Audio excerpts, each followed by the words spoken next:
All right, we're live. We look very orange.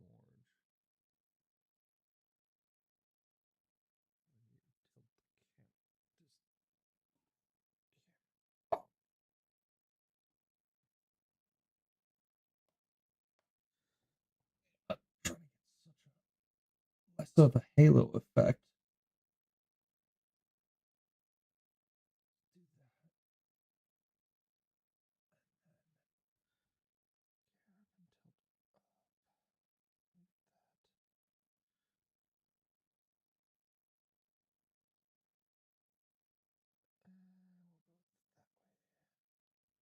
That less of a halo.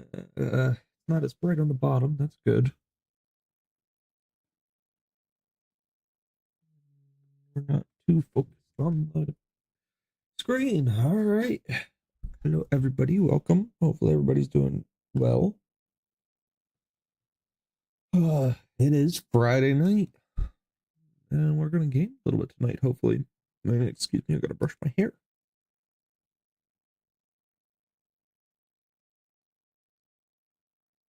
Get everything set up on my desk.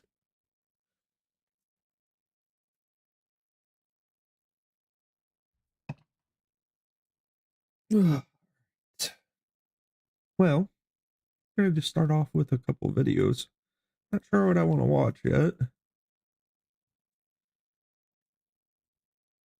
I've been kind of all over the place. Nux just put out an hour and a half video. Too long to watch on stream.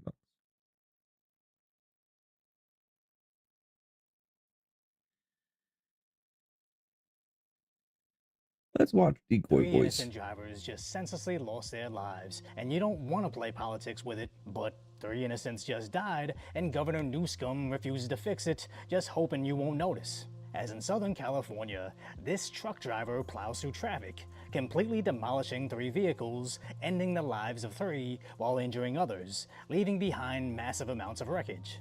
Now initially, we only had this blurry image of the driver, as speculations came out about his possible ethnicity, where wild guesses of his surname spread on social media, only for it to be quickly confirmed his name was indeed Singh. But the mainstream media did their best to suppress the real issue, where only the New York Post called out how he was an illegal immigrant who was let in by Biden and was allegedly under. This is the 3rd or 4th illegal immigrant truck driver that has killed people. It's just sad. And they're getting their licenses from California because California is anybody. It feels like there's no borders. Anybody can come in and do whatever they want. So they think they're going to have quite a bit of lawsuits on their hand here shortly, especially from family members and even probably from the DMV, Department of Motor Vehicles. This shouldn't be happening. These guys, I know he was drunk on top of it all, or driving under the influence, of drugs. So, it's just bad. Under the influence while driving. And you might be wondering, this situation seems awfully familiar. A legal immigrant gets let in by Biden's porous border, then receives a commercial driver's license from California, only to go on and end the lives of innocent individuals? That's because just 2 months ago, we saw this same exact scenario, where this guy took an illegal turn on the highway, who then turned out to be an illegal, ending the lives of 3. But don't worry, the left has rushed to his defense, demanding his sentencing be reduced. Never mind the fact that this second Singh, accused of manslaughter, tragically killed 3 immigrants. But somehow the left doesn't care to protect them, as it really seems they're only interested when they're criminals. As Nick Shirley shows us at Canal Street in New York City, several illegals were attacking him for simply recording their activity. Are you mad at me? Take it over there somewhere else. I am. Yeah, you work for the fucking who you work for? By myself. All right, get out of here. Shortly after, this same area was raided and ICE arrested those same guys that were attacking Nick. As it was found, those 9 guys had insanely long criminal histories, including robbery, domestic violence, attacking cops, and trafficking drugs. but leave it to Never New done York City anything wrong and in their their citizens' lives. infinite idiocy to go out and protest the removal of violent criminals off their streets.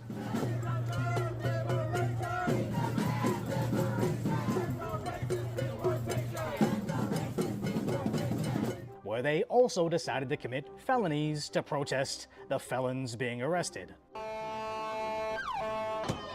got this lady hitting cars. Yeah, people are trying to block off the streets. Madness.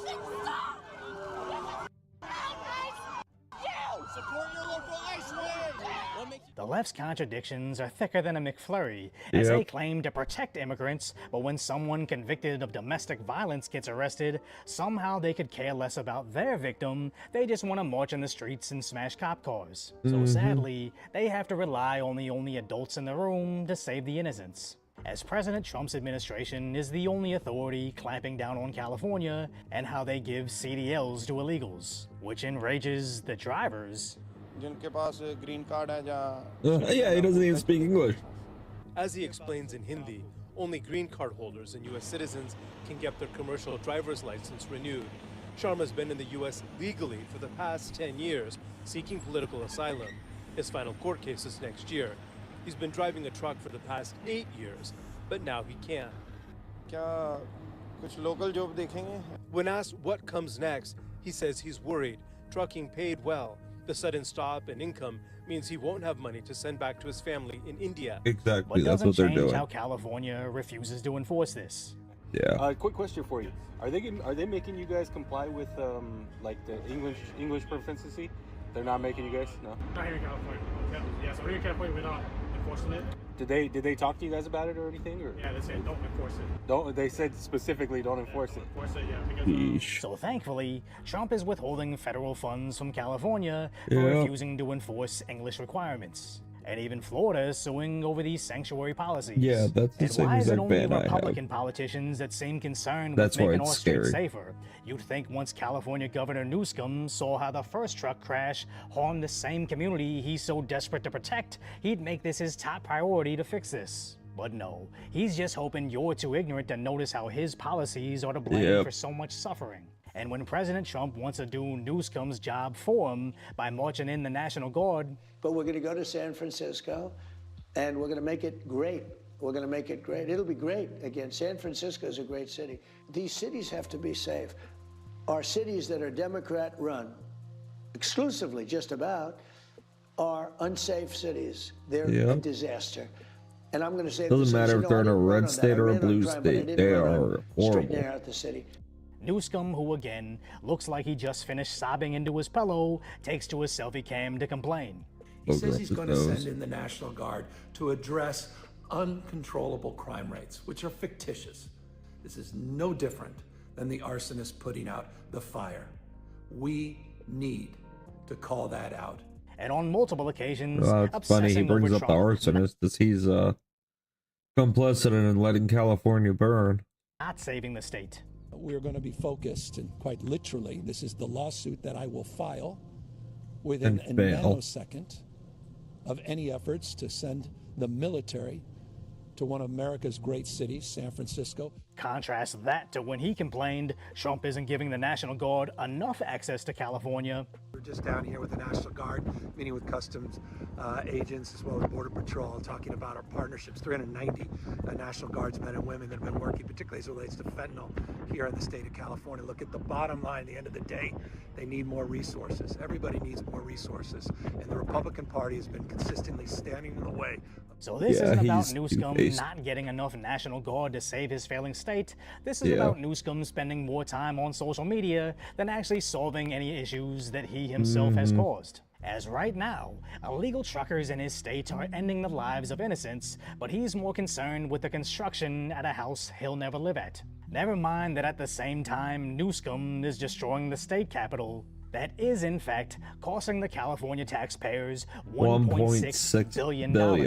Literally Yep. everything Newsom does or says is just a projection of himself, while he ironically tries to emulate everything Trump does on social media, where he had this long rant about giving out Trump knee pads. You will be seeing on my Patriot site new knee pads that I'll be sending out, the new signature series knee pads for all these CEOs.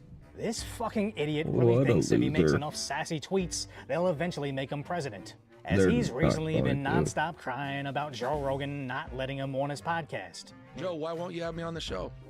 He won't have me on the show. It's a one-way. Because you And he have has guests that come in nothing and of attack value and to bash you. add. Newsom responding to Rogan on X, posting California is the 4th largest economy in the world, but number 1 in manufacturing. It was all that before you were there. It was all that forever. It's because the weather's perfect, man. It has nothing to do with you.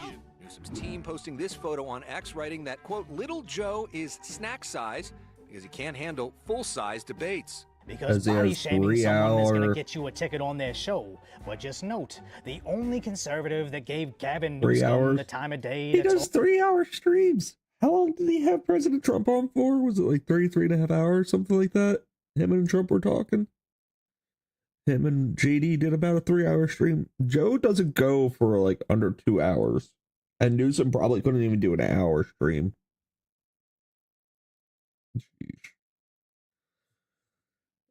Guy makes my eye twitch. talk on a podcast was Charlie Kirk. And after he was assassinated, Newsom did nothing to condemn those who celebrated Charlie's death, instead just doubling down on the same exact rhetoric that got Kirk killed. What are you so doing? absolutely nobody should give him the time of day, especially any married campaign managers. But views have nothing to do on why he won't be on Rogan.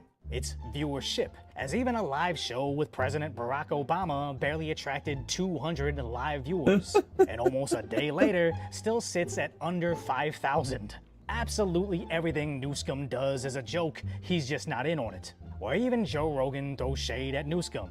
What Donald Trump should do is when he leaves the office, run for governor of California. Yeah. And just take over California and fix it.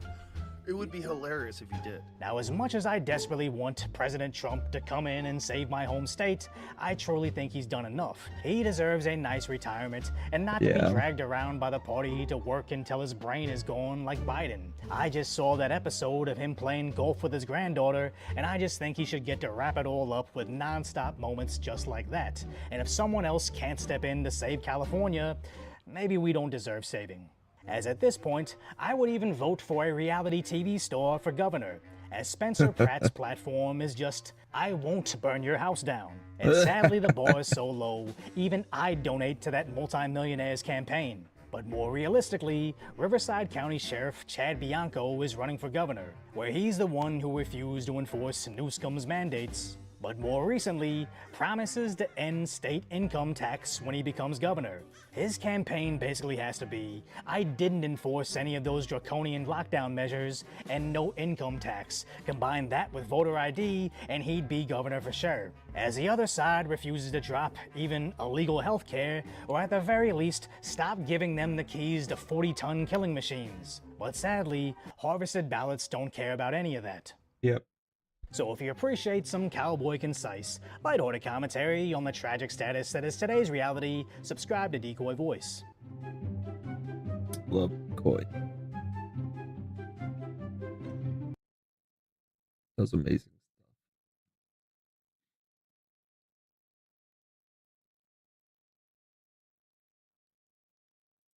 Where are we?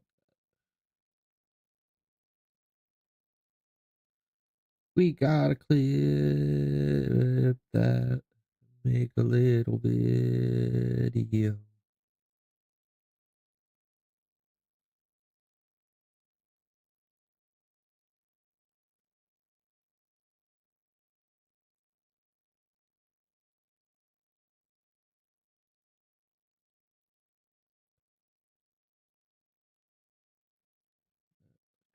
Let's try to clip it now. Should be up to date, right?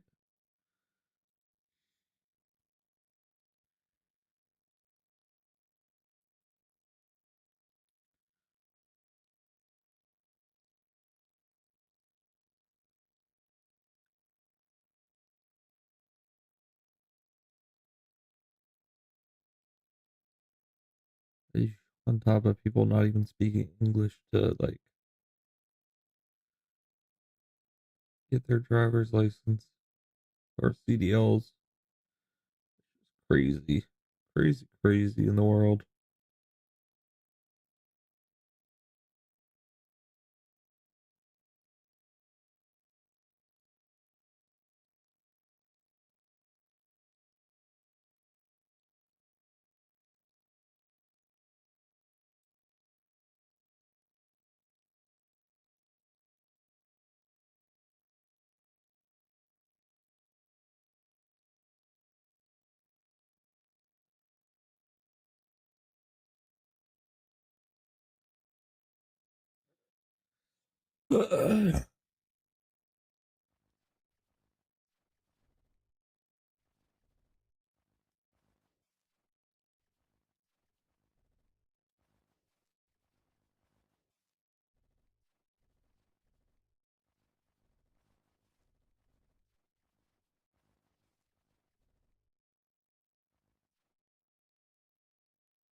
Look at this.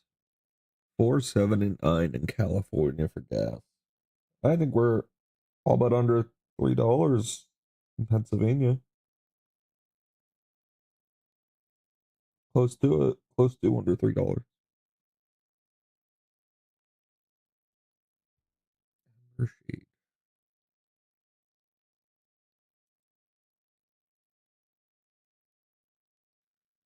Don't know who this is. I keep getting called deer, though. I'm not a big fan of that.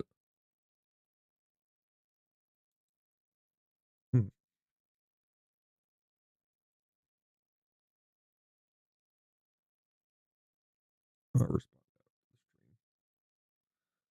Yeah, $4.79. Holy cow. For just regular, that is a lot of money. You would never be able to survive in California. Or these unhinged white liberal girls. The amount of white people that dare to tell me that there is no reason for white people to feel guilty because they weren't directly involved with slavery. Exactly. When every single one of them, especially the ones who dare to comment some dumbass shit like that on my posts, just proves how racist you actually are. All of the people that think that they're not a part of it, that don't contribute, are much bigger contributors than Irish and someone Polish. that openly speaks about feeling empathy for others and feeling Empathy's guilt not real. as a white person in America who has contributed to systemic racism just by being born into the system. It's not something that I asked for. It's something that I became aware of. And all the people that come on here and say that white people don't have a reason to feel guilty, I mean, all you're doing is snitching on yourself. Because you're way more racist than you actually think. Because otherwise you wouldn't be commenting stuff like that. You wouldn't be taking time out of your day to comment on my post. You trying to convince yourself that you don't contribute. You trying to convince yourself that you're not part of the problem. But honey, you are the problem. Because the sooner that every white person can take a deep look at themselves, these idiots. a deep look at those around them, then things can start to get better. They need to But take a until deep look then, at themselves. I think they're just self-deprecating for no reason. You're just ignorant. Time to Yeah, open I your have no eyes. reason to feel guilty. What's the comment section have to say? I'm not a racist. My shadow is black. You look like this. Just shut up.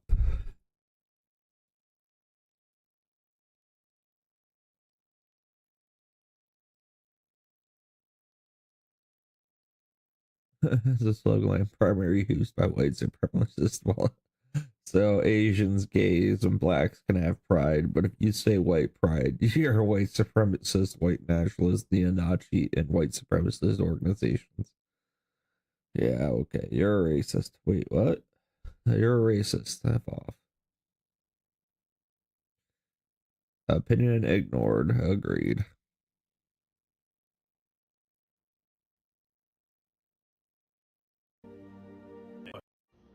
you can't admit that you're wrong, you're not a fucking man. If you didn't raise your son to own his mistakes, you're not a fucking man. You could offer $1 million fucking dollars right now to find one video of Donald Trump admitting he did something wrong, and all the shit that he has done wrong, none of it's his fault. None of it. Think about that. There's no men over there. There's no MAGA men. There's no such thing. Fox News has neutered this country. I just think about my grandfathers and what they would fucking be doing right now. All new soy boy. My one grandfather flew in World War II. Yeah. Kind soul. Probably whack you across the head and tell you to vote for Trump. My other grandfather was an 8th grade dropout. Ended up owning his own dairy farm. Worked it his entire life. Treated people with respect. Didn't put up with no bullshit. That's not respectful. Kids that way. If he would have seen what was going on right now. But there's no men over there. Your parents are too soft on you. They can't admit where their racism has put them. They're in the same goddamn grocery stores I am. Doesn't really Looking at exist the anymore. same fucking prices I am. There's some outliers, of course, They but bitched and bitched about us helping a not sovereign the majority nation anymore. dictator. Now they're cool with 40 billion going to goddamn Argentina. Oh gosh, you want to Because there's no complain men. about that? They won't stand up. I just wonder how many of them. They didn't have an issue with how much was it that went to Ukraine and was lost. Like they don't know what happened to it. It was like 100 and some billion. Raise their son this way. Or you're telling Argentina them was a one thing, preaching bailout, that, and it'll you're probably doing be paid another. back This if guy I'm has changed understanding that everything correctly. for y'all. But the bottom line is, there's no fucking men to correct this. They're all over here. Over where? That's pretty fucking sad.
Night away during Trump's third inauguration. Democrats try to impeach him again. Hips isn't. He's ready to impeach. Running the largest pay-to-play This scheme guy in the is history of the country. such a waste and of time. probably soliciting donations from people who've got business before the United States government. And all of this is going to have to be investigated. It will. All of this will have to be uncovered. It will. And these people are going to be held accountable, no matter how long it takes. They're going to impeach the president for the third time because he built a ballroom? Yeah, they're Suddenly deranged. Democrats are worried about historic monuments. Trump said, it, I'm going to do it. I want my ballroom. If Trump next week began demolition on the Washington Monument, They're gonna cry because they actually care about these things. No, they would don't. Republicans They stand up and just say hate Trump. The people who ripped down famous statues now care about preserving American history. Yeah, exactly. Since when do Democrats care so much about the White House structure? They told us the White House was built on racism. According to the White House Historical Association, enslaved human beings were likely involved in all aspects of the construction, including shut up. carpentry, masonry, carting, Al Green's a joke. Always has been a joke of a representative. and painting. BLM BLM was trying to burn the White House down, and Democrats were mad Trump put around a fence. The left doesn't want America to be beautiful. No. No, they just want to destroy it.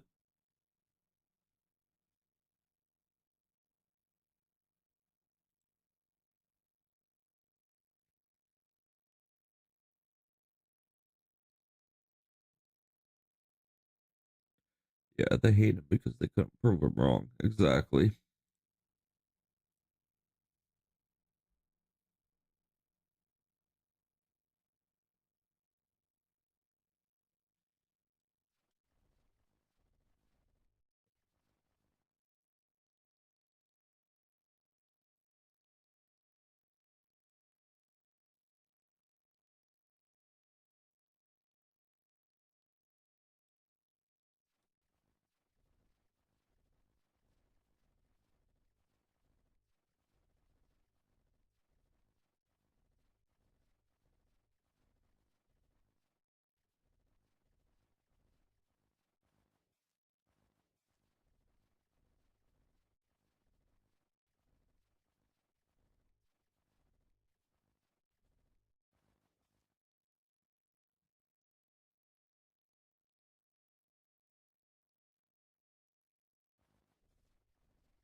Yeah, they have no idea how to keep a lie straight. Look at this effing ratio.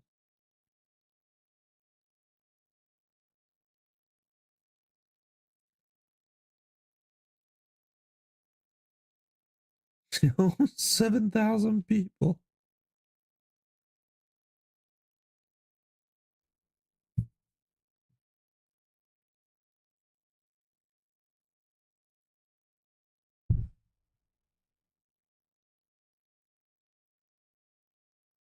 Yeah, this ratio is to tell you something.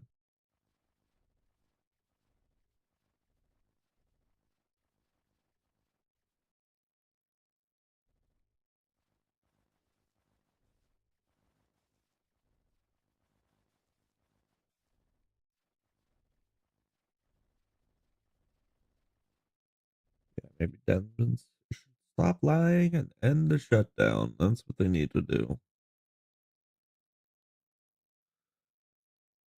Meanwhile, Gavin Newsom is demolishing the capital of California. Oh, it's like 1.6 billion, I heard, or I've read, estimated that it's going to cost.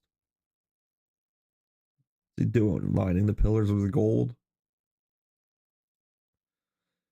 Snap and ABT runs out on November 1st. Yep, Democrats won't say open the government. If Trump is for it, we're against it. That's it. That's their entire platform. Yep. There are going to be families that are going to suffer. Oh, thank you for the follow trend. We take that responsibility seriously, but this is one of the few leverage points that we have. And Democrats. Who's that? Catherine Clark? House Democrat?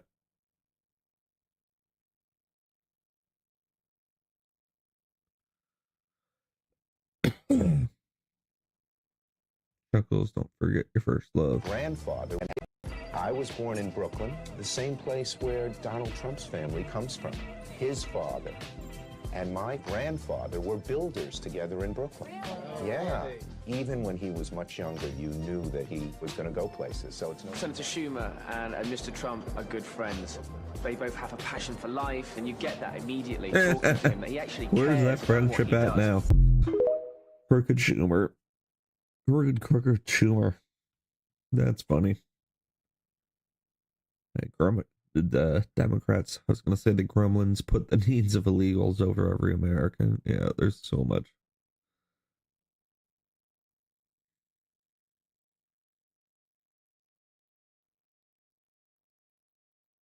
What's the community note?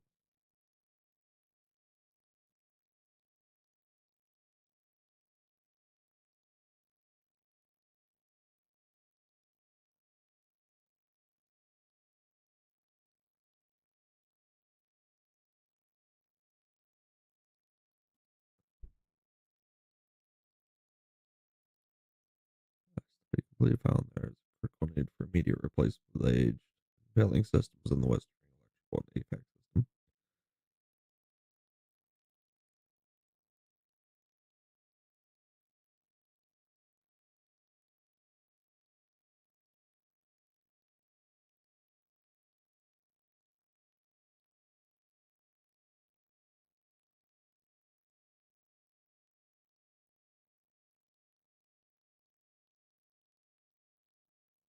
Yeah, there's no need needed here. Like, why are they adding? No, not needed.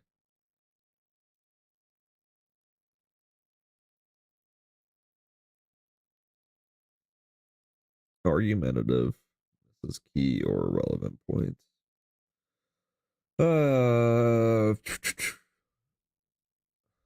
Not needed. Argumentative. Key relevant points. Not needed.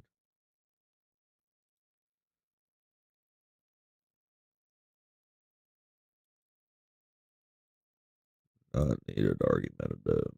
Key relevant points. Yes, I agree. Did they have conduct strictly addresses face?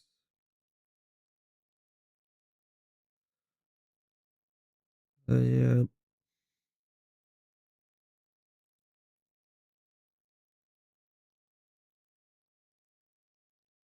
Obviously, I'm biased. But whatever. It's real simple. If America won't ensure illegals, we'll shut it down. That is absolutely hilarious.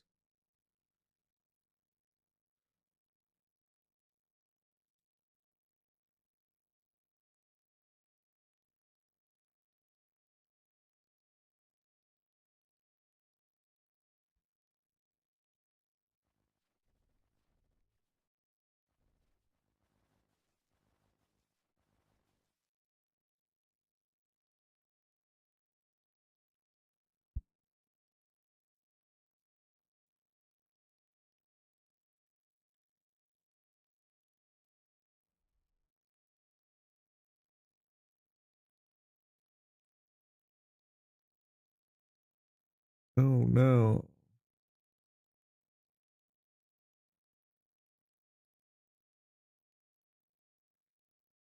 Dick, Lee, and Amaranth accidentally end up at a strip club after Kurt's gone. She stops him from seeing the show. Really? Yeah, I kind of agree. That's double standards. I'm not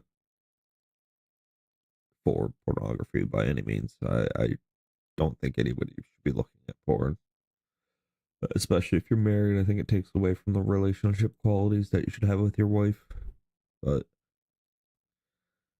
she's flaunting it. He's not even allowed to look at it. Like, oh, that hurts. Sorry, give me a second. It's getting colder out. Metal in my bones don't like it.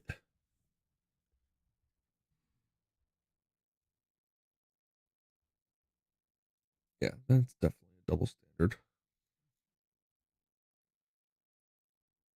For Thanksgiving, if we don't get our fucking food stamps this come November.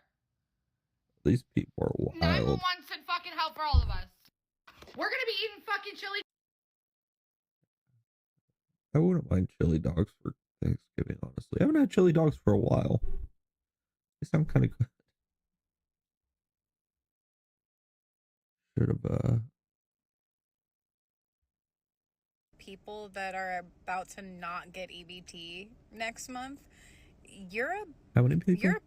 Hi, if you don't feel for the people that are about to not get EBT next month, you're a bad person. Like, it's not like a question. Like, you are a bad person. Really? Hi, if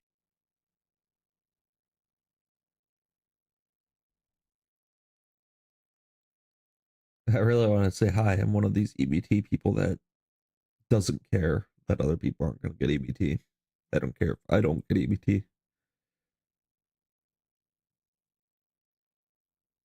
We'll figure something out.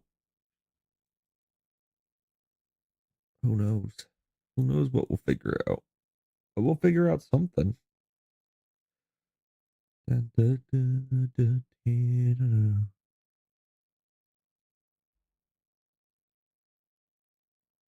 All right. They're going to be playing Chat's been Marvel a little Rivals. bit, but you guys have continued to be sending TikToks in. Funny TikToks, stupid TikToks, cool TikToks, ridiculous TikToks, whatever they might be, good take, bad take, whatever it is. You've been sending them to my Discord. Mods go through them and give them to me to look at. So thank you. And if you want more content, please continue to do so.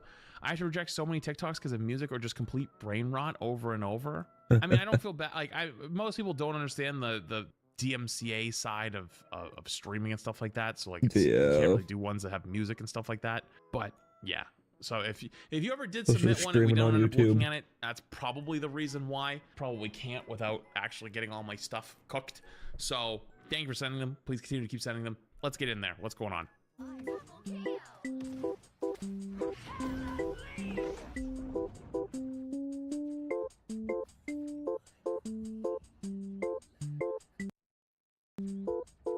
Ten out of 10. 10 out of 10 use of free will in the practice range. Also, that Jeff skin is going to be so cool for Halloween. Yeah, that Jeff skin's pretty cool. But that flarking rodent actually saved Marvel Rivals. With this post, I declare triple support dead. Nobody's playing that John anymore. The game feels fun to play again. This is the first time there's been a unanimous agreement that the balancing has been close to perfect this season. Playing dive feels fun, still hard to get value out of, but it's the role. I definitely think at the beginning of the season, and I haven't really played the last week because I've had a lot of IRL stuff going on. I was trying to get my real ID done, and then also I was doing like Five Nights at Freddy's and Pokemon and stuff like that.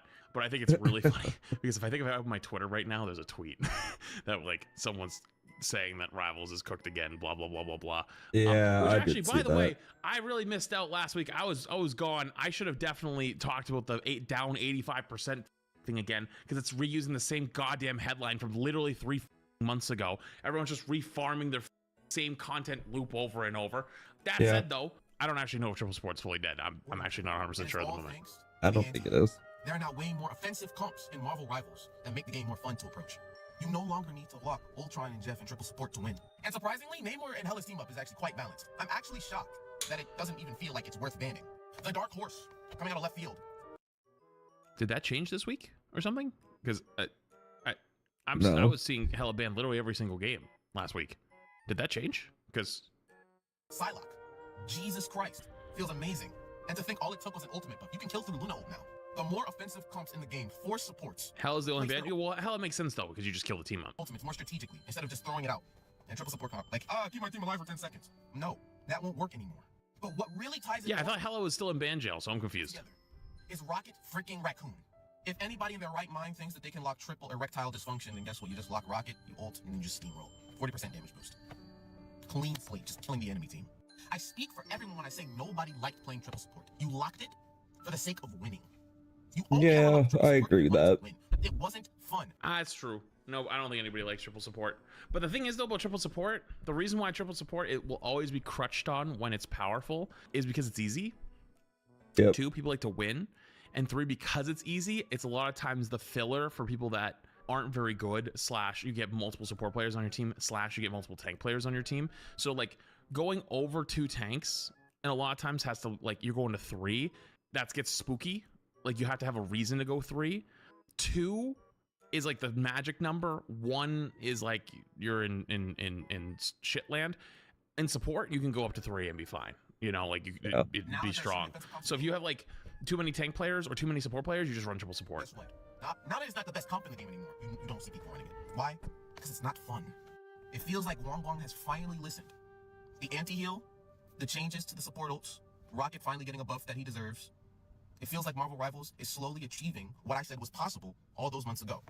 I'm telling you, you need to let the devs What do you say? Let them come up with things down the line to help this game grow. And just think about it, in like less than 25 days, we will have a new character. I wonder if I would Twitter will it appear. In less than a month, we'll have a new character in Marvel Rivals. But y'all let me know what you think down in the comment section. I'm curious. Will it appear? Will be the first thing that pops up? No, because I opened it 2 seconds ago. It moved. Hold on. Maybe a quick scroll will make it appear. It's not really worth it, to be honest with you, but it was like one of those Was it the light one? It was the light one. I was gonna open it because I was like, damn, that's actually really funny and see it at the same time. It's okay. Sorry, it's like 11 months for shit. It doesn't matter. It really doesn't matter that much. I just thought it would have been a funny moment. Okay, next. Marvel Rivals on the PS4 Oh my is goats. absolutely hilarious. First thing you'll immediately notice is how slow the... Why? Hang on. I gotta ask. Quad has a good mic. Why is it so loud in this one video? Look at this. Look at the snow. We playing slideshow Rivals right now.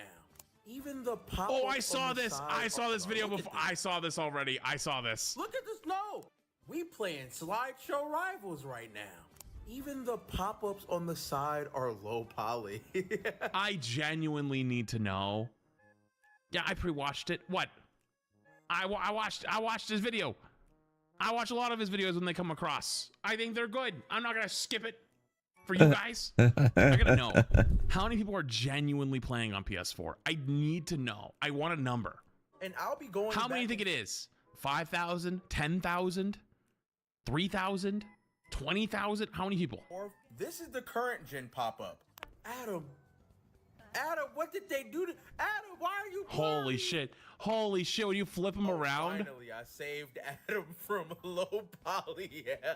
Switching from tab to tab is incredibly slow as well. Like, if I go to the heroes and then I float over one. Yep. Let's go to Adam. Yep. Holy shit, it takes years. Instantly load. Dude, do not use a PlayStation 4 in your house with Marvel Rivals if you enjoy living in that said house. It might burn down. Let's go to the practice range. Let's go look at some characters. Ah, yes, Doctor Strange. Let's load in. Already, yeah, there we go. Oh no, bro, what they do to Moon Knight? What they do to Moon Knight? How far away is this Galactobot? 30. 30. Okay. Yeah, that's what I think the third one's. Is the portal not bad? Let's see. Oh, He stuttered. Dude, what kind of voodoo magic do you think they had to do to make this work on a PlayStation 4? Like, what did they have to do? Like, how many prayer circles did they have to come up with in like the basement of NetEase to make this work?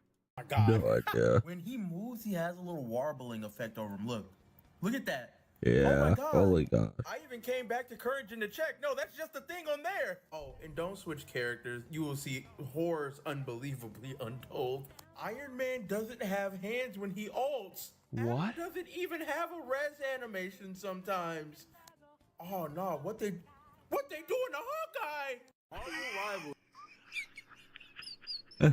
What they do in the Hawkeye is crazy. Perfect video. That was fire. All right, next. Is it this one? I'm going to explain why Marvel Rivals supports don't ping or calm when they're being dove in very simple terms. Support do good, support is pillar of team, support is holding team together, support is noticed to be pillar of team by enemy team devises plan to get support out of game. Yo, thanks, to make Trixie. the enemy team strong, they have to target your support. So they do this, they proceed to dive. Support now has one of two options: protect self to maintain healing team a little longer, Yo, Sukin, I think it'll be 5 gifted. Appreciate you. Much love, dude. or protect team and die. Really good supports protect both at the same time. This uses up a lot of support brain power, effectively making support the best player in the lobby. Hang on. I think I misheard that. I'm gonna back up a little bit. Protect self to maintain healing team a little longer, or protect team and die. Really good supports protect both at the same time. Right. This uses up a lot of support brain power, effectively making support the best player in the lobby. This is the biggest self-report I've ever seen in my entire life, and I'm not even trying to flame them individually. Like, I'm just saying, like, this is a genuine self-report. I've seen some pretty stupid supports. When I off-roll. You're not experienced, and you're not good. If you sit there and can't talk while you're playing, you're not good. You can't, because support players are arguably the most vocal. So behind tank players, you have one tank player who's typically like the rotation slash like move, like the caller for like engage and disengage. Support players are your ult tracker slash like disengage. Or sorry, tanks typically do engage unless they really see something, then they can disengage. But a lot of times they're like positional callers. Support players are your ult trackers, ult call fors, and disengage players. They're very vocal, but you only are vocal if you're comfortable and you actually know how to play and talk at the same time. It's why I can play tank and just like talk to chat, go on a rant, do whatever. But if I'm on DPS, I'm like, yeah. like, because I'm not good at it. I'm not experienced. So you saying that doesn't make them the best player. That means you don't know what you're doing and you don't have experience. I'm sorry. That's okay. That's okay. That doesn't make you the best player though. That just means that like it requires your full attention. So like this was like an A plus B, could have equaled C, but we went equal J for some reason. It's just no. Teammates don't notice. Teammates think they're doing everything. Support actually top of leaderboard in every stat. The first half was true, yeah. Teammates always do think they're doing everything because people are stupid and they only know how to view things. Always the way. The second one is definitely not true though. I guarantee you support is not the top of the leaderboard on damage. And if they are, there's a severe problem. They're not the highest on damage blocked. And on the healings aspect, healing stat doesn't even matter that much because healing only matters if you're keeping up with like the other person on the enemy team or slightly above the person on the enemy team, because one or two things is happening. One, your tanks are getting hard pounded and you're keeping them alive slightly better than the other team is, and your team's killing them, so you're alive longer, which means the numbers will be up higher. Two, the second thing I was saying, which means you're alive more, which means you're doing more uptime, so you have a higher healing number because you didn't die as often, so you positioned yourself pretty well, or dealt with flankers or dealing with things really well. Or three, your number's actually going to be higher than the enemy teams, but you're losing the game because you're fucking heal botting and focusing on numbers. Yep. That's why it doesn't matter. It's a reference. Get something to drink. Might have to call the wife too, see where she's at. She went over to my parents for a little bit, but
chill is in the air.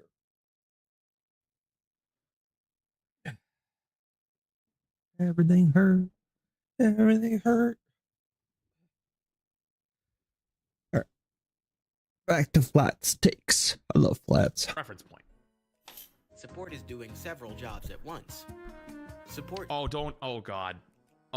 Listen, I respect support players. I do. There's a reason why in most games, like tank is the most miserable and the hardest to play. Not mechanically, macro-y. Especially at the high levels. Mechanically, it's not close. It's DPS. Like, that's why DPS players can typically play the other two roles very well, because they have to get there, right? They have to get there. DPS players are typically the best players in the game. But if you're talking like trying to do a bunch of things at once, mentally, tank is the hardest, because support, you have better vision. You can see everybody.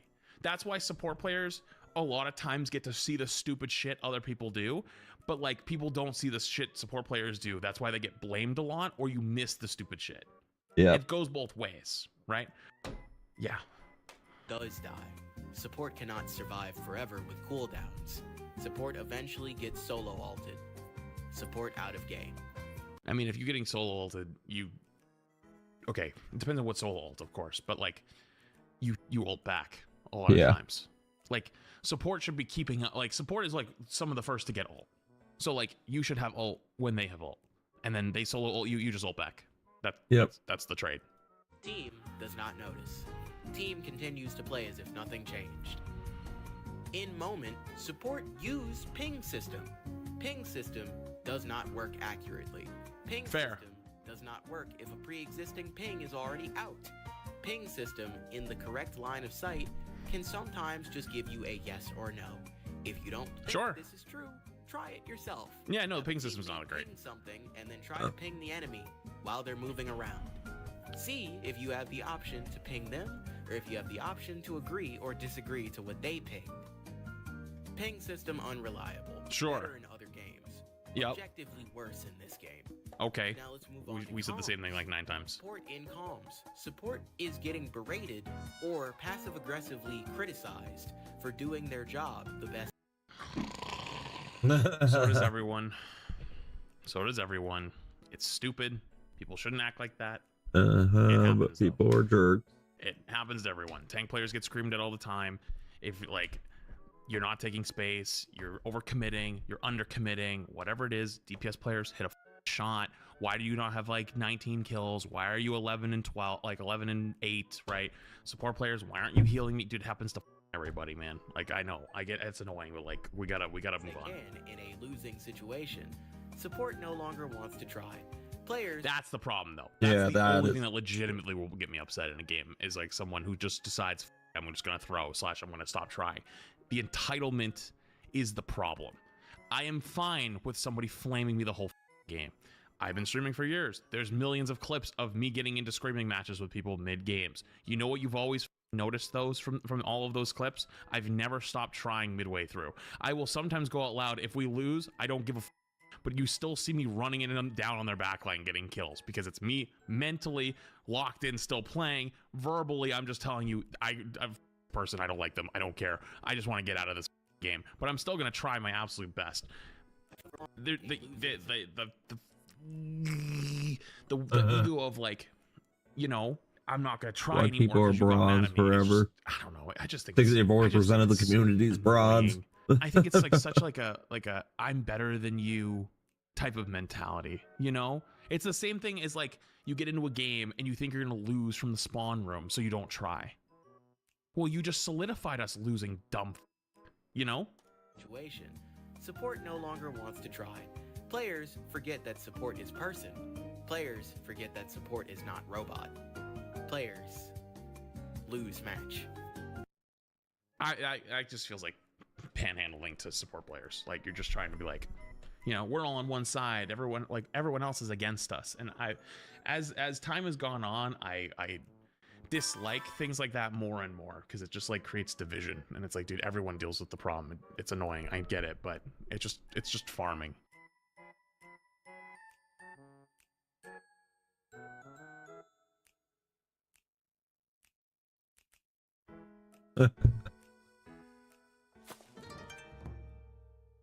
No, thank you for the follow, Sir K.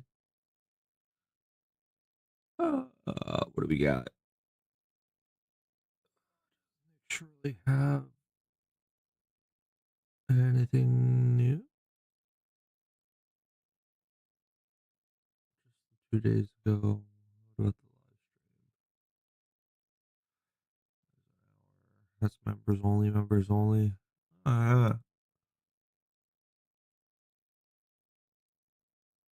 Seen all this. Oh, wait. Yeah, that's the live stream.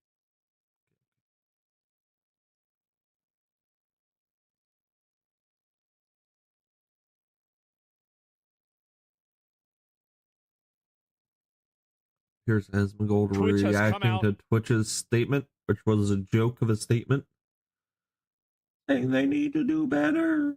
Yeah, I'm still not streaming to Twitch.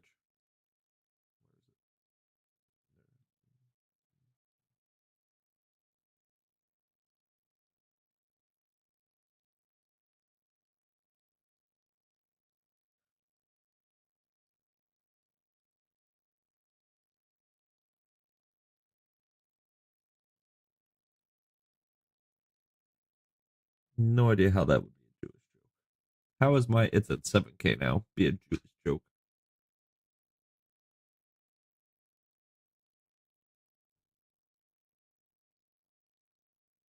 I have no idea.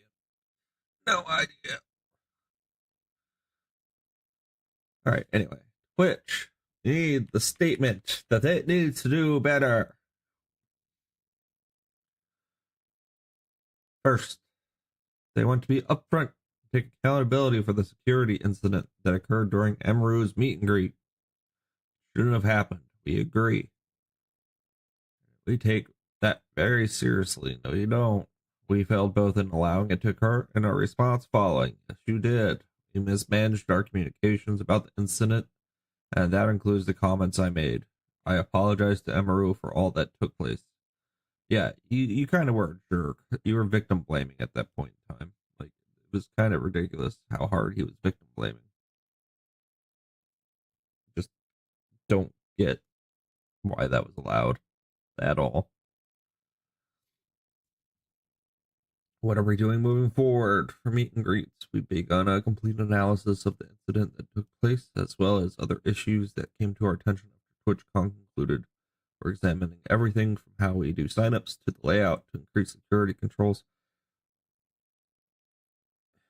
Twitch just needs to do a top-down recovery. I mean, that's the only way it's going to work. And Dan Clancy needs to go. He's kind of showed that he's one-sided and partial to streamers, which is fine, but he's getting people off the hook that should be punished instead of having the rules enforced across the board equally. On top of them, bringing over a streamer, they poached the streamer from Kick that got banned for making a horrible comment about killing Jews. And then they poach him and bring him over to Twitch and give him a partnership. Like, no, that's sick. Sick that they did that. Review of overall event safety and security. We'll be making updates for future TwitchCons. While we won't be sharing all security updates for privacy and safety reasons, we will keep our community informed about changes that directly impact attendees. Yeah, I don't think there's going to be another TwitchCon after this year. I don't think anybody's going to show up next year, like streamer-wise. You already had such a low turnout from streamers. We have heard concerns about IRL streaming at TwitchCon, which has evolved over the years, and IRL streaming is part of Twitch, but we need to ensure that TwitchCon meets the needs of a variety of participants. We will be reviewing how we handle IRL streaming at TwitchCon. We'll have more to share soon. Yeah, okay. Finally, we got clear feedback on accessibility across the event. We're reviewing with our team, including our production and venue staff, so that we're better equipped for future events. Like, there's a girl that was doing some type of competition on the stage and fell because they were blowing bubbles on a literal, like, marble top stage. Like, they don't think very thoroughly at Twitch whatsoever. They have very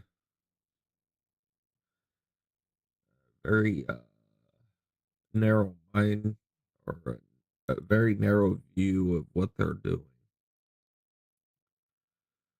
Finally, yeah, we said that you put a lot of trust in us by attending TwitchCon, and we take our responsibility to keep you safe seriously. We know that TwitchCon means a lot to a lot of people, and it means a lot to us. Be on the lookout for more updates, and thanks for being a part of Twitch. And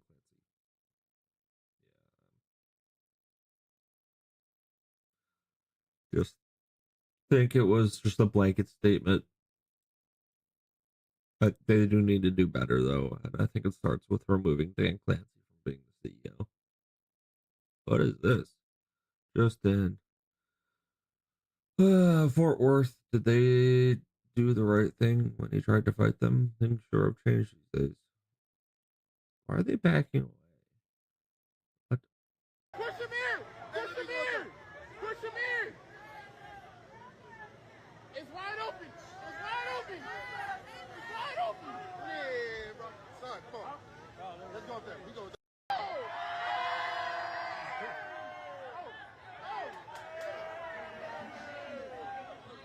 Rodeo Fort Worth. Yo, look at this. Somebody said do belly flop. Hey, hey, one hook and be over with. He can fall. Hey, push him here. Push him here. Yeah, I don't get that one. I tased him or used a baton to take him out. Sadly, no taser, even in one of those officers' hands. And I do not see any batons or impact weapons either. Sad indeed. Poor training as well. Yeah, very poor training.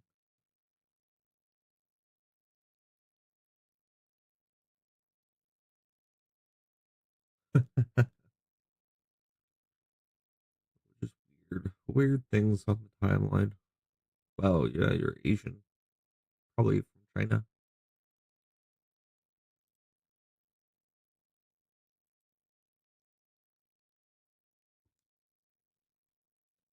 Oh.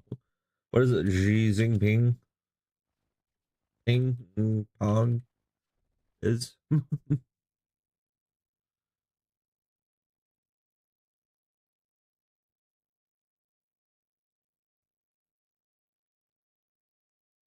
Here, Lakeview near Roscoe and Lakewood around 12:05 p.m. He had another illegal use of force in Chicago. Really? No, this is old.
Reasonable suspicion that the individual was an undocumented person. Why does it matter?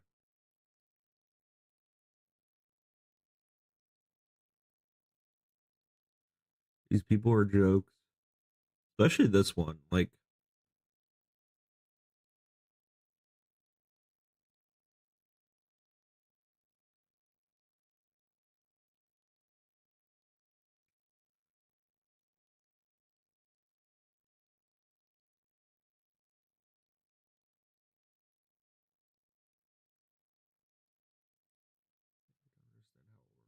I feel like they will die from this. This dumb approach law enforcement has been a tactic they have used for decades. Maybe libtards should stop. Rapists and criminals getting deported. I'd be there fighting against crazies. I was seriously hurt by illegals. I grew up in Chicago and has been completely lost for the past decade.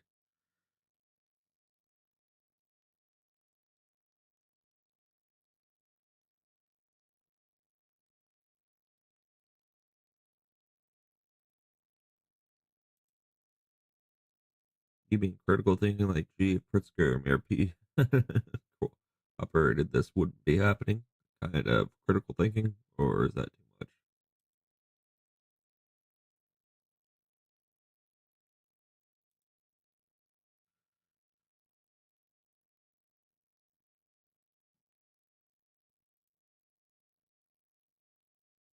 Yeah, of course, low IQ person.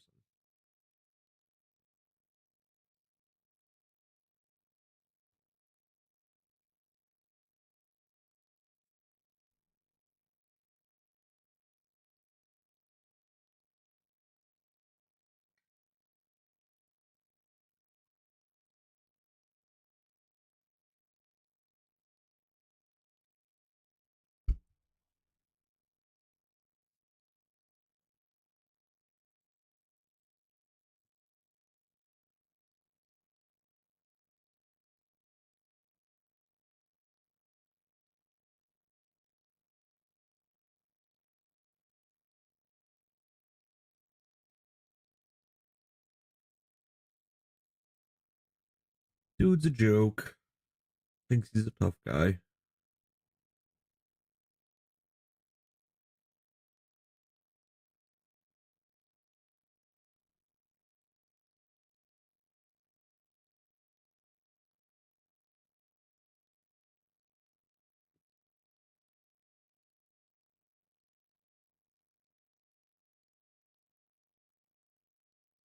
All these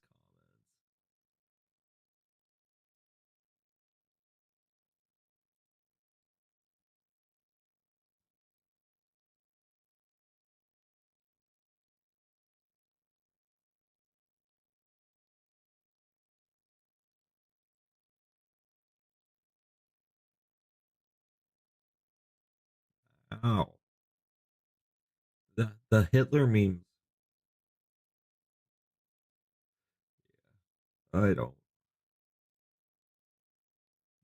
Rainbow pedo. People are just seriously messed up in the brain. And then they follow people like Nancy Pelosi, Miss Truth herself. Hilarious. All right, let's see what Asmongold has to say about this Twitch the situation that happened at TwitchCon. Y'all ready for this? Let's read it. First, I want to be upfront and take accountability for the security incident that occurred during Emaru's meet and greet. It shouldn't have occurred, it shouldn't have happened, and we take that very seriously. We failed, both in allowing it to occur and in our response following.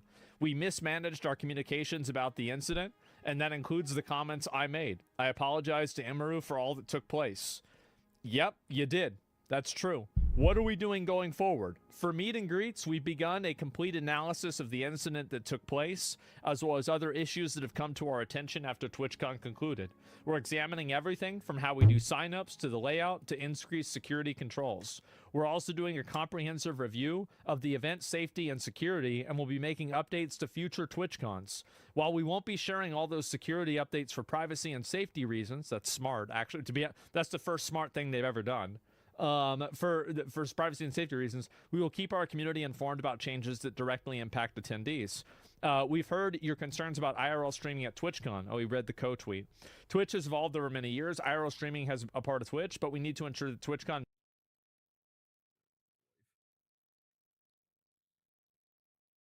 Color through the head. Call.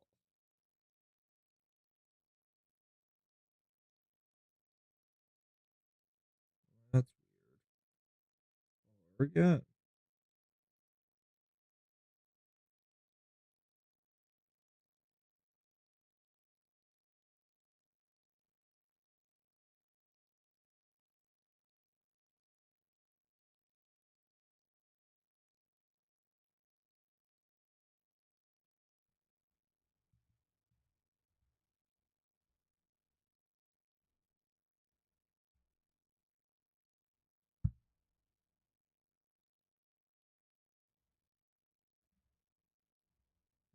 We'll call back.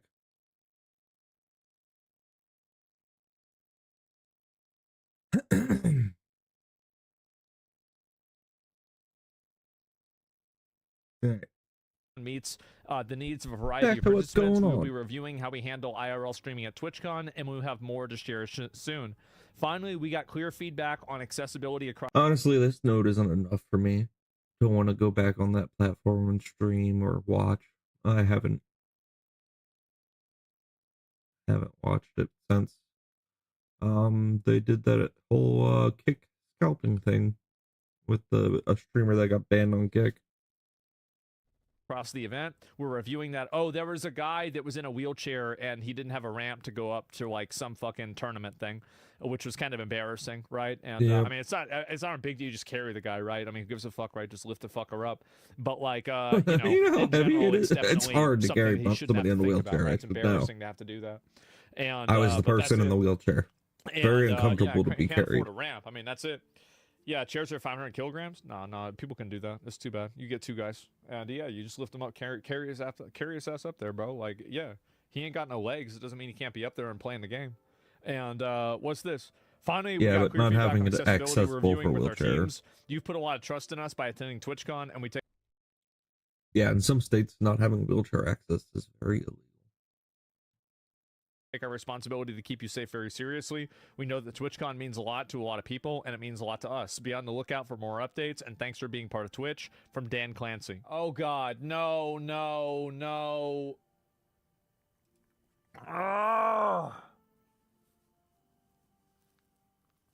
This is right after the statement, too? Wait, what Here did we he go. do? All right. Let's get it. Let's see it. What's he saying?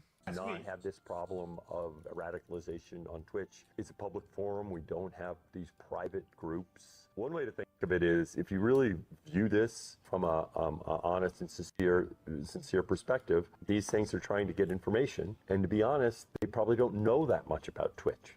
True. They're not Twitch users. So I feel really good that we have in terms of them trying to understand this land. Okay, done. All they need to do is play the clips. Yeah. That's all they have to do. So Clancy, you're seeing what we call a scapegoat. Okay. If people don't know about Twitch at all, right? And the one clip they see is the son saying some wild shit, they will say, this is what Twitch is. Yep. And I know it sucks. We would get banned instantly, LOL. I know it sucks. Yep. To get the short end of the stick. Yo, even I was in that position when back in the It's a Better Call Saul? Yeah, exactly. That's what I said understand before. that. I'm not a civil company, right? But I understand that. So, when somebody big, some crazy shit, you say, no, we don't do this shit here. Yeah, Boom. exactly. And they do let it happen, and that's why it's so bad. I think that you definitely have, I mean, yeah, there's like the gifts from, so I'll read the comments. We'll read the comments, we'll read what people are saying, okay? Because, like, to me, I'm kind of torn on this, because it's like, okay, well, you did basically say you fucked up, which is what you should have said at the beginning. And, you know, I don't know why they lied about it. There's other parts of this that I think are like, I mean, the public does not know the whole story about this, right? I mean, I know people have criticized me a lot recently for, like, vague posting about stuff. And so, like, I don't really want to bait and do a lot of that, but I do want to say that, it definitely is worse behind the scenes than it is in front of the scenes. Yeah, it's worse behind the curtain than in front. That's it. And let it boil. I mean, I can't say anything, but yeah, of course it is. Yeah, worse for who? Them in the company. Yeah, I guess just like the way they treated the situation. Yeah. Yeah, they treated the situation even worse than this. But there's parts of this that are not communicated. They're not public. But anyway, so they should apologize for covering this up. Yeah. Anyway, as I said, people were unhappy that I vague post a lot with this stuff. So I'm not gonna. I don't want to like start baiting and getting into it. Okay. So like I hear the feedback. I get it. My point is, let me just move on and look at a few more of these here. Time will tell if they've made any changes. Yeah, no doubt. And so they still haven't addressed the sexual assault stuff. Yeah. And so, like, this is what's crazy about it, is that there have been 3 instances of sexual assault that have happened. Like there was the instance with that Saeed guy, with that that Nina girl and her friend, like her like weird thought retard friend that was twerking on him. And then there was also the issue with NMP, LOL, and Wake Wilder last year. And so, like, I think really Twitch, you know, I said it in, like, I made a pretty long post about this, and I said basically Twitch doesn't care about sexual assault. They care about the optics of sexual assault. And I think I still believe that, honestly. I still do, even about this. I think that if the optics weren't as bad, they would have never made this post. Yeah, it's so public. Like, in a way, like, I think this is not a bad post, but it's also not a good post either. No. Like, it's just like this is a, you know, a solid B. I think it's C. And so we'll hear Twitch from I think response. it's a CYA. Yeah, that's the same Zoe that Soluminati spoke out against. Of course. I mean, and also, like, by the way, like, actually, I need to make that video. I really do. I need to make that video and talk about it before, you know, it gets even farther away. So, yeah. Is Nina banned? I don't think so, no. It's a saving their ass post. Yeah. Yeah. And why would the staff force VTubers to unmask? Like, I guess I should just...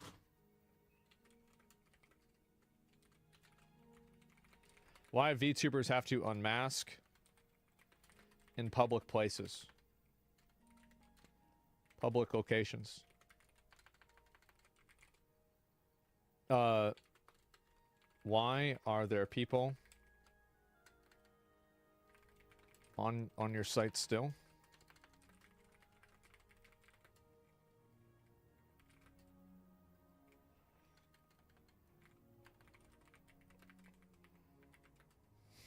Sexual assault. Actually, like, I'm not really sure how I would type this. Let me think about this. There's the gift situation. Yeah. Why would you throw away VTuber gifts?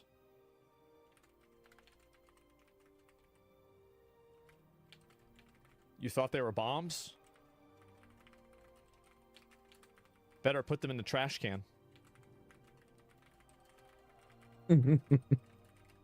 That'll save everybody. I mean, like, there's definitely that. I mean, throw them away. Yeah, why'd you throw away VTuber gifts? You thought they were bombs? Like, I mean, because it's just, it's so stupid. Yeah. It's so dumb. Like, you very mismanaged, very poor. I honestly, like, the more I think about it, the more it makes me mad. Why put a bomb in the trash? Yeah. Yeah. Were staff instructed to throw things? I don't even, bro. I don't even know if I want to type all this shit. Like, it's just, it's so, there's so many of these questions. I don't think that I can do this in a concise way without, like, really thinking about it for, like, fucking 10 minutes to type it all out. But it's just so annoying that it happens. Just don't. Like, I'm just not even gonna do it, bro. Like, it's just, it's such a waste of fucking time. Like, you gotta word it better. Yeah, I've got to think about it more and maybe word it better. But overall, like, let me just go ahead. I'm gonna give my response to this just in general, right? So Twitch totally fucked up with TwitchCon. I don't think you guys should do TwitchCon anymore. I'm going to be honest. I think TwitchCon is just a breeding ground for a bunch of weird fucking freaks to come and meet streamers. You know that there is radicalization on your platform. I mean, Dan knows that. If you don't know that, you're either lying or incompetent. In both cases, you shouldn't be. You should not. Like, if you don't realize why there's radicalization on your platform and what that is, like, you really, you're either a liar or you're incompetent. And you, either way, somebody like that should not have that job. So I think Dan has been very, like, I like Dan at the beginning. I still do like Dan as a person, but I think that as a CEO, he really just hasn't done his job in a good way. Like, you've had the viewers and the amount of people that are on the platform go down dramatically. You've had the content quality, I think, go down dramatically. You've deteriorated the product by over-injecting it with ads. You've incentivized their own users to effectively make a Faustian pact with you in order to run 12 minutes of ads an hour in order to make money. And then it causes them to kill their stream and then alienate people and make them go watch on other platforms. You do TwitchCon and you force people that are doing events into doing a meet and greet also. That has to come as a package deal. This was something that was true. I don't know about Senna's situation, but I do know about Emmy's. It absolutely was true. And so why are you forcing a person to stay at a meet and greet whenever you realize that there's so many security problems that people have and so many issues that they have? On top of that, why is it that you took VTubers gifts? Like, I mean, there's like two levels to this. Number one, it means you didn't check the bags in order to make sure that they had issues or problems in them, something wrong with them at all, right? Yeah, because like they have the addresses for all the VTubers, right? Like they're able to send them the gifts that they received. They should have the addresses. I mean, I think when I signed up, they had to have our information.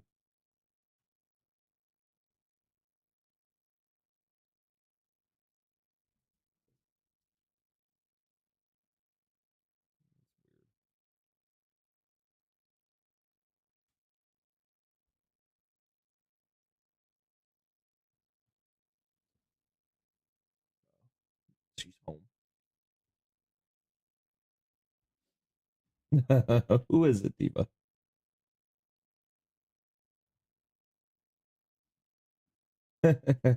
Who is it? Who is it, girly? Who's out there?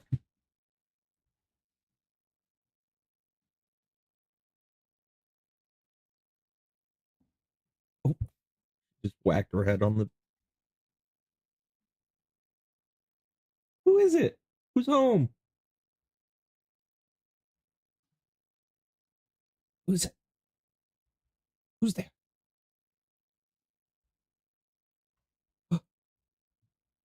Who is it? Hello?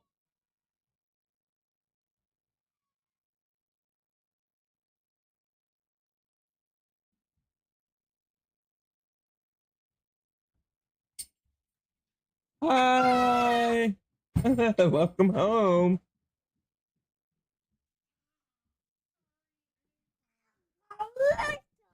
What do you got? You got dog treats?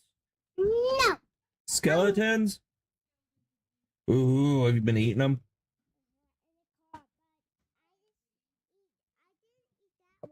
Yeah. They look good. Huh? I'll try a skeleton hand. You're drinking out of a water bottle. Oh. Mm-hmm. Gonna make some pizza. You hungry? Mm-hmm.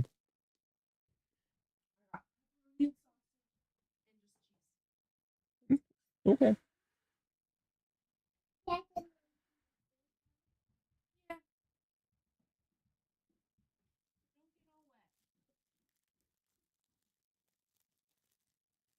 Okay, sleeping over, I take it.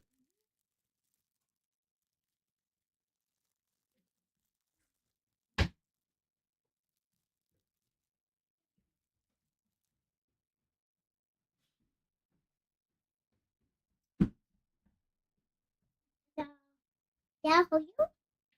You can talk. I can talk. Look, Gaga. I'm eating a cake. Look, there's a house. Christmas tree. There's a house. So I will eat the house too. I mean, both will eat house. the I will both eat houses. Both eating houses. Oh, but I have to take shoes off. You gotta take your shoes off. Leslie and Keith are coming over tomorrow around noon. You want to go? Yeah. Get takeout.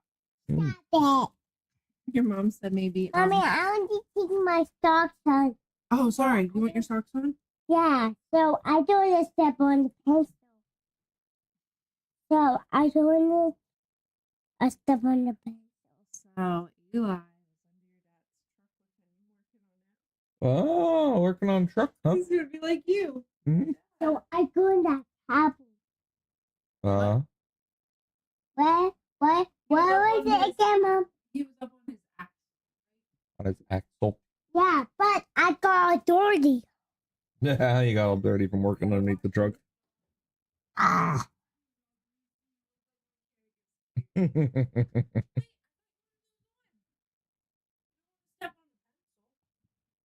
Oh. Mommy says I have to keep them on because I don't want to skip them. I just don't want it off. What's up? But I bought the person wool had to put my socks on. Whatever stuff on the pencil. Oh, you don't want to step on a pencil. Hang on, Dean. So after work, where I going to get those cookies? You're gonna go get them?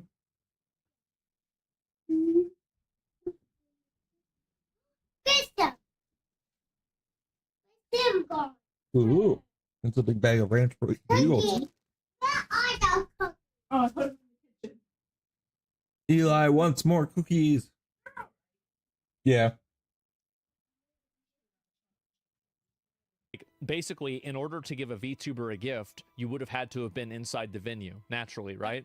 So that means that you allowed people to potentially bring bombs, weapons, knives, poison, or anything else inside of the venue without proper checking.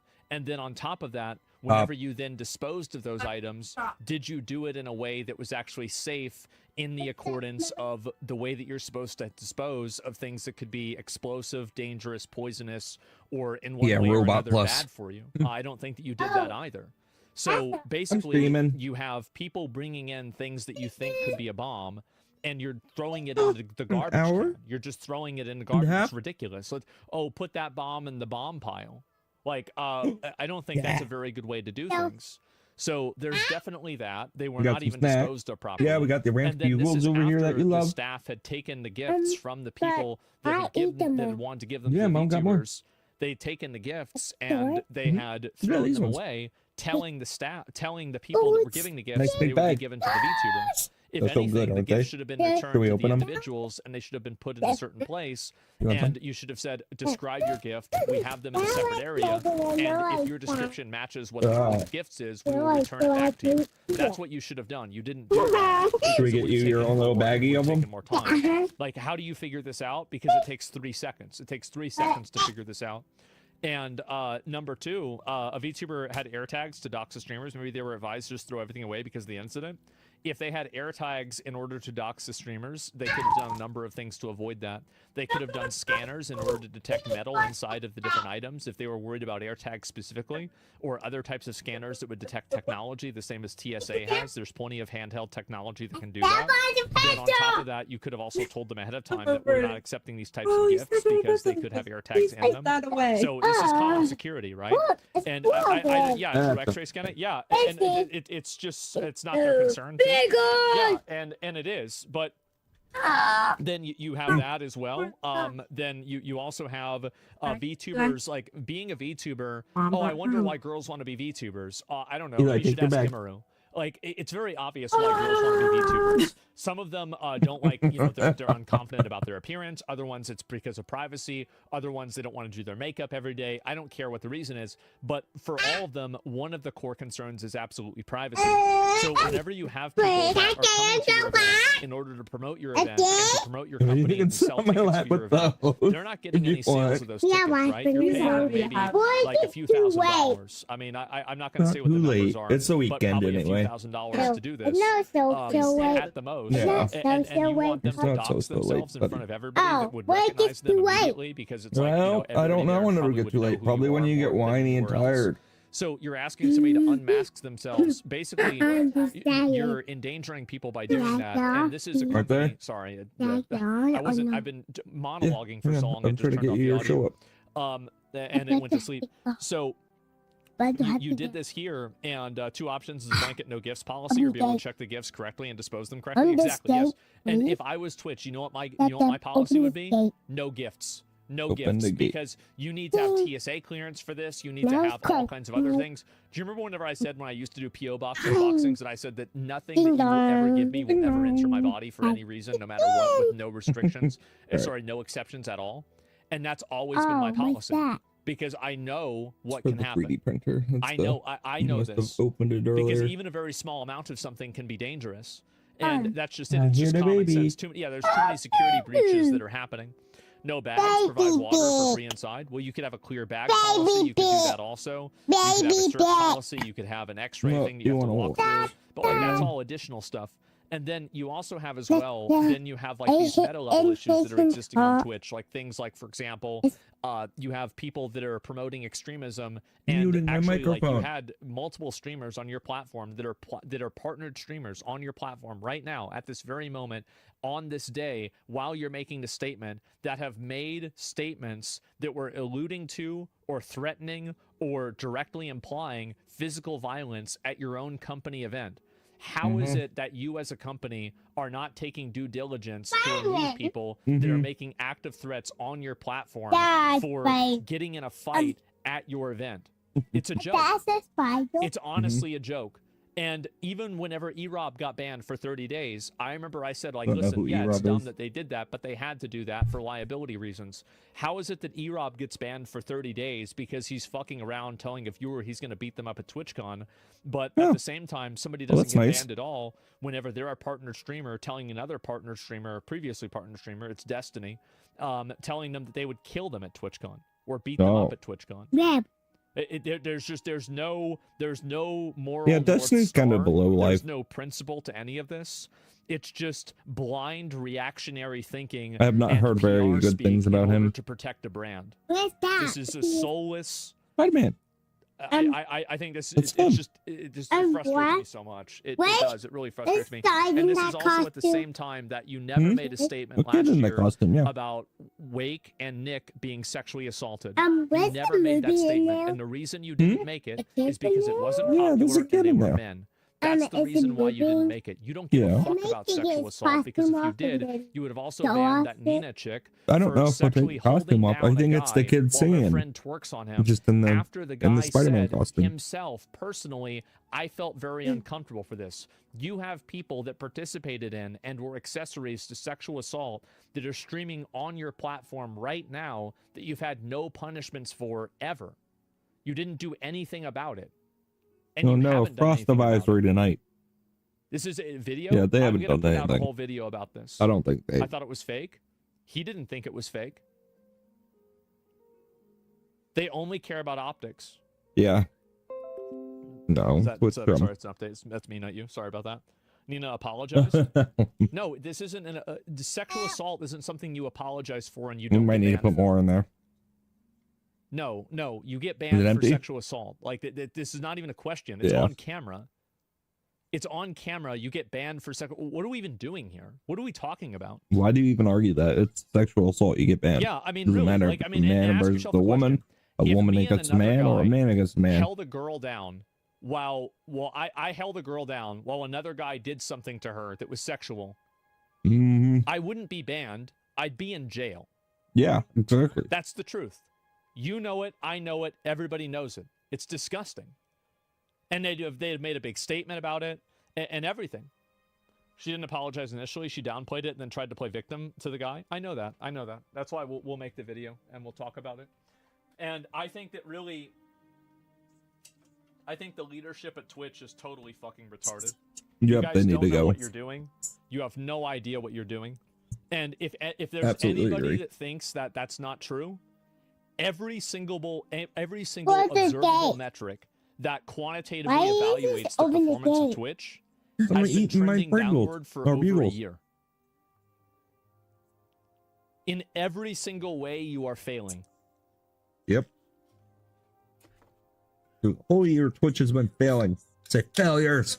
Dan goes out and goes to influencer parties the day that Emmy gets assaulted at her meet and greet. Doesn't leave. Doesn't that like night, react he's to doing it.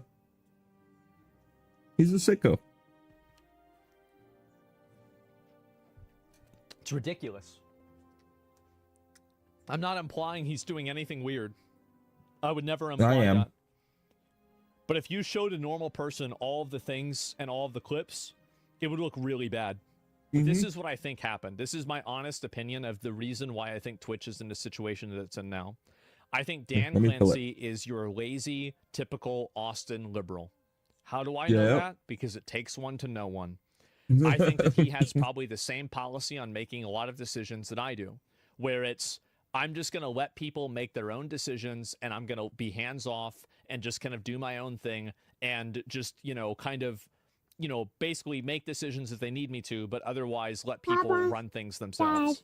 But here's the reason why I think Dan's policy of doing that isn't working. It's because Dan didn't build the team that he is putting in charge of this. So when you build the team to do that, then you can have a more hands-off policy because you've handpicked these people in these positions, and you know how they will think. But what happened is that I think Dan came in and there were already these people in these positions, and he applied his leadership style to that, and all it did was exacerbate the existing problems. Yep. Because now made everybody else lazy, managed, and they're allowed free reign to be even more extreme. I think that's what happened. Like that's my genuine opinion of what happened. Like, I don't think that he's malicious. I just think that he's not leading the company in a way that's effective. Like that's generally what I think it is. And I think actually with this situation, it is borderlining on malicious. He never applied any leadership? Well, I'm talking about internally, privately. That's what it seems like. So yeah, explain it like this. Explains your leadership style, and his makes a lot of sense. Exactly. And like, well, Cody, like, this is the thing, right? It's like all of my mods and everything, and like my editors and everything, like these are all people that I picked, right? Or the people that like I picked. So like there's a leadership that happens there that like, yeah, obviously like mistakes happen with everybody, but for the most part they don't, because there's like an aligned vision that was curated ahead of time. Yeah. Explain in WoW terms. Okay. You have a raid leader that doesn't make raid calls during a boss fight, but he didn't make the raid, and he just came in there to a completely different raiding team, and the raiding team that he had needed to have the boss abilities called out. Yeah, but he wasn't calling them out. He just expected people to do them himself. Manage people. Like, unironically, I think that's like a perfect analogy. That's basically you what it want to lay is. on my arm? Who asked that? No, I'm serious. Like that's what it was. Damn, I understand now. Yeah. And it's just, there's so many other instances. Like, for example, like you have small streamers that are, like they have like 2 viewers, but they have like 150 people in their chat. Like, and this is the issue, is that there are so many of these problems that are happening on the platform that it's not any one thing. It's like dozens of things. Like, if I look at this right here, according to Stream Hatchet, Twitch's Q3 market share has dropped to 48%. So Twitch has now lost the majority of the market. They own the plurality of the market, but they do not have the majority of the market. Yeah. That is massive.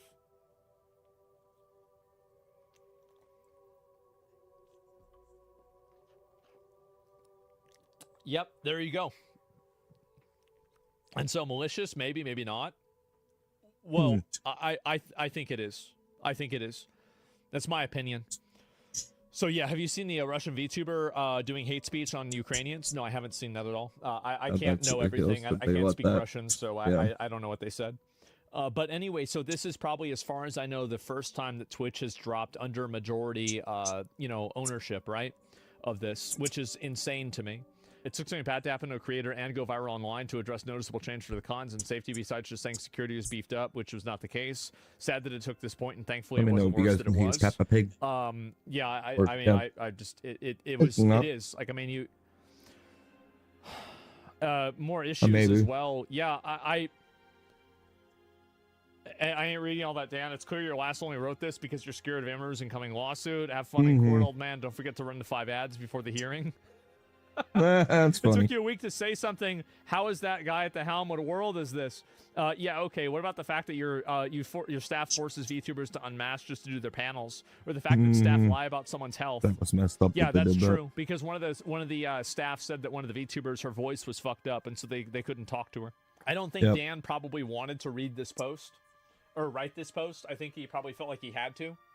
And he's probably forced to by Amazon. I'm just very frustrated about it, and I don't know what else really to it say doesn't about it seem beyond right. that. It seems like so half-hearted, that post. Not a. Oh, we gotta watch this. Harry Sisson has been so annoying on X lately. Hey guys, welcome to the Liberal Hive Go Mind, back channel to full focused screen on mode. exposing the abundant hypocrisy of the left. Oh, the poor Democrats. They're so Harry desperate for their Sisson. own Joe He Rogan, had such a right? weird We always Piers hear them Morgan saying that interview. out loud, All his especially after facial the expressions. 2024 He looked like election. a We need our own Disney Joe princess Rogan. that just got Sunbreaker, insulted. Can you please be our Joe Rogan of the left? They want charismatic, Yeah. culturally plugged-in people who can move the normal people into their direction. But unfortunately for the left, they have no Joe Rogan, no. What do they actually have? They've got Harry Sisson and crew. Harry Sisson and his Midas touch ilk. Oh my lord, what a sad What'd you do? state of affairs. An entire cavalry of payroll.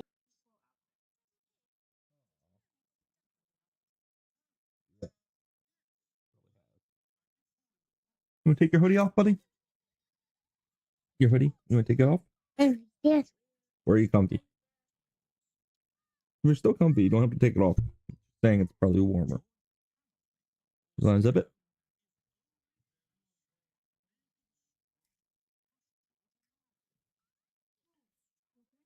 Here, eating Pringles.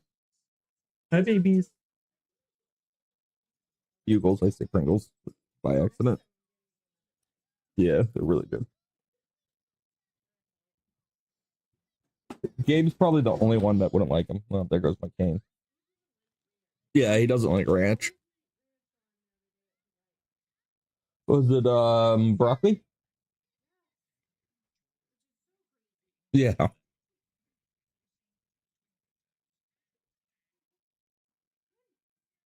What?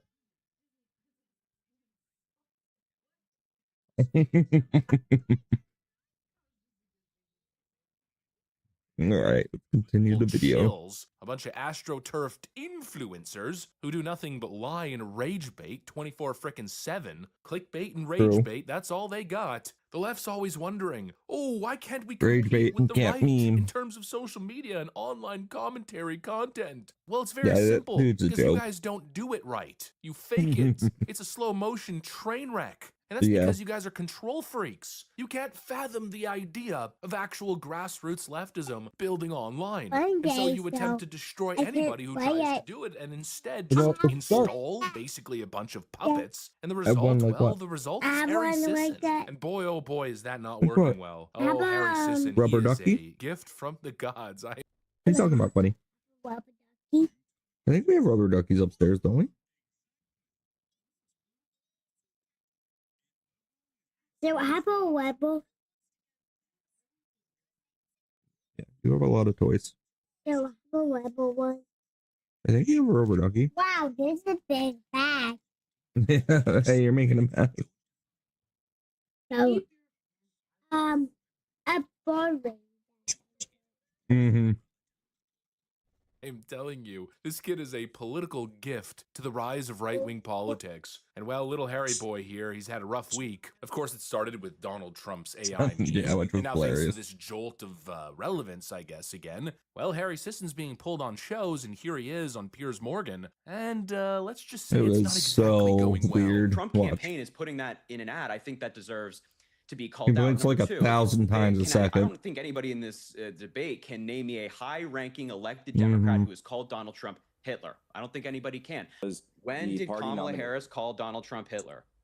October Last of October. 2024, Kamala Harris said on the campaign As trail he's Donald caught. Trump Look, vowed look to what be he a does when he gets dictator caught. on day one. His former chief So of staff weird. said he wanted generals like Hitler's. Donald Trump openly admires dictators, including Adolf Hitler. Last October, that was said on the campaign. Oh, little Harry. The Democrats really aren't Yeah, sending overly their best animated. now, It's are so they? fake. You know, this guy operates with so much confidence, especially in the way that he debates so aggressively. But what is that? I mean, seriously taking the angle that no high-ranking official Huh? has ever alluded to Trump being Hitler or called Donald Trump Hitler. It took Yeah, about it's completely 5 weird. seconds to debunk him, and no amount of exaggerated facial expressions changed the fact that that, of course, was 'Cause I a think he's highly embarrassing GAY. moment for little Harry Sissy. And then, of course, followed by another one. Just be I honest call with him me. Harry When you Piss On. first saw that meme,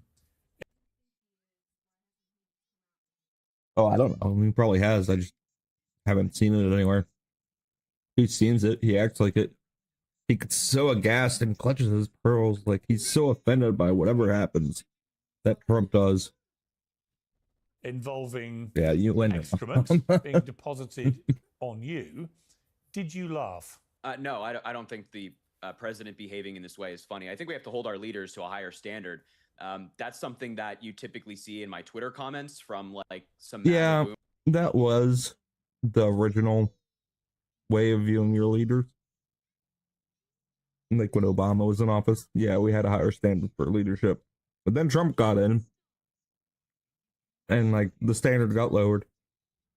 So yeah, we want more of a real open person. And then Biden came in and just like just made the level so the bar so low it was like, well, Trump can pretty much say and do whatever he wants. Boomer who spends their time making AI videos all day. It's not something you'd really hope to see from the president of the United States, but alas, we are here. He didn't make the video. He just reposted it. He's not serious. And I don't actually think he cares about anybody but himself. And I think he's more interested in social media beef with a 23-year-old as the vice president is than he is in leading the country.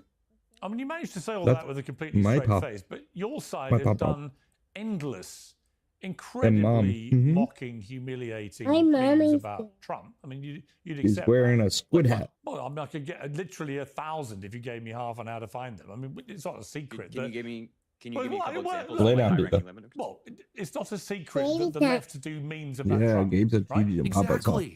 Spare us the clutching of your pearls. How dare Donald Trump post a joke? It's so beneath him, says the party that's constantly posting photoshopped images of the president, unflattering images of the president. You simply Google Donald Trump's name, and it's all horrible photos of the president. That is true. News outlets, they do it on purpose. If they're writing an article about President Trump, they choose the worst photo that they can find every time, and then edited it on top of it all to make him appear more orange. Not to mention Gavin Newsom, not so long ago, producing all kinds of no, Newsom's just Trump. There's a whole era of implying that I can't Donald Trump stand has that man. small hands. You got all the jokes that Jimmy Kimmel and the photos that they've generated for their TV show. The left antagonizes President Trump constantly, and all of that is You need a holder? Facial tick Harry Sisson dancing around. Well, no, you can't have that holder with mine, but you can have a holder. You can have the purple holder that Mom has.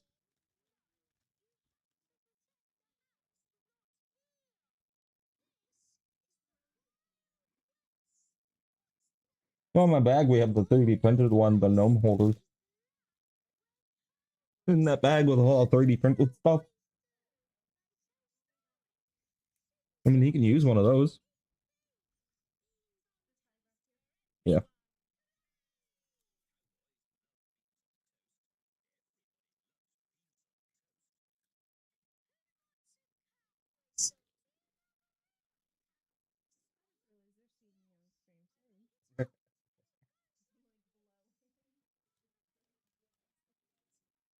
Here, can I put it on him?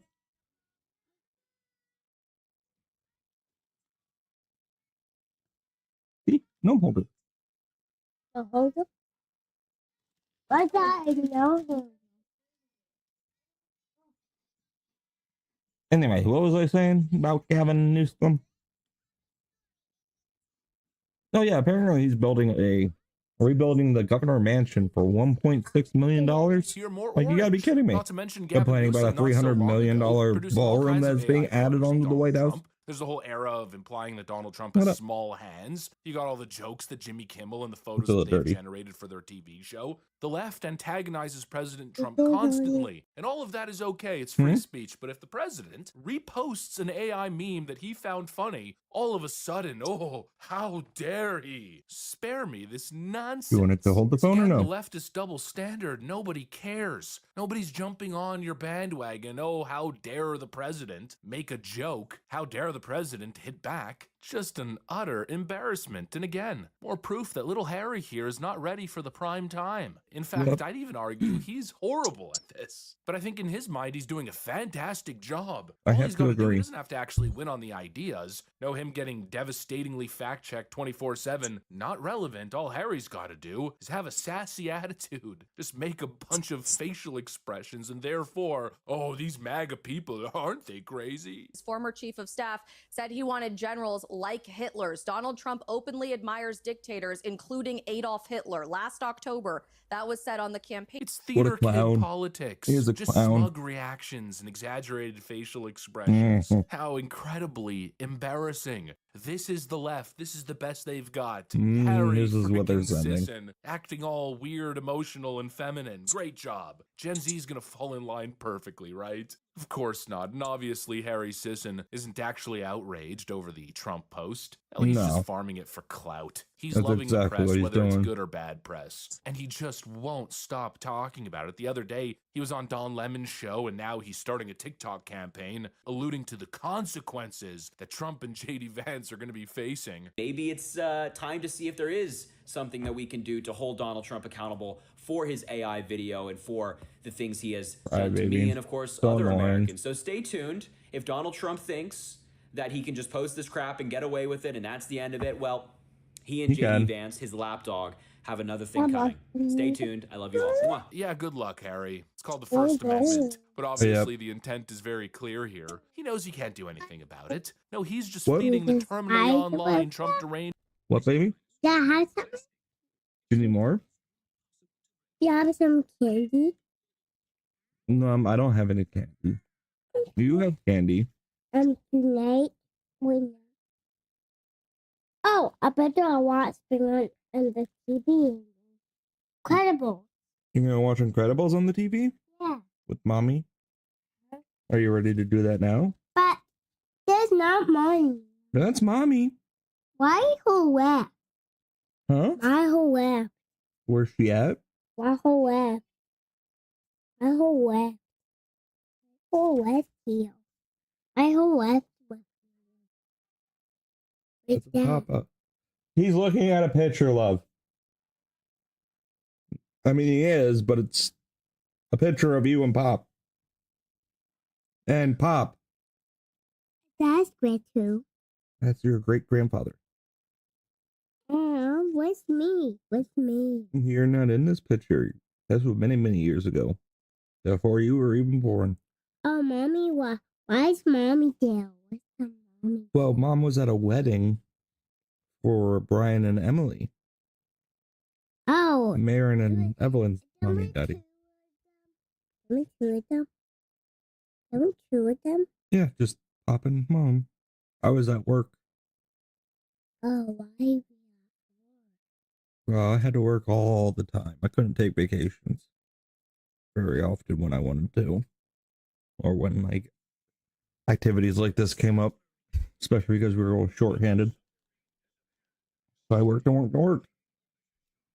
Derangement syndrome crowd that wants their favorite little TikTok here to fight back. Oh, take on the Trump administration. Oh, you're doing such a great job. But unfortunately, this guy in his little attempt here to outlaw right-wing memes, well, it's having the exact opposite effect. Let's call it the Streisand effect. Instead of scaring people that they might face consequences for making Harry Sisson AI videos, well, people are doing the exact opposite and making AI video after AI video. Oh, Harry, I have a big surprise for you. But you have to be a good doggy. Do you want this? When I say speak, you have to bark. Okay, are you ready? Speak.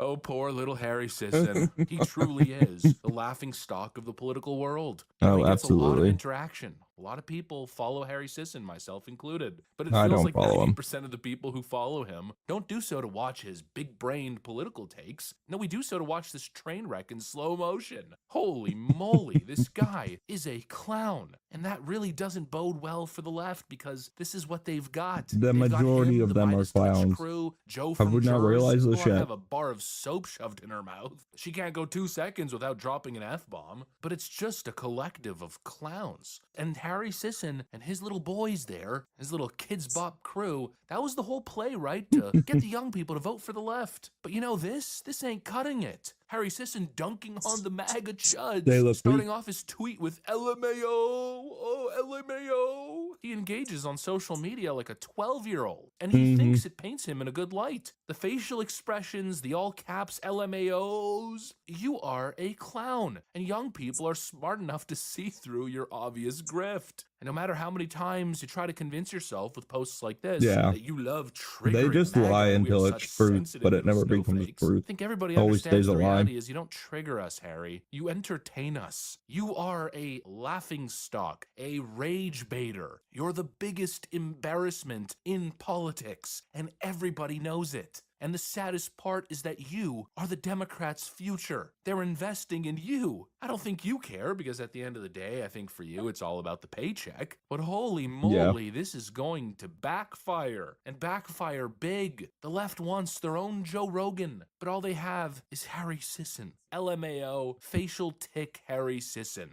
dancing around on his little TikTok videos, pushing some nonsense fake outrage campaign every week, just lying through his teeth, constantly just like they're pushing the trying most to say they're going to disingenuous impeach crap. Trump. Harry Sisson is We're not going to building this save the ballroom on the White Democrats House. It's and their like young middle joke. problem. They're No, a he joke. is turning Hakeem more Jeffries. Gen Z men to the right than I think anybody else. You know, I'm 32 years old, but I remember being in my early 20s. I remember being young. Honestly, I wasn't that different. I still possessed all the same mental faculties. I could see a BS artist when faced with it. To be honest, I was quite left-wing back then, at least to a certain extent. I don't know, I was more apolitical. But I gotta tell you, if I was 21 now, there is no way in hell I I was would be more on the centrist left. when I was If I had 20. Harry Sisson making the videos that 21. he makes now, I feel like just intrinsically, I would feel revolted and run so far away from that side. It's not even funny. And I just have a feeling that's exactly what's going on here, especially as Now the I think memes continue to drop. pretty I mean, far this is the right for best the the most- Democrat machine can produce. They have no one Most genuine sense. on their side. It's all a bunch of astroturfed losers. I truly believe Honestly, like, I wouldn't have a problem with Gen Z LGBT gets if they older, would as just we stop continue pushing to it on phase out everybody from the and era kept of to legacy themselves. media, once that generation of They don't need to announce brainwashed the cable world news that they're watchers this, is they're that, essentially they're this replaced, person. the Like, Democrats are going to they be in identify as their such a bad sexuality position. instead of as That's my thought themselves. process, at least. This little Harry Sisson experiment is going to It's just end weird. in disaster for the Democrat Party. And so, no, Harry, And that's you why don't it trigger crumbles me. so You are easy. the best thing to happen to this movement. Actually, I kind of love you, buddy. Keep doing what you're doing and never stop. I hope the DNC money never runs out. You are the best. Your comment section on all of your posts, it's the best. The AI memes about you, they're the best. To be honest, I don't know what I'd do without them. Anyways, that's what I got for you guys. Thanks for watching, and I'll see you on the next one. It's funny. Oh no, what's If you going on with spend YouTube half Meta? as much time as I do watching all sorts of different content creators, you will have noticed that there is one thing that has been common between people of all sorts of different niches, and that is lamenting lower views.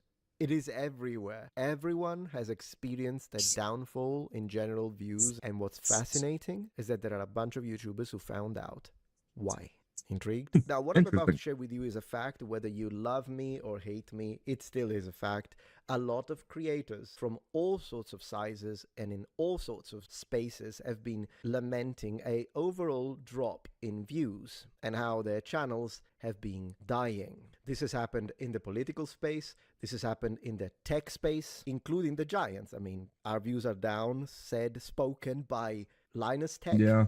I never would have thought that this would Yeah, have what's been a with the sentence members that only we would have videos? heard. I'm not sure I like them. Check out a few of the things that they are saying. And of course, this has been happening in the history space. And there are several reasons as to why this situation has been happening. So I'd like to I discuss mean, if you want a these, members only talk video, about maybe how do this it has on like affected Patreon my or something like choice that. in the type of content that I decided to tackle. And after we talk about the reasons as to why this is happening, I would like to also briefly address the ways in which I've decided to react to it. Because at the end of the day, all content creators are on borrowed time, but I can tell you that much. We are resilient. And we always try to find and figure out a way to stay relevant and stay afloat. The channel's been very on the struggle bus lately, which Luke and I were talking about earlier. Yeah. Even WAN show today, it's like about Way three down. quarters. Yeah, 3/4 About? of what it would normally be. It's been... I reached out to YouTube about it because I was basically just like, hey, yeah, it seemed like there's been like a very dramatic Look, shift. I do it's not rhyming. remember the last time we uploaded a video and it got 350,000 views in the first day and a half, which, to be clear, is not, a valid complaint. I think that there's a lot of people the world over that would give their left testicle to get 100,000 views on a video. Yeah. I think that was mid to subpar. I mean, I performance in wouldn't, the but house. yeah, there are people. Oh yeah. Oh yeah, that if was people want some scale. Yeah, that was pretty catastrophic like 10 years ago. And nowadays it's like unheard of. I don't remember. Literally, we could upload a video unboxing a pool robot sponsored by the maker of the pool robot, and it would outperform that by like 2x. No, yeah, Yeah. I can see that. So, of course, do remember that I saw everything that. is based on perspective. So we are That was talking part of that about one of viewership. the biggest creators on the tech sphere. So clearly, I would say that for him, if a video doesn't hit 1 million quickly, then there is something wrong with it. It's probably going to look 10 out of 10. And on this video, they explain why. Now, the reason why I'm And they only got showing his 220K video, views it won't be the only one we're going to briefly in a month. check out, but the reason why I chose this one specifically is because it's such a completely different niche to the one that I address usually on my channels, plural. Is because I wanted to underline that oftentimes, unfortunately, there are people in the audience, I would say not the fans, but people in our audiences as content creators, they always have to point the finger and say, it's your fault. Your content is horrible. You didn't make the type of video I like, and that's why you are falling off. Either that, or simply you say No, I think people just on the political lose side, their. whether it be even in fact on the historical Some side. people you lose their said edge with something it. that they didn't like, Some and so just now they want to kick you while you're the down. tides And the turn. reality is that personally, I would be more than happy to take full responsibility and say, look, maybe you're right. Maybe the quality of my content is not as good. Maybe I don't deserve the views. I'm happy to consider that possibility. Problem is, though, too many people are having the same exact drop in views. Mathematically, it's the fault of the creator is not it. Once again, not because of me, but simply because there are very talented people that have been affected. And it's just because they make slop, cannot be used. No, that's not Use it true, on me, because but there's you a lot can't of use good. it on them. No, it's happening at a large scale. It's happening up and down, left and right. Huge numbers, massive creators, people that were hitting millions, and then all of a sudden that's gone overnight. It's in the back end of the algorithm, and we know what happened. We've all been there, haven't we?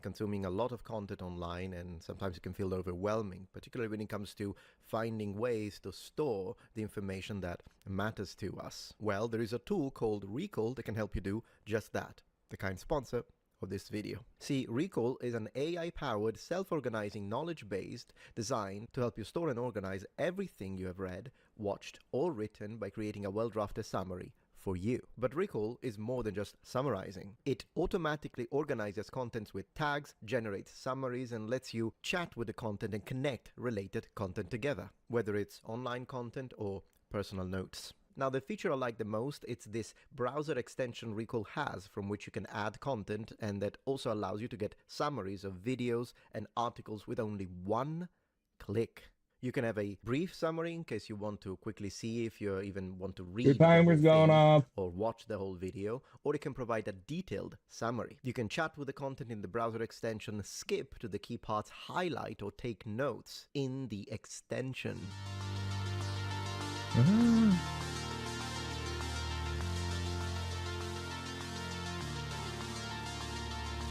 And the content gets a lot of tags, so when you save it, it's automatically categorized. You can also import bookmarks from other apps. This works with YouTube videos, Shorts, Spotify, Apple Podcast, PDFs, Google Documents, and even TikTok. And it also comes with a mobile app. In August, Recall launched a major update and a new chat feature, which will enable you to chat across all the content you have saved in Recall, in order to get instant insight beyond the brain's limitation of memory and information synthesis. Instead of searching through your notes, just ask a question and instantly find the section you were looking for. And personally, this is very useful for me, particularly when I organize my scripts and research. So in other words, if I save all the videos from my channel, it's like I'm chatting with myself in a way. So, if you want to remember all the content you care about, and even chat with your favorite experts, give it a try. Ready to watch Incredibles when you are. AI. And if you use my code METATRON25, Right, you wanna watch get Incredibles? 25% off of a subscription Recall that is valid until the 1st of November, He 2025. wants candy And till massive thanks to Recall after for pizza. sponsoring my video. Or with pizza. You can have candy with pizza. Sound good? Even Penguin has mentioned that he God has bless you. seen a drop in views that was big, and he's an extremely successful creator. I mean, look at this, 3.9 million views. He's a millionaire. So it doesn't really matter to him. But then again, do remember that even though like 800,000 sounds like, man, that's a huge amount of views, true, but he does have 17 million subscribers. So even he made a video about this and showed us some analytics, and I do want to check that one out very quickly. And definitely there was no change in the type of content that he was producing. He didn't do anything like that. He just kept producing the normal type of content that he was always successful with. And he still is, don't get me wrong. But he did speak. Still get a million you views guys, or so. and I assume you're literate. You know what the topic is. It's a huge YouTube issue that apparently has just started up, and people I'm rearing its ugly head. According to a bunch of YouTubers, there's been an abnormal drop in views on all of their channels. Allegedly, a site-wide decline in views, seemingly out of nowhere. And they've been doing a lot of exploring in the data, and they believe they've found the culprit. A YouTuber named Josh Strife Hayes just posted a video explaining all of it and showing all of the data, which is apparently corroborated by a ton of other channels experiencing very similar circumstances. And I'll go ahead and address the obvious explanation that people are absolutely going to be like Poindextering, pushing up their glasses. Obviously. Well, actually, this is the reason. They fell off.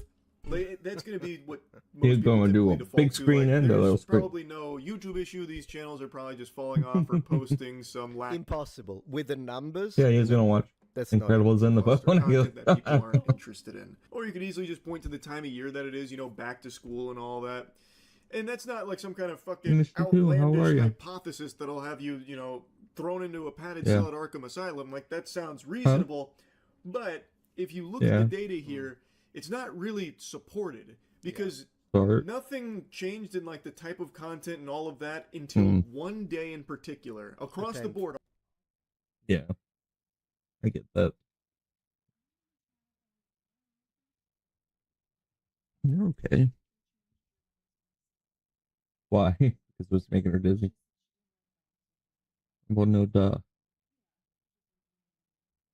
Made her mean.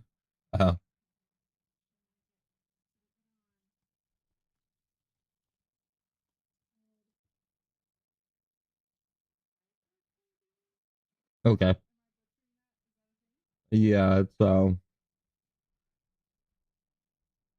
it's a different type. They should just give her like Tylenol codeine. Yeah. Yeah, it's probably just like a split.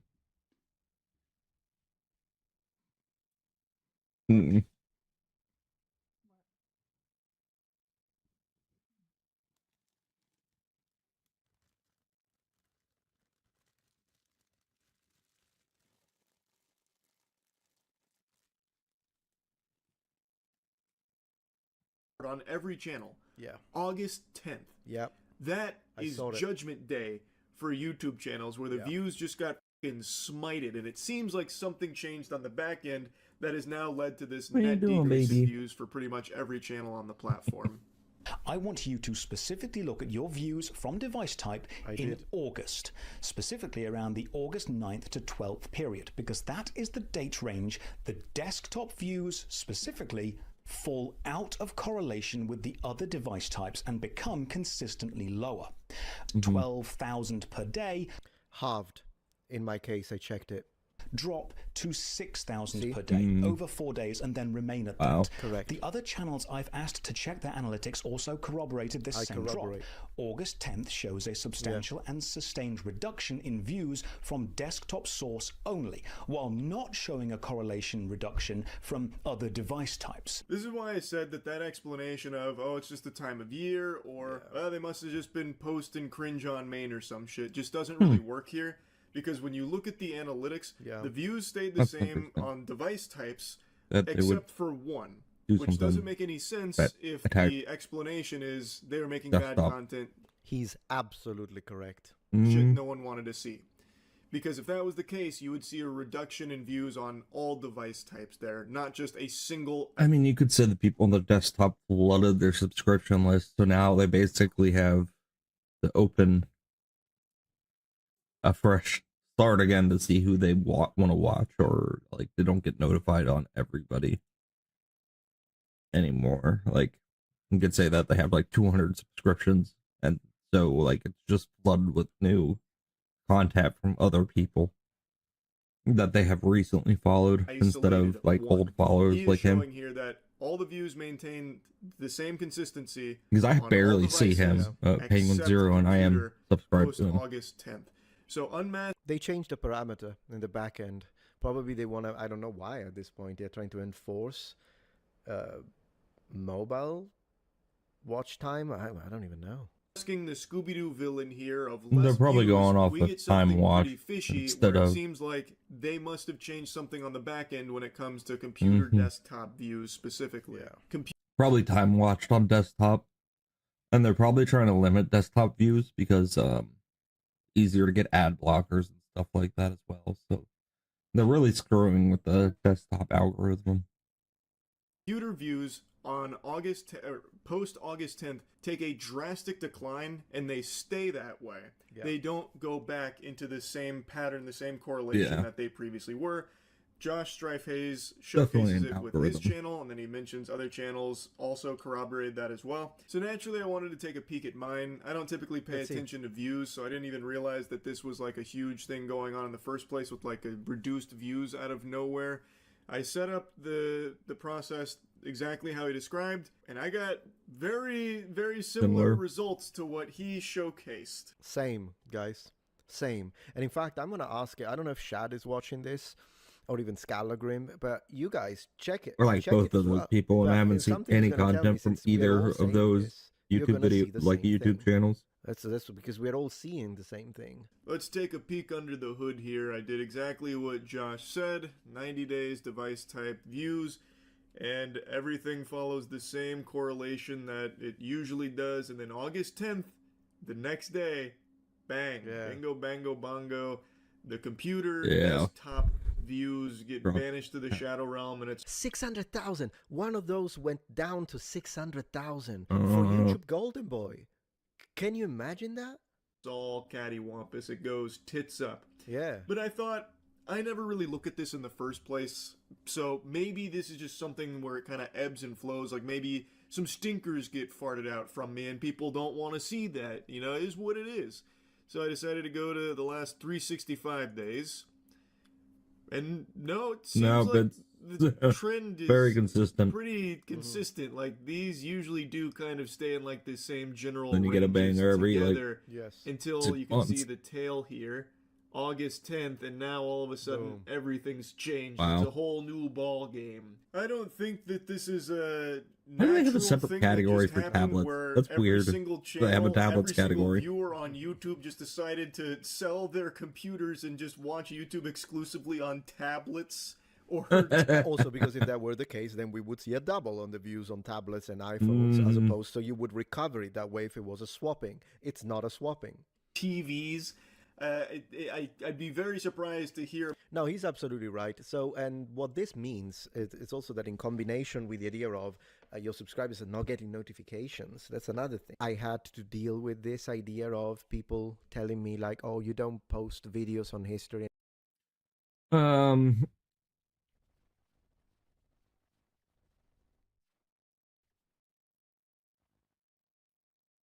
Algorithm.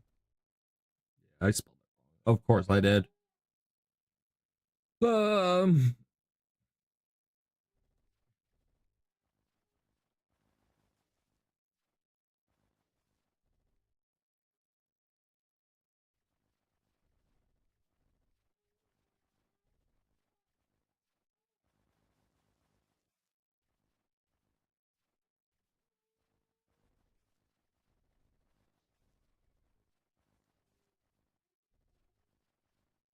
You're not too busy. Answer mom. Do you want cheese and pepperoni?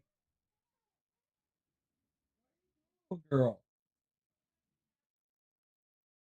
I'll take one to beach.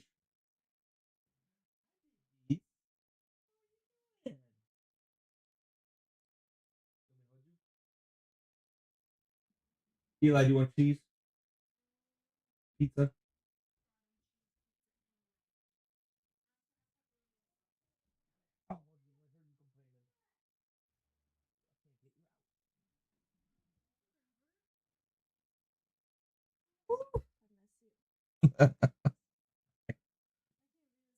You. You can be.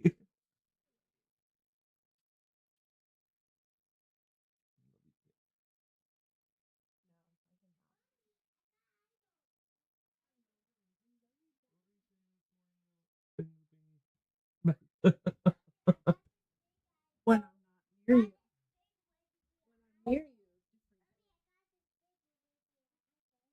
Big wiggly eyeball. I can hold her while you get your pizza. Then I'll hold her. You eat.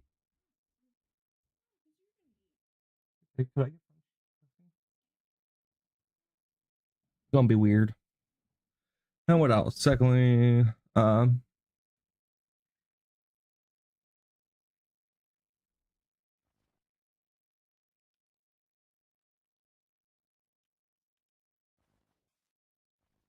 was supposed to be LY.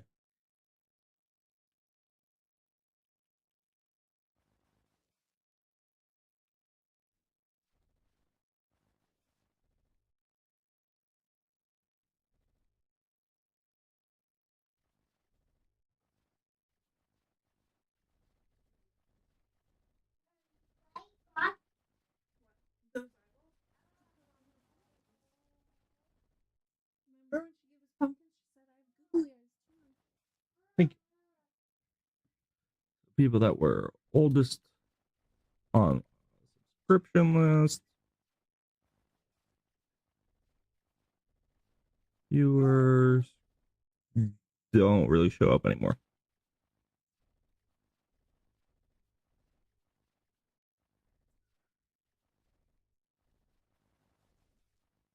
Like I barely see anything from Moist anymore. Oh, maybe I have to make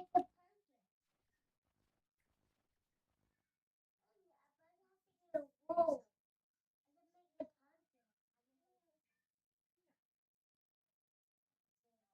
Anymore. Apart from these last few weeks, which I understand, I kind of been covering all sorts of political topics and news, but that is because, I mean, as I expressed, there's a lot going on. this is what I'm interested in right now, particularly after what happened to Charlie Kirk. It kind of snapped me, but I will talk about more about this on a separate video, which I will release soon. But apart from this, even before, when I was doing a bit of reacts and some original content, there was a time when I was posting like 5 original historical videos a week, and people were still telling me, you don't post history anymore, because the only videos that they would get notified of were the reaction videos, like when I was reacting to big names like Friedman or Joe Rogan. And so that was really frustrating because it showed me that the notification system doesn't work even for people with full bell on. And in fact, one thing that I noticed is been happening, and this is happening now that I'm getting more general views due to the topics that I've chosen to cover, even though I will still post the historical videos, don't worry about that. Or before, it happens all the time that people tell me, yeah, I've been unsubscribed. I thought I was subscribed to you, but for some reasons I wasn't. Or people are like, I know for a fact I was subscribed to you, but I've been unsubscribed. So this has been happening. And the other thing is, as I say, I don't think you're actually getting notifications of my content. And so unfortunately that means that you also have, and it's not your fault, but you're getting a incorrect perception and perspective on the kind of content that I post, because you're not getting the notifications of those videos that unfortunately for whatever reason the system has decided to bury on top of all these other problems of halved views that we have just discussed. Anyways, this is really what I wanted to talk about today. Lots of videos. I've seen all sorts of content creators are having these kind of problems, and in all sorts of different niches. It is wrong and stupid to point the finger at us creators and say it's your fault. The only people that do this are the people that are shamelessly enjoying struggle, people who are struggling simply because they have a disagreement, or they're jealous, or they have different politics or different takes on whatever it is that they are angry about.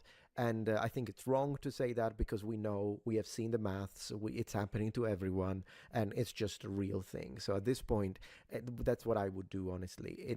I have never left a comment under a content creator that I was watching to insult him because he started to talk about something I wasn't interested in. I just simply stopped watching. And even this idea of declaring your departure as if you were in a freaking airport, saying, oh, I'm going to unsubscribe because you did this and I am offended. It's strange to me. Not simply because I'm a content creator, so I'm on this other side, but mostly because as a watcher, I don't do it. I've never done it, and I've been consuming YouTube for like 13 years now straight. I've never gone to another content. If I'm not interested, I just skip that upload, and then if they post something that I am interested in, I watch it. It's as simple as that. And if I do feel like leaving a comment, it's either positive comments or very occasionally constructive criticism. And that's it. That's just really how it is. Anyways, I mean, if you really want to go into the political aspect of this, then Skallagrim, who clearly doesn't have the same politics as me, at least in general. He's a lot more private when it comes to his politics, so I don't want to put words in his mouth, but he is suffering from the same problem. He has 1.6 million subscribers, and as you can see, his views are definitely on the low end, except for a few outliers, but we all get the outliers. In general, he has been affected too, even though he didn't bring any politics into the plate, if you will. Same when it comes to Shadiversity, who's barely managing 20,000. Well, on average, some videos do better. Like this one did really well for him, but then again, 21, 24, this is 28 again, 22. And people will say, oh, it's because of his politics, and it's not true. This is just false. Or other people will say it's because the content now is just slop. And once again, if that were the case, how is Linus Tech affected? I wanted to share this with you. Something has happened in the back end. I hope that they fix it. As of now, the kind of topic that I've covered has changed for the better, the sort of views that I get generally. But I wish that even regular videos would not get penalized by the algorithm on top of having to deal with halved views from desktop, because it really makes our life harder. But anyways, compared to regular jobs, it's still one of the easiest jobs on the planet. So I'm not going to complain too much, and I want to thank you, each and every single one of you, for your continuous support. Thank you. Bye. Once again, thank you so much for watching, and thank you to the sponsor of this video, Recall. Don't forget to click the link in the description and use my code Metatron25 for their fantastic offer for you. Bye. Cool. Yeah, I've been noticing that I don't see a lot of the same. Oh, we gotta see this. I want to see how the #1 Daredevils. We have got ourselves a spectate of the rank 1. Well, I don't know if they're rank 1 at the moment. At time of the screenshot, they were rank 1. AKA eating tacos right now. AKA eating pizzas alt probably. If you don't remember eating pizza, he was our Iron Fist from forever ago. And apparently this match is showcased with a bunch of pro players. Eating tacos, 51-6 down here. Holy 16. shit! And look at this lobby; it's stacked. What's she doing? Get over here, girl. Under the desk or lay on the chair. Go and get up in the chair. Do not make me raise my voice at you, doggy. Diva, come on. Up. Lay down.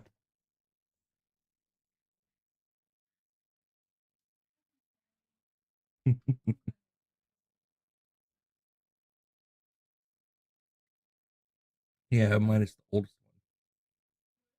one. Mine is the oldest one.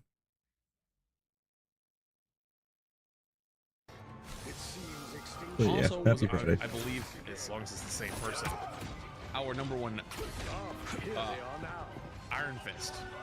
So they do actually have some similarities in some ways. Immediately goes for high ground contest. You're on my radar. Just keeping an eye on the Wolverine. Doesn't engage him. Knows that it could be bad news. Get kidnapped. Baits the engage. Forces him out. Breaks the wall. Goes back up. Is it backlining time? Also, he spends so much of that time without actually having any charges on the E and stuff like that, like the flames.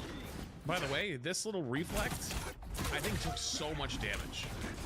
Does it actually fully reflect it, by the way? I don't remember, because he has 296 damage, and then after it, shoots up to 462, so basically doubled his damage off the reflect. Namor called him back up. On the hunt.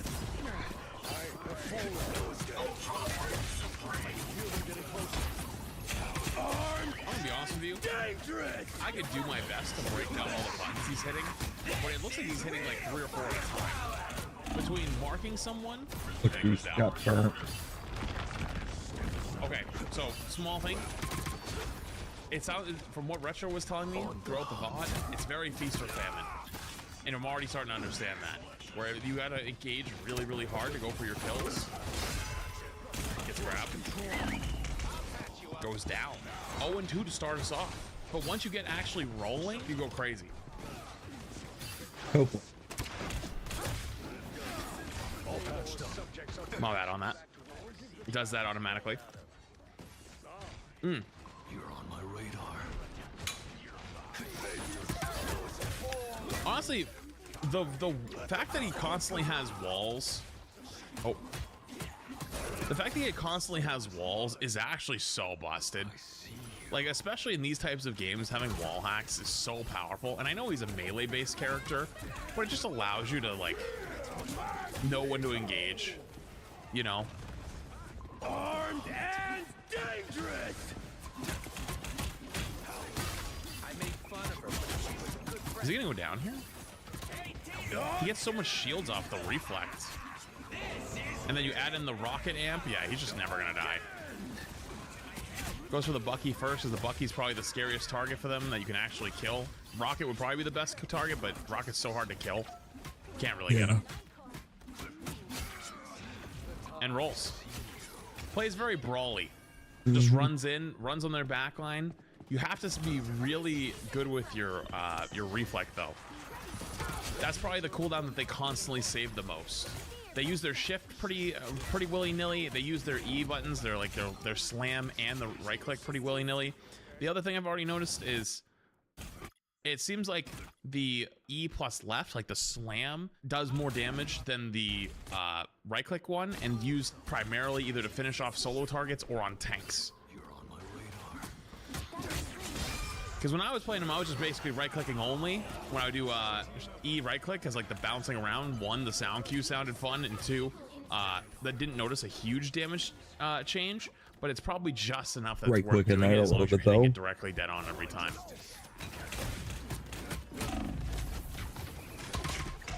But also hitting the bounce one, the doot-doot-doot one, is just easier. So I think if you just don't have the mechanical skill, that's probably the way to go. You just hit that more often. But when you're at this level and you're hitting every single ability, we just ulting in 1v6, no fear. Hello? Hello? Hello? Actually, no fear, just runs at them. Did you see how much damage that did? Look at this. Look at everybody's health bar. Watch what happens here. Everyone's at half health, and one of them's already 1 HP. Oh my god. Yeah, he got the rocket He there. goes down, but this is what you mean by the feast or famine. You kind of have to all in. He was damage boosted too. Was he damage boosted? It was damage boosted. You're right. But you have to. You have to all in. If you don't all in, then. You know, I haven't played much Daredevil. Is it really that hard to see teammates, by the way, unless you're close enough? Or is that just a replay viewer thing? Okay, backs away because the rocket ult. There's no way you're gonna get any kills through that anyways. I see what he's going for there. Tries to go for like through the hole reflect, but can't get it. Uses the movement left click when you hit shift or you hit F quite frequently. Just like it's almost like a mini tracer blink. Using it to chase down enemies constantly, not even using for damage. It's mostly used for movement. Holy shit. I didn't know you could hang on walls. And also, and maybe it's just me, but I feel like the wall climbing right there kind of looked like Iron Fist. Also, what in the fuck is this pasta I'm reading right now?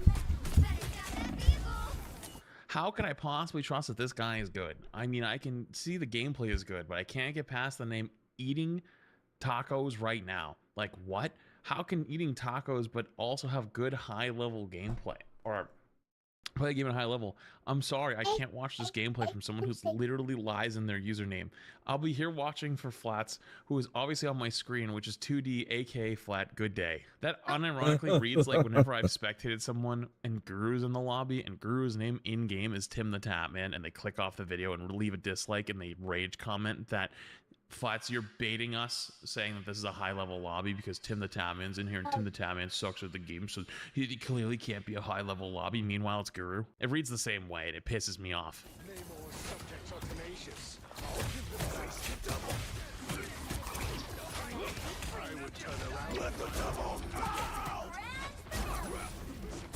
That's tough. Gets caught. Hey, listen, hey, just so you know, chat. Hey, this happens to everybody. Even if you're one of the best players in the world, rank 1, you get stuck on a wall climb. You know the one? Hello? Rolling now. Jeez. Dude, I knew Daredevil was good right now, but hello? Someone stopped the cart. Yo, whoever stopped the cart? Oh, it was Speedery. Of course it was Speedery. Yo, good play from Speedery stopping the cart. Good lord. On the hunt.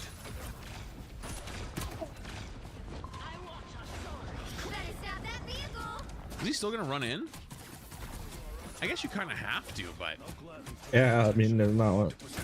You don't have any other melee. He'd be a good team up with like Thor. constantly changing his marked target so he doesn't lose the cooldown. Smart. Oh.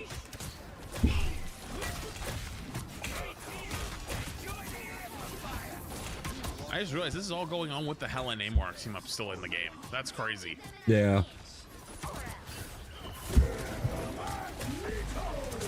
He wasn't stuck on the wall, he was head glitching ult to deny space. Ah, clearly. Ah, yes. Good analysis. My bad. My apologies. As I was gonna say, really, he's an ult into the cloak and dagger ult, but I think he had to escape. How are you alive? How is he still How full is bro health? alive?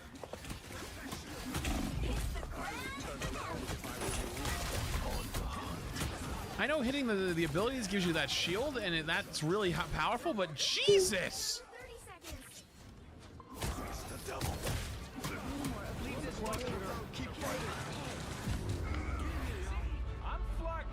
Snowflake putting in work. Snowflake putting in work. The extra shields putting in work. Literally just doesn't die. Is damn. Yeah, I think he's dude. damage damped too. Let me see. Like, yeah, the Mantis constantly has him damage boosted and healed boosted. Yeah. Except right here. You can take the They use rest him of them another back if you damage want boost. to. Yeah, so he's just constantly damage boosted by the Mantis. The Mantis is just enabling him to just go fucking bananas. Yo, get yourself a good Mantis player. Easiest way to climb, I think. Defense, I feel like it's going to be harder, right? Because you have to engage so much. Attack, it's easier because everyone's running forward, trying to push the card, deny space. But defense, it's a little bit more sitting back, right? Yeah, you gotta be more patient. At least in theory. Good bounce off the ground. 1v1 of the century going on in here right now. Forces Speedery out. Wow. Damn, forcing Speedery out of the 1v1 there. That's fucking impressive. Check stats. Daredevils are both the aces. 27 and 4 with 20k damage. 12 and 8 with 17k damage. Crazy. To be fair though, Speedery does not have the damage boost. So the constant damage uptime is partly why the damage number I would say is slightly higher. The kills though, that's different obviously. It's got Snowflake. If you're not constantly snowflaking your flanker DPS, like I don't know, you gotta figure that. You gotta figure that out. It's so fucking powerful. That's one of the things that I think I see the lower metal rank players make the biggest mistakes with. They'll pop it on their tank constantly or forget to use it. Only takes 4v1. Only takes a 4v1 to shut him down. I will say though, watching Daredevil gameplay is pretty satisfying. Oh. I couldn't tell you what's happening 95% of the time. Just for how fast he presses the buttons. Just combo the Maggle with the slam. Hang on, would the Maggle have killed anyways? How charged was he? Oh, I would have killed either way, probably. But he's still exact same time left click slam right where the Luna was standing as the mag ult hit. I mean, that's smart. Good reflect. Still going. See, this is where going on defense and holding on defense can be more difficult, I would assume, because like you have to do this all-in playstyle where you're just W keying. But when you're on defense, you're going to extend further and further away from your team, and all I have to do is back away, and then you get in a bad spot.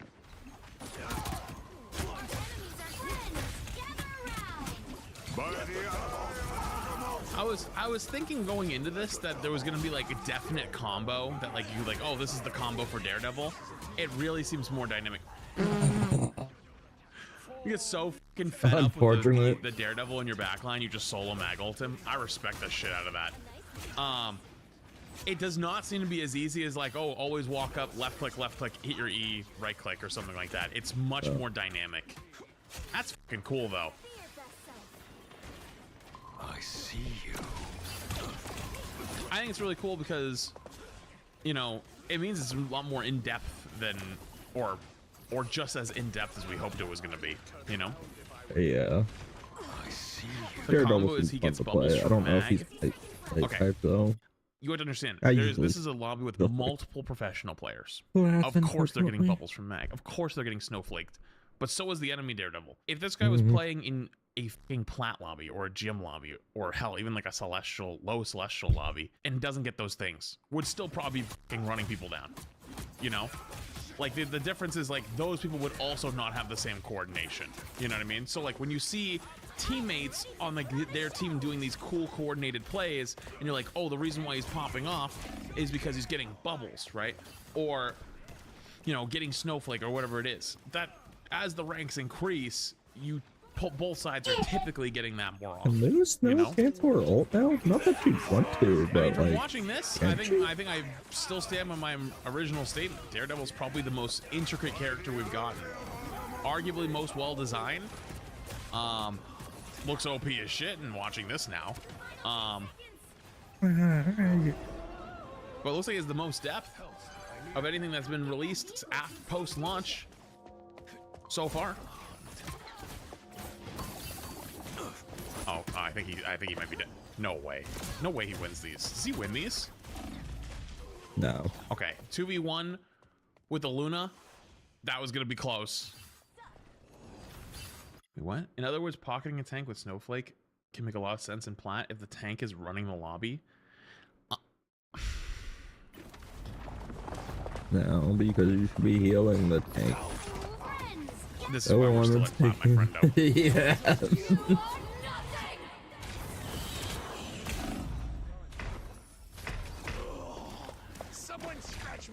We're just being real with you. That's all.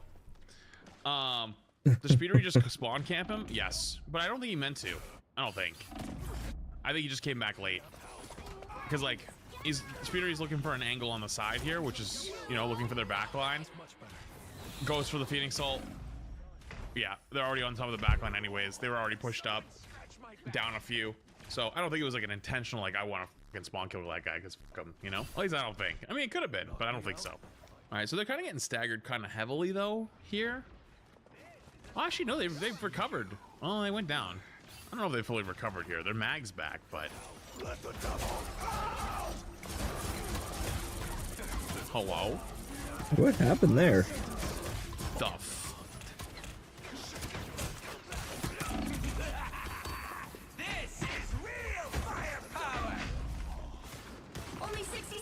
Jeez. Thank God they rock ulted back, but like, dude, watching the 9 million hit point or tick marks of damage go off is insane. Almost there. Hey, now. Enjoy the amplifier. The shield certainly wouldn't hurt. I am ready to put on a show.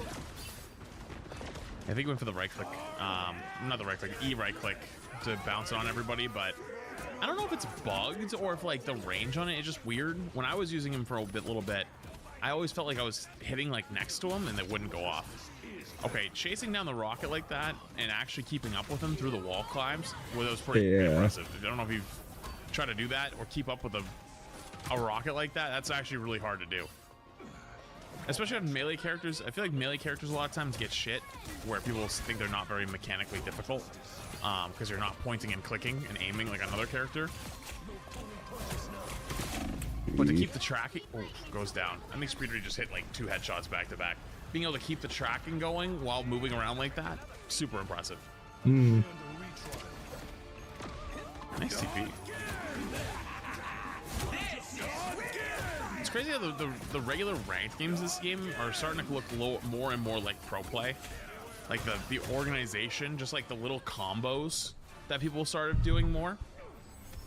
Like the skill curve of this game is increasing so fast. And I feel it every time I hop in and play after not playing for a little bit. I'm like, damn, I'm falling behind fucking quick. You're on my radar. Yeah, we'll get that game. Well, he's not. I wouldn't say he's button mashing. It's very deliberate when he changes either to like doing the bounce, like the right click bounce off the E, or just slamming on someone individually. It is very deliberate. It's not just pressing all the buttons as fast as you possibly can and like just looking at everything around you. The target focus is pretty deliberate. Changing the marked quote unquote target quite often is deliberate. Yeah, what happens with that, Mark? I don't think it's really fair to say button mashing.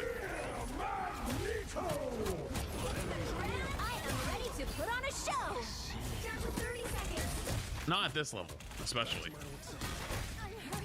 Although I could see where it looks like that. I think that'd be almost like the same thing where people will say like playing Thing is just right-click simulator, which in some ways it is. It definitely is. It's definitely your best attack, but there's a lot more to it than beyond that. Although, even more fair, I think Daredevil's 10 times harder than Thing, but you know, he's not gonna get any kills with the rocket ult up, unless the rocket runs away from the ult. Uh-oh. He still gets the one. Dude, sitting there literally getting pelted by the Phoenix the entire time. The Phoenix just can't do enough damage fast enough to get him off. Jesus. This is top 500. I feel Hopefully like next is bronze. So much damage. Oh, we go from rank 1 so Daredevil to like rank last Daredevil. That would be funny actually, but I don't have one right now.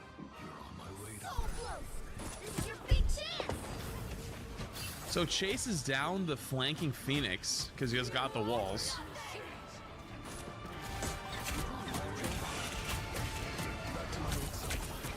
I think they're actually going to go down here because Speeder got 2 in the back line. Their back line's falling apart right now with the rocket and the cap. This is genuinely just like 2 teams trying to trade backlines as fast as possible, and that was one where the cap and the Phoenix killed their backline before the Daredevil could kill theirs. Back on defense again. I feel like, let me just stat check. 44 and 16. I don't think he dies. I remember right. I don't think he dies again. No, he doesn't. Why is the blind from Cloak and Dagger work? Isn't he already blind? How do you blind a blind man? That is a good point. You know, never thought about just that. thought about that. How do you blind a blind guy? Just gets so much attention. My goodness. And constantly full HP from the snowflake and from the extra shielding.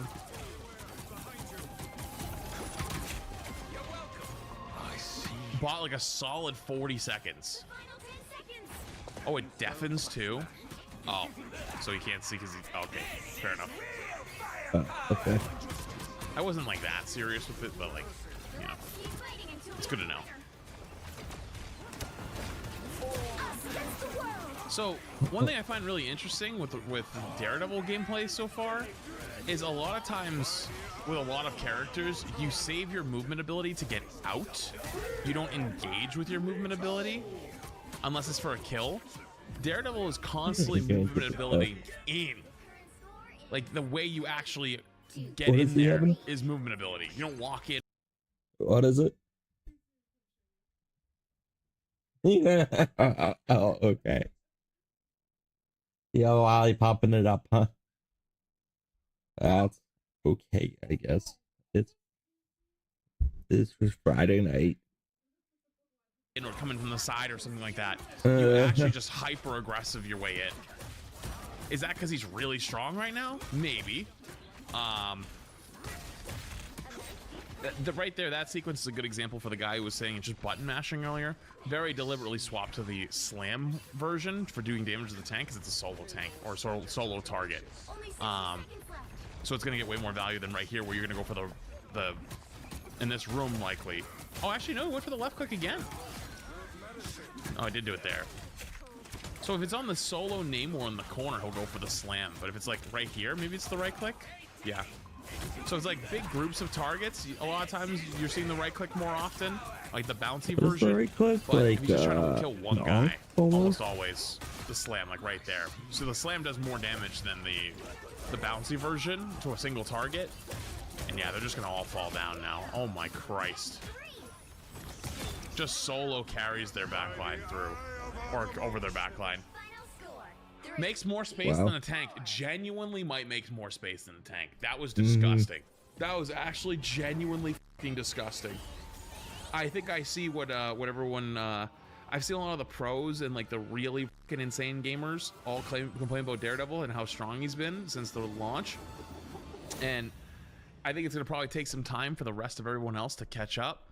Oh yeah. Oh yeah. Yeah, probably.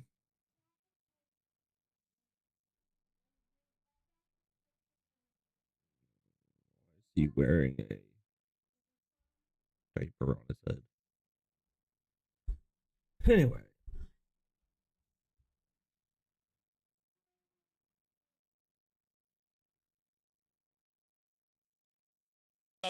Hold on. It actually thought that we sitting here were planning to utilize the U.S. military to invade and conquer Canada, or that we had in some way the possibility to amass an army to do so. That is the stupidest thing ever. So I responded with, no one is going to attack Canada. I am asking based on military size for academic reasons for math. Fair. You said this is academic and math. I can do that only at a high level. No operational advice, no invasion planning. I was just asking it. What I wanted to do was take a look at the size of Canada, the size of the U.S., historical record, trying to plan an invasion of Canada. Warfare, like the amount of people, what is the typical amount of troops that are required to conquer a nation like Canada?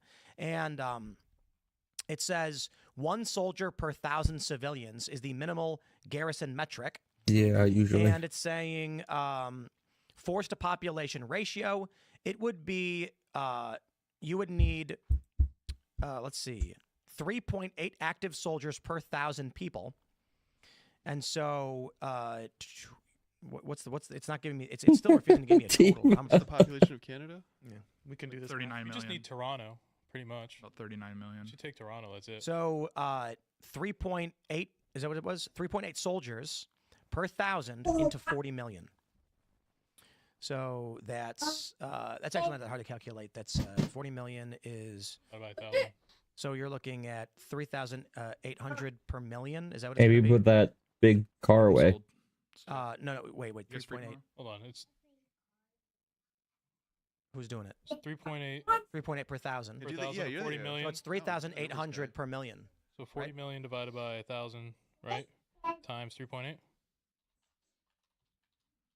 Why can't you just answer the question? It would be what, 3,800 times 40? 3,800 times 40. I believe is my math right? That's what I did. 152,000. That's why I'm like, what? That doesn't. Yeah. Yeah. Yeah. If it's 3.8 per 1,000 into 40 million, that would be 150,000. Man, it really won't give me the answer. I guess 200,000. So. Yeah, the Price is Right rules. You're closest. Yeah, exactly. Guys, I'm looking at my count. I'm busy this weekend. Can we do the Liberation of Canada? It says next between weekend? about 100,000 troops. Halloween, though. Oh, we might be able to scare them with our Halloween costumes. Well, we have the Culture Live on the 8th, so we have to do it before then. We'll be busy that weekend. Yeah, you don't want that to interrupt your show. Oh, yeah. So I don't know. Maybe 2 weekends we could do it. Why not? No one has said a reason.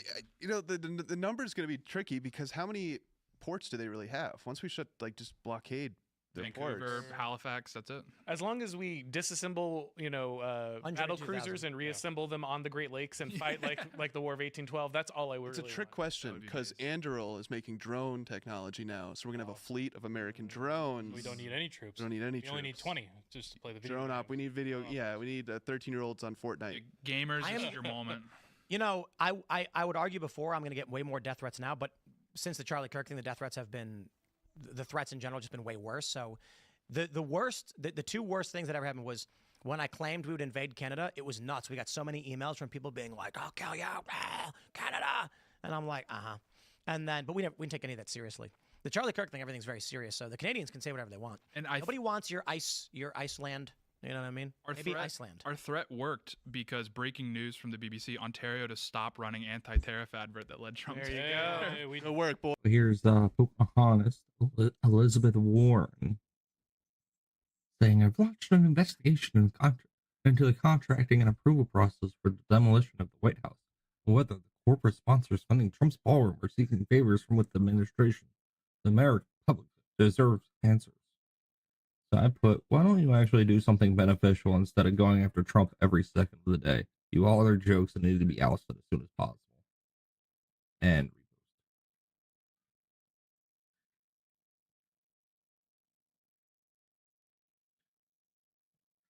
oh yeah, and then this happened last night. Can someone please screen record?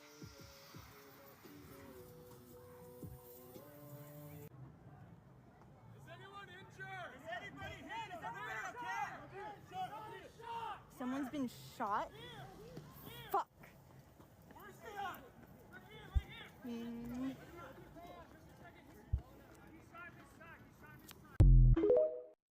Apparently it was a fragment.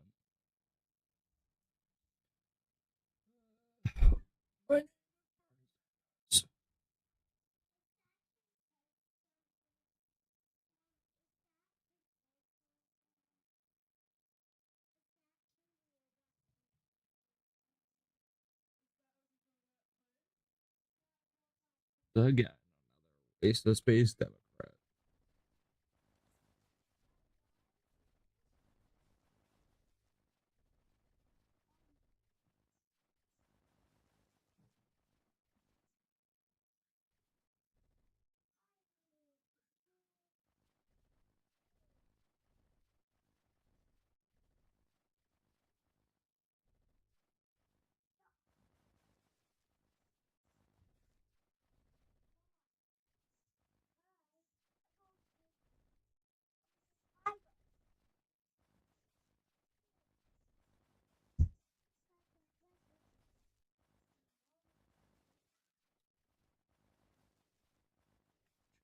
Something.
Yeah, good news.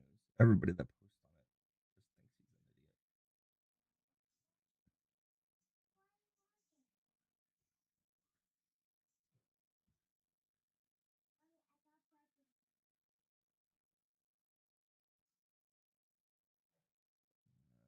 I doubt it is. It's a donation.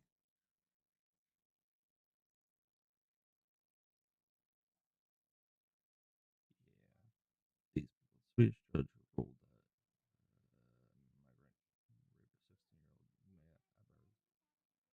that after serving a 3-year sentence because the rape did.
I'm sorry. I can't even read the case because that's how grotesque. It was grotesque.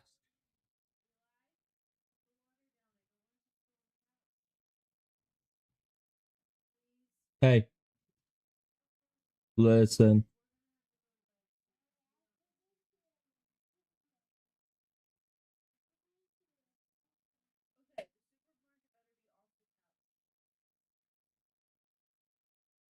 Yeah, you better listen.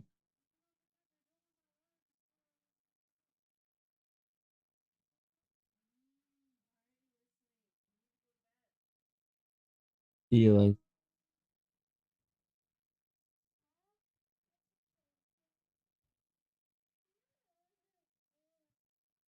Pushing limits.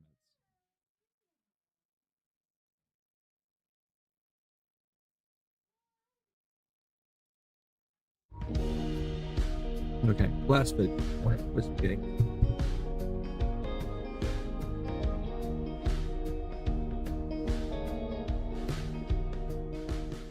What's up, guys? It's Benny. One of the funniest days ever that I really just enjoyed being live for was President Trump's closing arguments in New York for his trial. What they tried to do with Trump and lawfare, obviously horrific, but the circus outside was so entertaining. Oh, man. And you just kind of long for it, right? Remember when Robert De Niro decided to step up to the microphone and tell the American people things without a script? And that's very bad for a guy as dumb as Robert De Niro. Very talentless, actually. And also, when he's not on a absolutely silent movie set, boy, he gets really flustered. People started setting off their car alarms just to... What does that mean? Is that the country we want to live in? Do we want him running this country and saying, I'm not leaving, I'm dictator for life? This kept happening throughout Robert De Niro's little speech outside of Trump in the courthouse, and it got him very, very angry, quite flustered. This is really, even these people over here are kind of, it's kind of crazy. It's really crazy, and this thing, Donald Trump has created this. He should be telling them not to do this, but he's just... Little Robert is so upset. He's very, very flustered. He's very bothered by all of this. Little Robert De Niro had to, by the way, as far as I know, according to my sources, was wearing these shoes when he was giving that press conference. These are the Robert De Niro specials right here. Very, very popular in the 5'7" actor's household. That, along with the padded shirts here. What a humiliation. Robert De Niro trying to leave that press conference after wetting himself and getting yelled at in the streets. Let's go, let's go. Completely roasted by New Yorkers.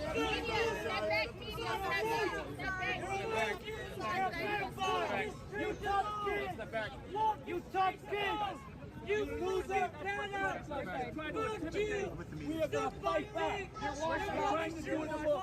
Watch out, man. You just missed these days. Gentlemen in this world. You are gangsters. You are gangsters. Step aside, guys. Make a hole. Make a hole. You are gangsters, he says. Okay, man.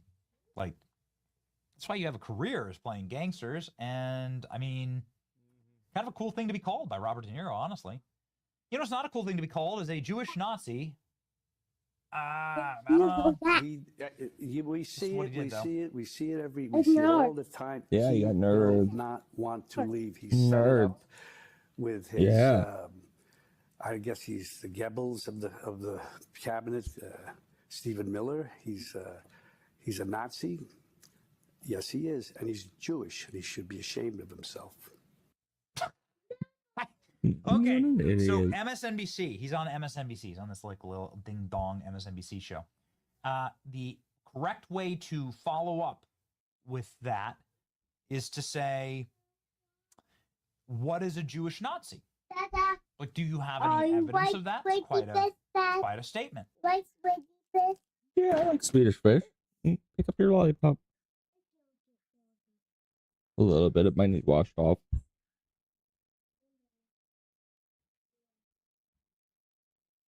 Yeah, I like Swedish fish. Do both. You're gonna do both? Mommy says so. Mommy said, You think she just nodded? okay, uh-huh. Oh, really? Oh, talk too. Oh, what's that? Ha. What's that? Ha. No, what's that? Yeah, you. Show mom what you did.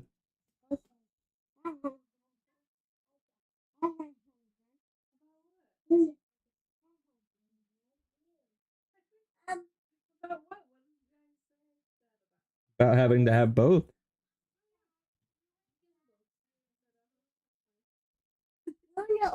Well, first he did that.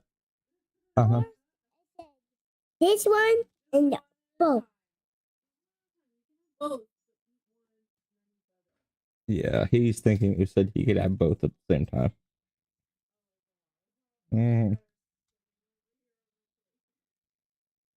Well, one fell on the floor. The purple one.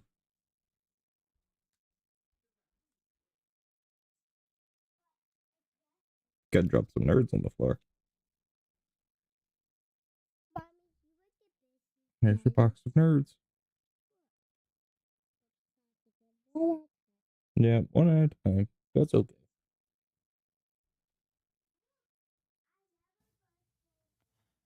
That Stephen Miller is a Jewish Nazi.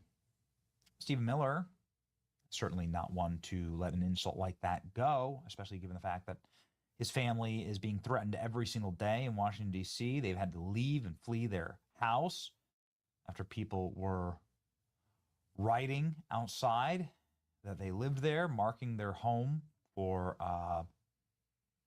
destruction. You know how it goes. I certainly know how it goes. And ladies and gentlemen, being called a Jewish Nazi by De Niro. Stephen Miller's Okay, remember over the weekend, Robert De Niro even called Stephen Miller, who is Jewish, a Nazi. Take a look. He will not want to leave. He set it up.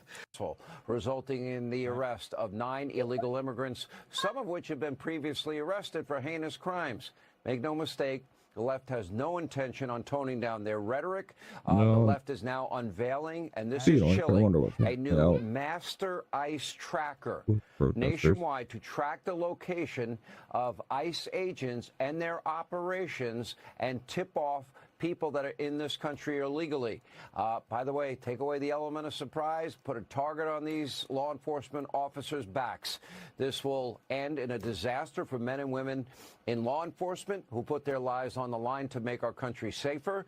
And when it does, the left, they will have more blood on their hands. Here with reaction, Deputy Chief of Staff for Policy, Homeland Security Advisor Stephen Miller. First, your reaction to Robert De Niro. I don't know. If it was me, I think I'd be hiring an attorney. You can't have one. Looking at suing for defamation. Number two, the master ICE tracker that they're putting on a website nationwide. Oh, that's going to make it really safe for ICE agents. Hold it up. Robert De Niro is a sad, bitter, broken old man who's mostly enraged because he has not made a movie worth watching in at least 30 years. Probably the longest string of flops, failures, embarrassments. This man has been degrading himself on camera with one horrific film after another for my entire adult life. And he's not taken seriously by anybody, not by his family, not by his friends, not by his community. He's a shell of a man, and everyone disregards everything he says. But let's talk about the threats to ICE officers. What we are seeing from the radical left, from the Democrat Party, is a direct frontal assault, attack on federal law enforcement, on the United States Constitution, and on the bedrock principle that the federal government is the supreme law of the land. Ladies and gentlemen, a couple of important fact checks here on Stephen Miller. First, Robert De Niro hasn't made a good movie. Robert De Niro has made absolute trash over the last couple of, well, decades. You can see here, look at some of these. Here's his Rotten Tomatoes. It's got an 8%. Tin Soldier got an 8% Alto Knights got a 39%. Trash. SNL, whatever. That's not really a Robert De Niro thing. Henry Fonda for president, whatever that is. About My Father, 30%. So pretty much everything that isn't a Scorsese movie. 28%. Savage Salvation, 28%. Amsterdam, 31%. Goodness gracious. Some of these are like documentaries and stuff. The Comeback Trail, 30%. The War with Grandpa, 29%. Look at this. This guy sucks. I didn't like The Irishman. Some people liked it. It got a good score Okay. here. Whatever. I don't like it. I didn't like it. Joker. Yeah, I'll take the memes from that. I'll take it. Here we go. I Am Duran, 38%. I'll give him Joker. You know what I mean? Yeah. But they ruined that one. Yeah, they ruined that one. But the Robert, that I will give. That I will give Robert De Niro has a hilarious and remarkable performance by Robert De Niro. The Comedian, 24%. Hand of Stone, 44%. Dirty Grandpa, 10%. Gross. Look at this. Trash. Joy, 57%. Heist, 30%. I'm telling you, the guy he's done. He's toast. He's trash. Yeah, he's been done. Why are you keep Should doing have retired this? a while. Why do you keep doing this? We all knew how small, mentally and physically, wacko, former actor Robert De Niro was. De Niro, who suffers from an incurable case of Trump derangement syndrome, commonly known as TDS, met outside the courthouse with force greater than the radical left, MAGA. Robert, whose movies, artistry, and brand have gone way down in value since he entered the political arena at the request of Joe Biden, looked so pathetic and sad out there. Where have you gone, Joe DiMaggio? President Trump should end all truths with "Where have you gone, Joe DiMaggio?" Ladies and gentlemen, an exciting time, fun time. My, how the mighty have fallen. It's your boy Benny. Yeah, always fun. Always fun. Okay, I did want to show this. All right. Let's That's watch the without trailer and we'll reaction. see what it is. This is Silent Cartographer. It's like the third mission in the game. Looks good. Damn.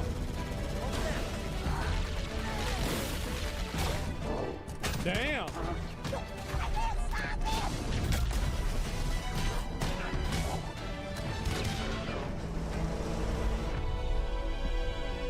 The campaign evolved. I think he did.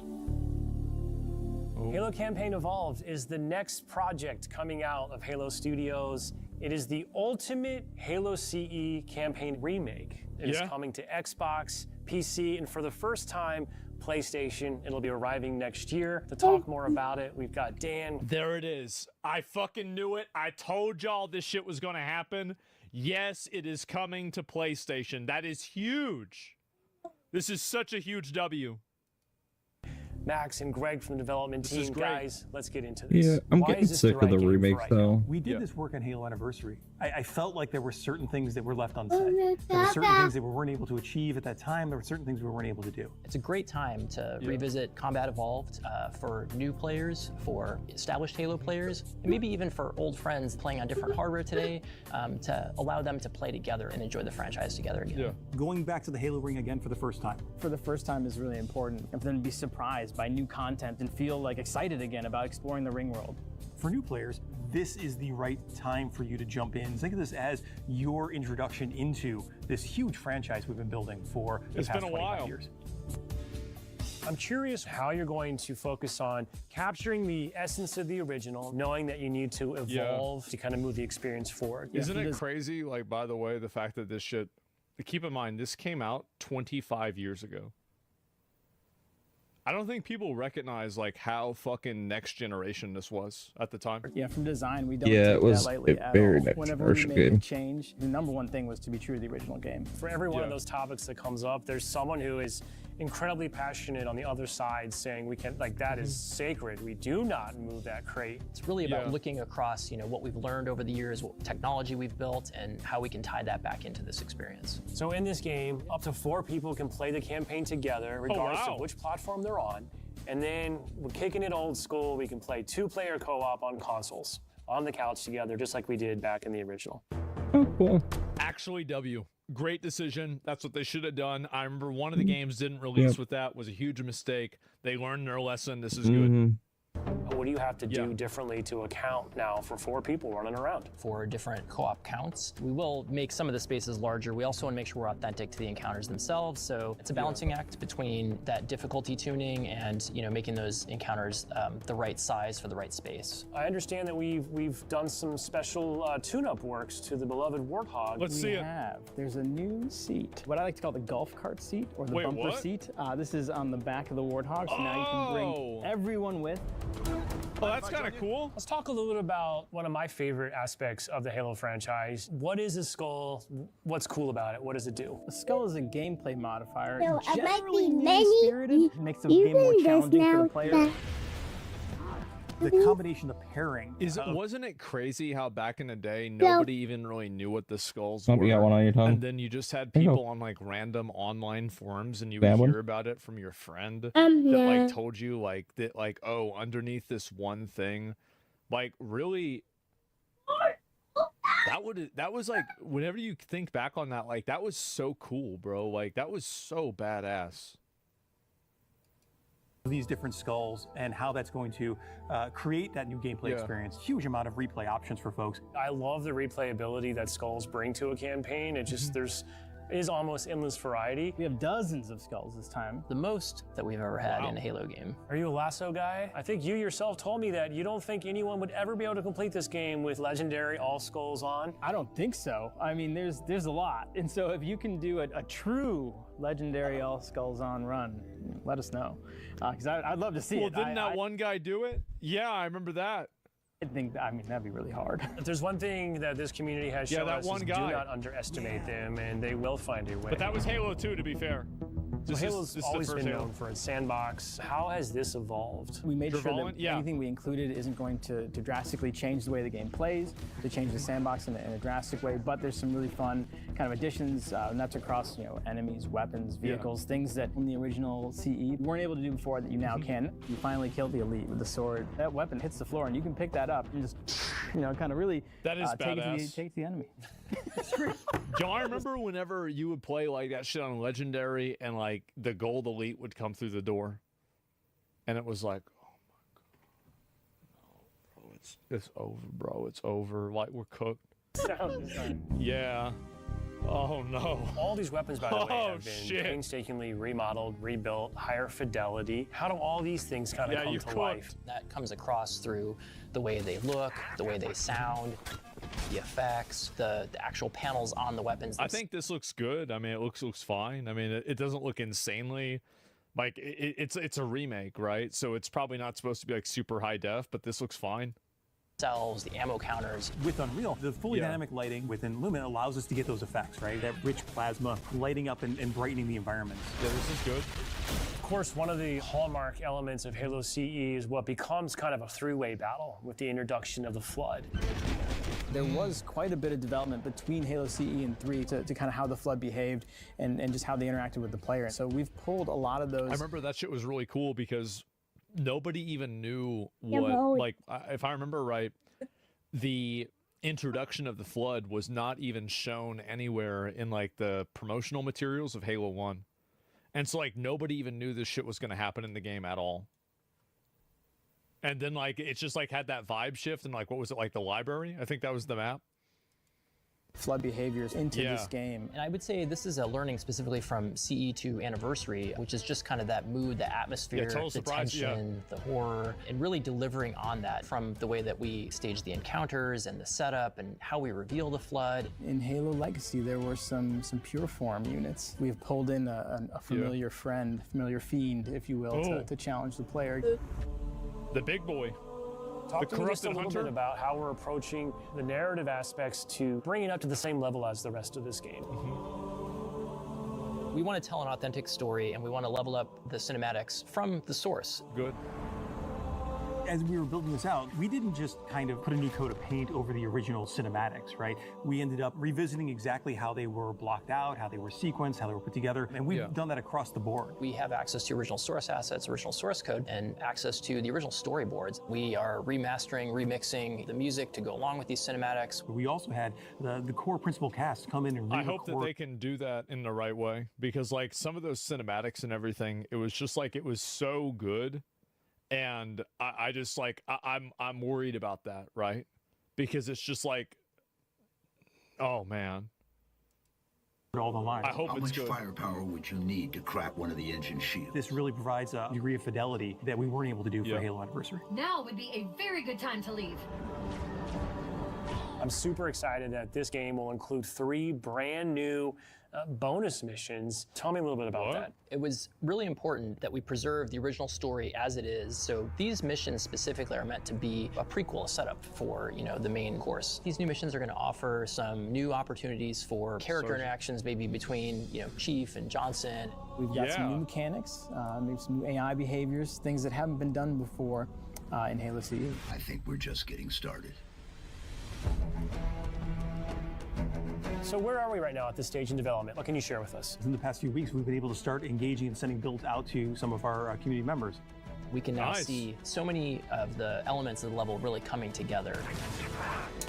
There's a point in every game's life cycle where it kind of just comes online. Seeing really high fidelity versions of cinematics, elements of the sandbox and encounter tweaks and the lighting. You can go to someone's desk and give feedback live on an experience, and to me that's like a really exciting time. That looks badass. The ultimate love letter to the game that started it all. I would call upon our entire Halo community to welcome with open arms this next generation of players. I'm excited to just relive these experiences again for the first time. Man. So they're remaking the entire campaign. Holy shit. Yeah, so excited. I mean, that's awesome. Like, I'm happy. I mean, I wonder if it's going to be any good, right? I'm not sure. I hope there's no sprinting, though. I don't really have an opinion about it. Let me see what this one is. This is the trailer that they just put out.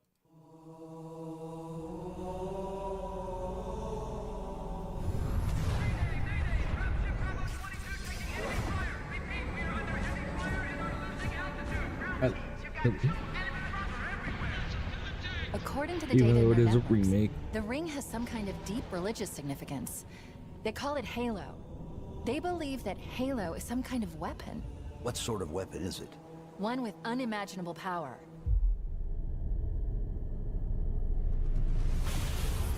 I really kind of forgot how cool this was. It's just another bracelet. No, it's yours. You can have. But I think that's enough candy for you.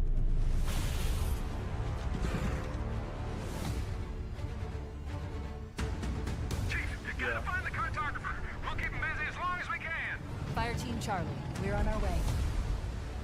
Touchdown! Hit it, Marines!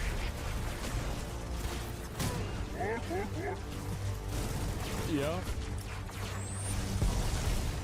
Somebody go to a warthog. Man. Do you remember trying to drive the Warthog inside of the building? Did y'all ever try and do that? That's exactly what I did. The Covenant are putting up a real fight. The cartographer must be here. Yeah. Rock and roll, rock and roll! It was worth it. It was. Give them hell, Chief. Man. I think I'm not updating quality. Wait just a second. not updating quality of life and expanding controls in Oblivion was a real detriment. I think sprinting would be good here, a real remaster. Okay, so this is like the whole actual thing. Let me see it. The Covenant believe that what they call the Silent Cartographer is somewhere under this island. The Cartographer is a map room that will lead us to Halo's control center. I don't mind sprinting. I don't have an opinion on it. If you want me to be honest, like I don't strongly feel one way or another. It's just not, it just doesn't matter a lot to me.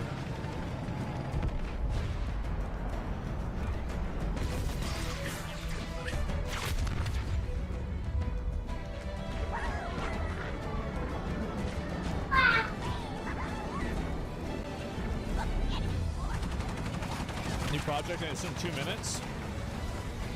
I said 2 minutes. Well, it's got to just be this, right? It has to just be this.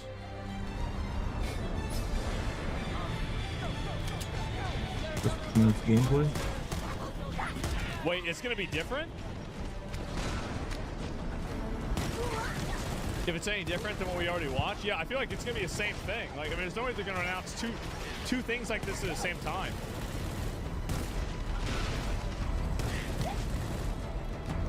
I'll say this looks good.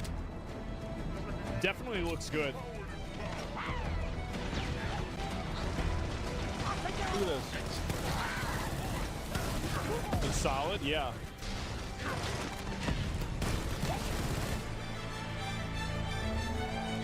It's like, what is this here? It what? They are? It was leaked a bit ago. It's a new Halo game. Bullshit. Bullshit. You're so full of shit.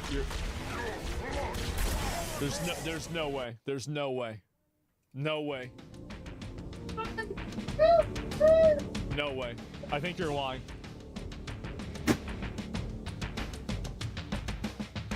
Smell me use the bathroom. Yeah, no. He lying.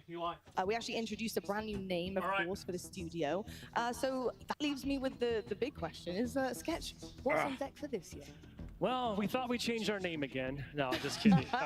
All right. Honestly, Lottie, it's been Where's a the really announcement? busy and exciting year at Halo Studios. The team's just been Did I miss it? laser focused, working on the next chapter for the franchise. Nope. As you mentioned, kind of last year, we took a look at what Halo could look like in Unreal 5, and over the past year, we've been busy playing Halo in Unreal Relax. 5. Calm So down. it's just been a really exciting time Calm down. for the studio. We're on the eve now of 25 years. The anniversary is next year.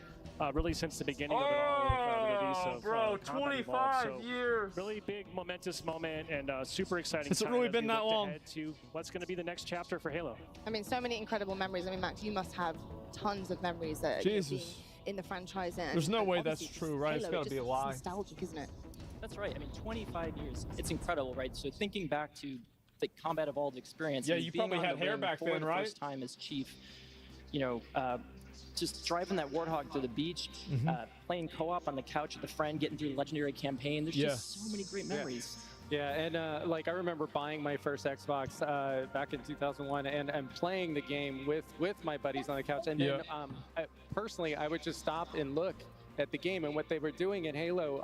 I just never Look seen out into the before. It's background. incredible. Yeah. Honestly, I got a massive role as the coolest big sister because it's how I literally spent time with my brother. We split screened Halo. That was what we did, and it was Damn. incredible. So many amazing memories. But Wait, bringing it girls back played to this the game? present, Is you that must true? be here for a reason, and I already know you got something up your sleeve. Well, if you were wearing longer ones, Damon. But do you want to hit us with a little world premiere? World premiere. This has got to be the same thing, right? Yes, this has got to be it. Yeah. So it's going to be the same thing, right? I mean, there's no way they're going to announce another game. Like, because it's the same one. That's what I thought. Like, because like there's no shot they're just going to go and announce another one. The chatter lied. I mean, I'll see if they have any follow-up to this, right? Because like we don't know 100% yet. So I'll give it a little bit longer, and we'll see what happens. Maybe multiplayer. Well, I think obviously they're gonna have multiplayer. I mean, it goes without saying they're gonna have multiplayer. Halo Studios. It is the ultimate Halo CE campaign remake. It is coming to Xbox, PC, and for the first time, yeah, we already saw this. PlayStation. It'll be arriving next year. To talk more about it, we've got Dan, Max, and Greg from the development team. Guys, I'm gonna turn this down just a little bit because we already saw this, and just talk about it just a little bit, like my opinions about it. The reality, no multiplayer, only the campaign. They'll probably do that later, but like either way, like I mean, it'll here's be kind of the fun way I feel about this. I think this is to a play the great campaign idea. over This is again. awesome. The problem I'm though is just so that sick of how many remakes. times have you remade the Halo 1 campaign in one way or another and tried to like resell it? I think this is like number 4. I think at Yeah. a certain point, like this is great. I mean, as an old fan of the game, Give I us, think like, this is going to Halo be really 5. cool. I'm going to buy this, and you know, I'll play it, of course. Maybe play it with some of my old friends, and you know, like go back, and do all that, and it'd be awesome. But at the same time, I think that Halo really is in a identity crisis mode, where the developers for the game don't really know what they want to do with it right now, because I think that really Halo has like a very older audience and people that have played it for such a long time that I think they're afraid to make big changes with the game. And I think also at the same time, that's caused them to like really kind of let the game not really grow. Like, I think they really made a big mistake. This is going to upset people that are like Halo fans, but I really believe this. I think they made a huge mistake by releasing Halo Infinite without a BR. Like, whenever Halo Infinite came out, every game that was popular had a BR. And the fact that like they didn't release it with that, I think was just a bad idea. So the BR wouldn't have saved Infinite. I understand that, but I think it would have helped in the same way that Warzone helped Call of Duty. Like I think it would have been a beneficial. And like no co-op, etc. Millennials think that they had the best version of everything. Yeah. And so, no, I know they released without co-op. I genuinely think that it is the most important thing for them to have done, and they didn't do it. A lot of people criticize me on this as well because they thought that it wasn't the right option or something like that. It was like, oh, this isn't the true Halo or whatever. But in general, that was a new Twitch tweet. Yeah, I'll read that in a minute. I pulled it up. Somebody showed it to me. And anyway, I'll look at it in just a second. But overall, like I'll just get to this real quick and just say, like, I do think that they have an identity crisis with Halo, and they need to figure out something they need to do in order to like make Halo the next generation game. Because I feel like Halo feels like people, you might not understand this, but like Halo used to be like like Call of Duty was okay, but like Halo was like the main game. It was like that was the game. Like this game sold. Like I didn't have an Xbox. I had a box that played Halo. Like that was it. I just played this one game, and I think a lot of people did too. And I feel like Halo, like from Halo 1 to Halo 3, it just had such an insane run. It was just crazy. And like then Modern Warfare 2 came out, and I think also like Halo 4 came out. Like ODST was decent, Reach was good, but then like I think Halo 4 really was kind of the beginning of the end of people like being like super hyped about it. I think Halo 3 for its time was like the best. Like Halo 2 in my opinion was like the most influential of all the Halo games because it brought like online play to like a casual audience. But at the same time, I also think that Halo 3 was like the best version, right? Halo 3 was the best version of Halo. And so Halo 3 was already mid for me. Yeah, that's what I think. Unreal Tournament, you totally forgot. Yeah, but I think this was on. I think it was on another level beyond Unreal Tournament. So Halo Wars, well, that was an RTS, right? It's a totally different thing. So yeah, that's generally the way that I feel about it. And again, I think that this is really cool. I'll look forward to playing this. But I think that the dev team and everything, they really have to look at making a new version of the game. You can't just keep relying on old nostalgia to just keep making the same type of thing. Like, I love seeing the old scenes. They're super cool. I'm going to play it. But at the end of the day, I mean, there does need to be at one time a Halo 6, right? Yeah. Or some sort of remake. In my opinion, like I've been saying, what would I do if I remake. was the development studio? I would make another game set before Reach. Like with the original Halo Mjolnir experiments of like the other Spartans and everything. I think that's a much better atmosphere than Master Chief being the Lone Ranger.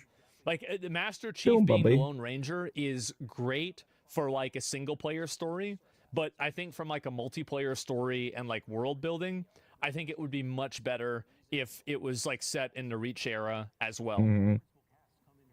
Like that's my opinion about it. And I know obviously some people might not see it that way, but that's how I would look at it. And I think it would also just be better. It would make more sense for multiplayer. It would just I think it would lend itself to making a more cohesive story in general. Yeah. So yeah, prequel needs to happen. Yeah. It also has kidnapping of children and alternating their bodies permanent for today's climate. Well, I mean, yeah, they got groomed effectively, right? If they were like very What did you do with my drink, little kid? that, right? And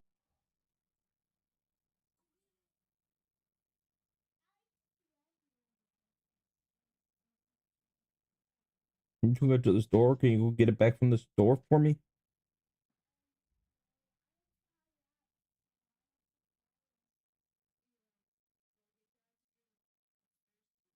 Yeah, I'm thirsty.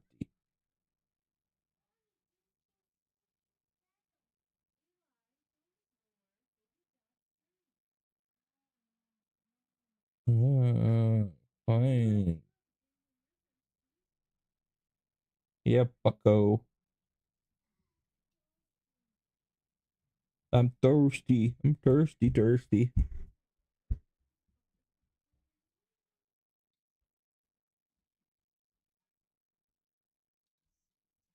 Is it empty?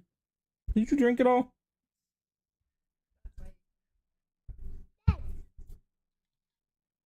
It's empty.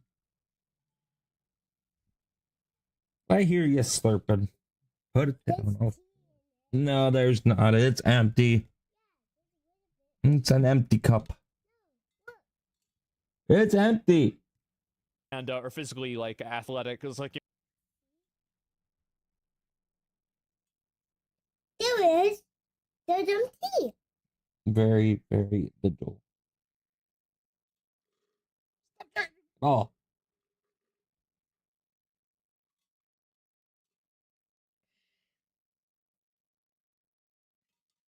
Boy.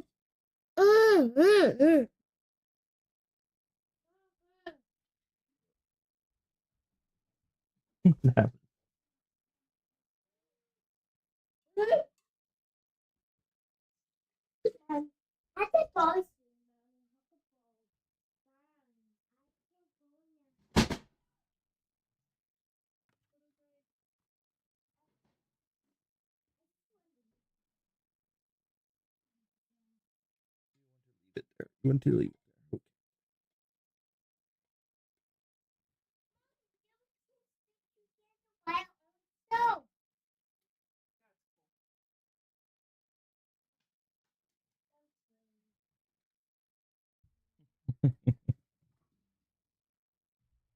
you know, Master Chief's like 6'6", fucking Olympic athlete guy, and so that was it. So Reach 2, the stars, yeah, definitely, and it was fucking fiction, yeah, definitely. I want a prequel trilogy. Well, I just think that I think it's a better foundation to tell a story from. Like it just is, because I feel like Master Chief's story, like I don't know, I feel like, You're you at the know, end of the story. Halo 1, He's 2, got and so much 3, like that was previous. it. Like you did that, like, and it was awesome, and you should probably have Master Chief in the old games. I'm saying you shouldn't have Master Chief, right? But like, it should definitely be more, right? That was it, yeah. Like it makes it more interesting in that regard. So yeah, put Chief with the other Spartans. Yeah, exactly, right. I think there'd be a lot of things like that to happen. Story's been told, but yeah, I guess that's the Halo announcement. Looks pretty fucking good. Excited for it. Looks awesome. Yeah. Let me just wait and see what they say after this, okay? Because that was the trailer. We've already seen it, so I didn't want to like just watch the same exact thing 2026. again. Cool. Let me see what they're gonna say after this. If they say. Twitch tweet? Yeah, I'm gonna look at it after this. Wow, guys, that is a lot to process. And I'm still That's trying to comprehend how Halo is coming to PlayStation. You heard it right. It's coming to PlayStation. I mean, I cannot even believe it. Brian, how excited are you about this evolution? No cheers for that? It's a huge deal, Lottie. It's a long time coming.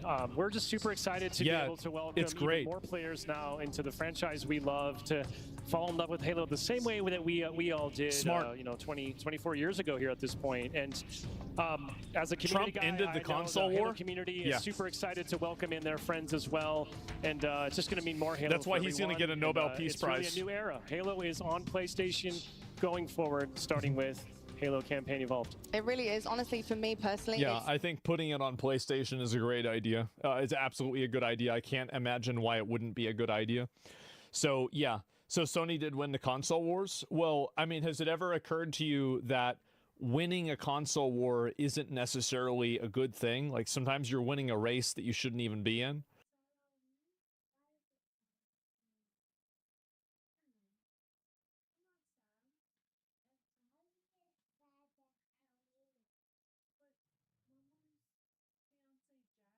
Accidentally releases somebody from jail in the world.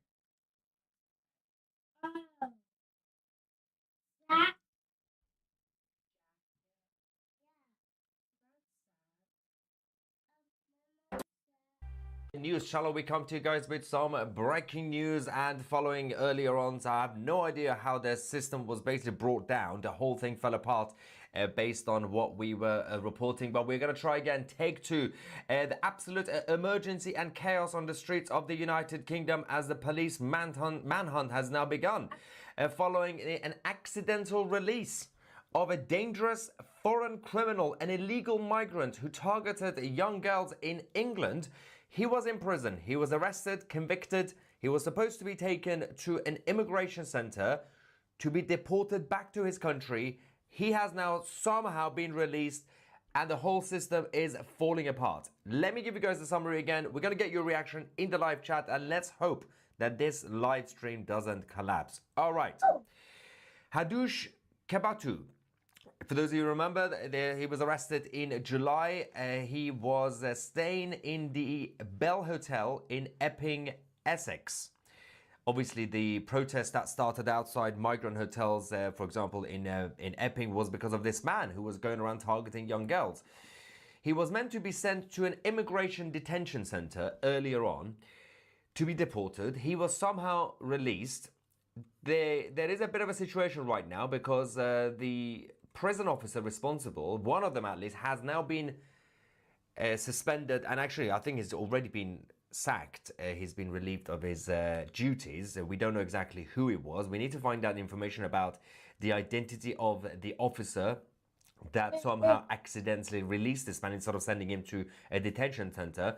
But we now actually have an exclusive video that actually was released about this idiot. Adam Brooks was given this. He is on the run after escaping jail. He's been spotted by a member of the public in Chelmsford City Centre a few hours ago with his jail release bag. Let's go to this video. This shows him just freely standing around the shopping centre, well, the high street, and before it was publicly announced that there is a manhunt. Obviously, since that moment, he's now on the run. We don't know where he is. Let's go to the video of him. That's great. That's him. That's him, standing in the middle. I'm guessing those are his friends, people who know. Yeah, that's the bag from the prison. There's no way this is accidental. They're telling us this was accidental. That's a joke. Insanity. Anyway, so that's him a few hours ago after he was, again, accidentally released, right? Now, as we speak, ladies and gentlemen, there is a major operation underway by the police across the United Kingdom to find him, with the police officers scrambling to chase down the dangerous criminal who was supposed to be deported. But of course, now he's freely walking the streets of this kingdom. Again, forget about the fact that we have to find out who released him, because they know who. They have already basically suspended the guy. That's one scandal to deal with. Secondly, the other issue is there are women and girls right now on the streets. Nobody's safe. Now, there is also a lot of other criminals walking freely, but we have this man You cannot feel safe while the system is making you feel unsafe. The whole thing is a scandal. Now, the Justice Secretary, David Lammy, is reported to be furious and is now working with the police to find this criminal. A senior source from the Ministry of Justice has now said that he has been released in error, admin error. This is the mother of all F-ups. I quote. This is literally from the Ministry of Justice. This is the mother of all F-ups. It is down to human error with the wrong paperwork on it or something. David Lammy is aware and he is furious. Can I just clarify? Everything I said was the quote, the direct quote from the Ministry of Justice, right? Considering that they're supposed to be the Ministry of Justice, they're all over the place right now, that even their formal response and statement is read like this. It is down to human error with the wrong paperwork on it or something. Or something. That's the language that they are using. Now, the breaking news that we also now have on top of this breaking news is that one prison officer has now been removed from discharging duties as the manhunt remains ongoing. A prison service spokesperson has said, "We are urgently working with the police to return an offender to custody following a release in error at HMP Chelmsford, the prison in Chelmsford. Public protection is our top priority. And we have launched an investigation into this incident." I mean, I'm glad you've launched an investigation into this incident. I'm pretty sure soon the establishment will come and say, we will learn from the mistakes. Right? It's just a mistake. In case you haven't been following this, the whole case, Kabotu was found guilty of touching and also trying to kiss a schoolgirl in Epping the beginning of July, on the 7th and 8th of July. He had only been in prison for 4 weeks when, after being obviously jailed on the 23rd of September. Now, for the record, his case was actually, in the UK, we see it as a pretty quick case. Still took a while, took months. But he was only in jail for a short period of time. The government, Keir Starmer's government, has promised the people of this country, the taxpayers and the electorate, that we are now going to be deportations. They promised us deportations of foreign criminals, okay? They haven't really been doing it properly, but this man was supposed to be deported. This man was supposed to be the poster boy of the deportations because they are telling us they can deport foreign criminals. Somehow, before he was deported, to prove that we can deport, he's gone. He's disappeared.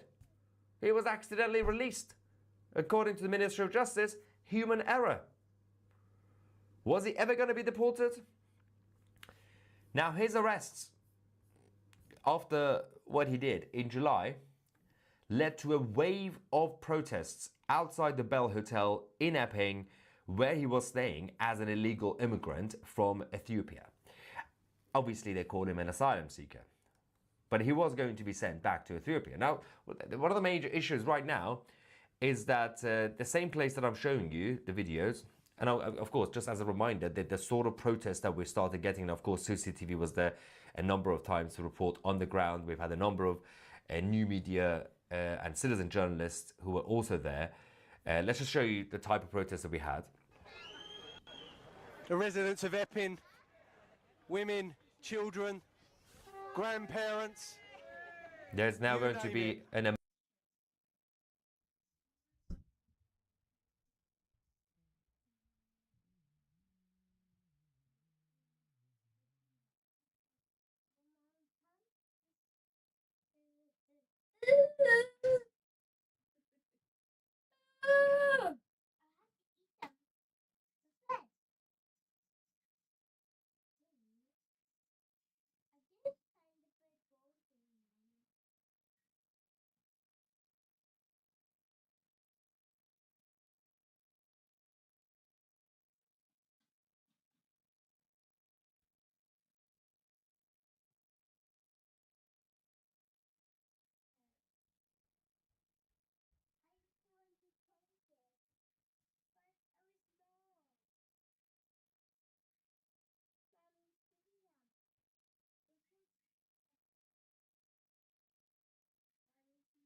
Fox News alert in the Transportation Department says the state of California broke the law by giving a commercial driver's license to a migrant accused of causing a freeway crash, killing 3 people.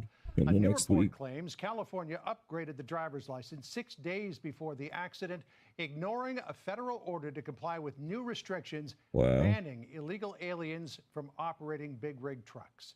Let's bring in Transportation Secretary Sean Duffy. Mr. Secretary, thanks for taking the time with us this afternoon. It's good to see you. You contend that this person, Jashanpreet Singh, should have never been behind the wheel of this truck. That's right. So we did a nationwide audit, John, that showed that a lot of the states were issuing foreigners commercial driver's licenses, and they're doing it illegally. So at the end of September, we said no more, stop all foreigners from getting driver's licenses. It's called a non-domiciled CDL. Every state said they're complying, including California, John. Gavin Newsom said, I'm going to comply with the rule. But we saw with this crash, which you just showed, was the fact that Gavin Newsom didn't comply because he allowed a week ago this driver's license to be upgraded to a non-restricted driver's license. Had Gavin followed our rules per DOT, this guy would have never been on the road. 3 more people would be alive. So we're doing this because we're seeing a lot of foreigners, those who can't speak English, on our roadways, and it's harming the American citizens who want to be safe as they're bringing their kids to school, they're going out for groceries, or they're going to work. And so what we've done to start, we pulled $40 million, John, from California on one issue. But they're at the cusp of losing another $160 million. I don't want to take their money, but we will hold their money back if they don't comply with these really important rules. So Gavin Newsom has to get on board, stop lying, and follow DOT rules. Yet here is the governor's response to all of this. He said, quote, "This is tragic, and as with every tragedy over the last 10 months, Secretary Noem has ordered Secretary Duffy to look for every opportunity to manipulate the facts to score cheap political points. But the facts remain. The state does not determine commercial driver's license eligibility. The federal government approved and renewed this individual's federal employment authorization multiple times, which allowed him to obtain a commercial driver's license in accordance with federal law." He's passing the buck back to you. What do you say? Yeah, so it's nice to see Gavin tap dance in a tweet. Good for him. But the truth is, we do set the guidelines by which licenses can be issued. We sent that guidance out.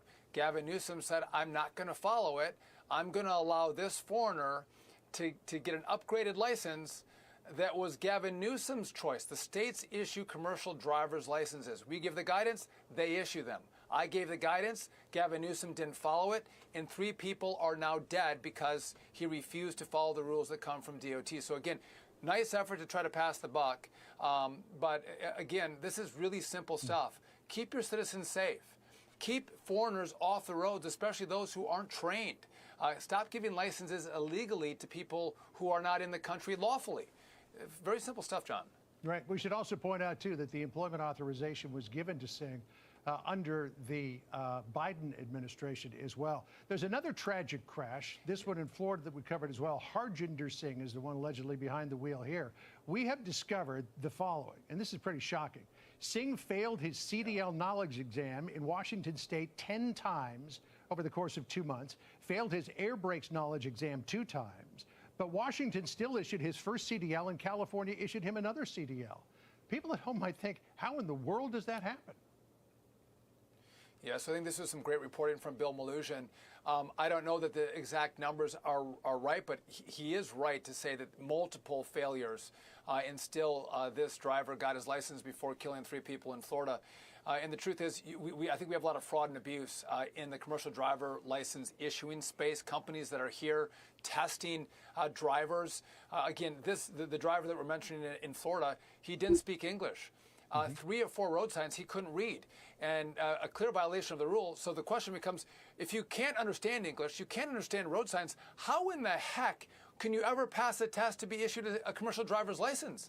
You can't do it but for fraud. And so that is another investigation that we have undertaken to find out who are the good companies, who are the fraudulent bad companies, and we have to root them out. Again, you should expect to be safe when you're on the road. And by the way, John, it's these very foreign drivers with these kind of licenses that don't just drive the big rig or the tanker. They're also driving school buses, getting behind the wheel, taking kids to and from school, and there's no certainty that they actually have the skills to drive those vehicles. They understand the English language to stay safe when they're on the roadway. So a whole bunch of issues at play. And again, this comes under the backdrop of Joe Biden and Democrats letting 10 to 15 million illegals in the country. And now Gavin Newsom and others are bending over themselves to allow them to get commercial driver's licenses. And again, Trump administration, Donald Trump has said, we put America first. We are going to stop this charade. No more licenses until we can figure out how many problems we have in the system. And so Gavin didn't follow it. We put the rule out, and now we're going to take his money. We have other steps after money that we can take with California, but I want them to comply, John.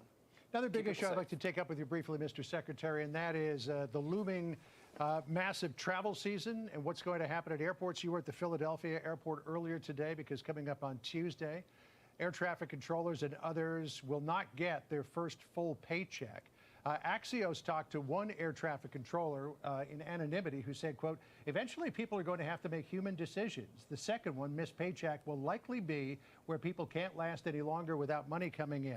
So the suggestion there is that they may not show up in the control centers and the towers. There are already ground delays and ground stops at some airports across the country.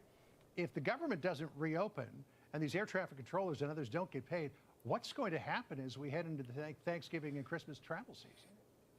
Yeah, so first off, yesterday, the air traffic controllers got a pay stub email to show what their future check is going to be that's supposed to come on next Tuesday, and it showed a big fat zero. They're not going to get paid anything from the federal government for the work that they have provided. Now, they've done a great job. They've been coming to work. We've had minimal disruption throughout the airspace. There has been some areas where we've had more people calling in sick. But I think as we get closer to Tuesday and then after, I think you're going to see far more disruption. It's my job to make sure the airspace is safe. And so if we don't have enough controllers, we slow down traffic, which means you'll see more delays, you'll see more cancellations, but safety is a top priority. It's really simple, John. Open up the government, pay these controllers, and then sit down and negotiate. But no one can be held hostage by Democrats. And the air traffic controllers will not be held hostage either. They're looking at getting second jobs. They're looking at driving for Uber, DoorDash. They have gas payments put in their car. They're paying for childcare, mortgages. They're like every single American who may live paycheck to paycheck. They can't afford this. They actually have the airlines, John, that are sending food in to the towers and the centers to say thank you for showing up, and I'll take a little bit off your back. I'm gonna provide you a lunch or breakfast or a dinner. We're going to help you out. But it shouldn't be that way. They should get their paychecks. And it's Democrats. If you're delayed this weekend, it's Democrats' fault that they won't open the government and they have air traffic controllers who are wildly frustrated that the Democrats care more about illegal health care than they do about these great patriots who work in our towers. Well, there's nothing that looks like a light at the end of the tunnel at this point. Mr. Secretary, thanks for joining us. Appreciate your time, sir. Hey everyone, I'm Emily Campagno. Catch me and my co-hosts Harris Faulkner and Kaylee McEnany on Outnumbered every weekday at 12 p.m. Eastern, or set your DVR. Also, don't forget to subscribe to the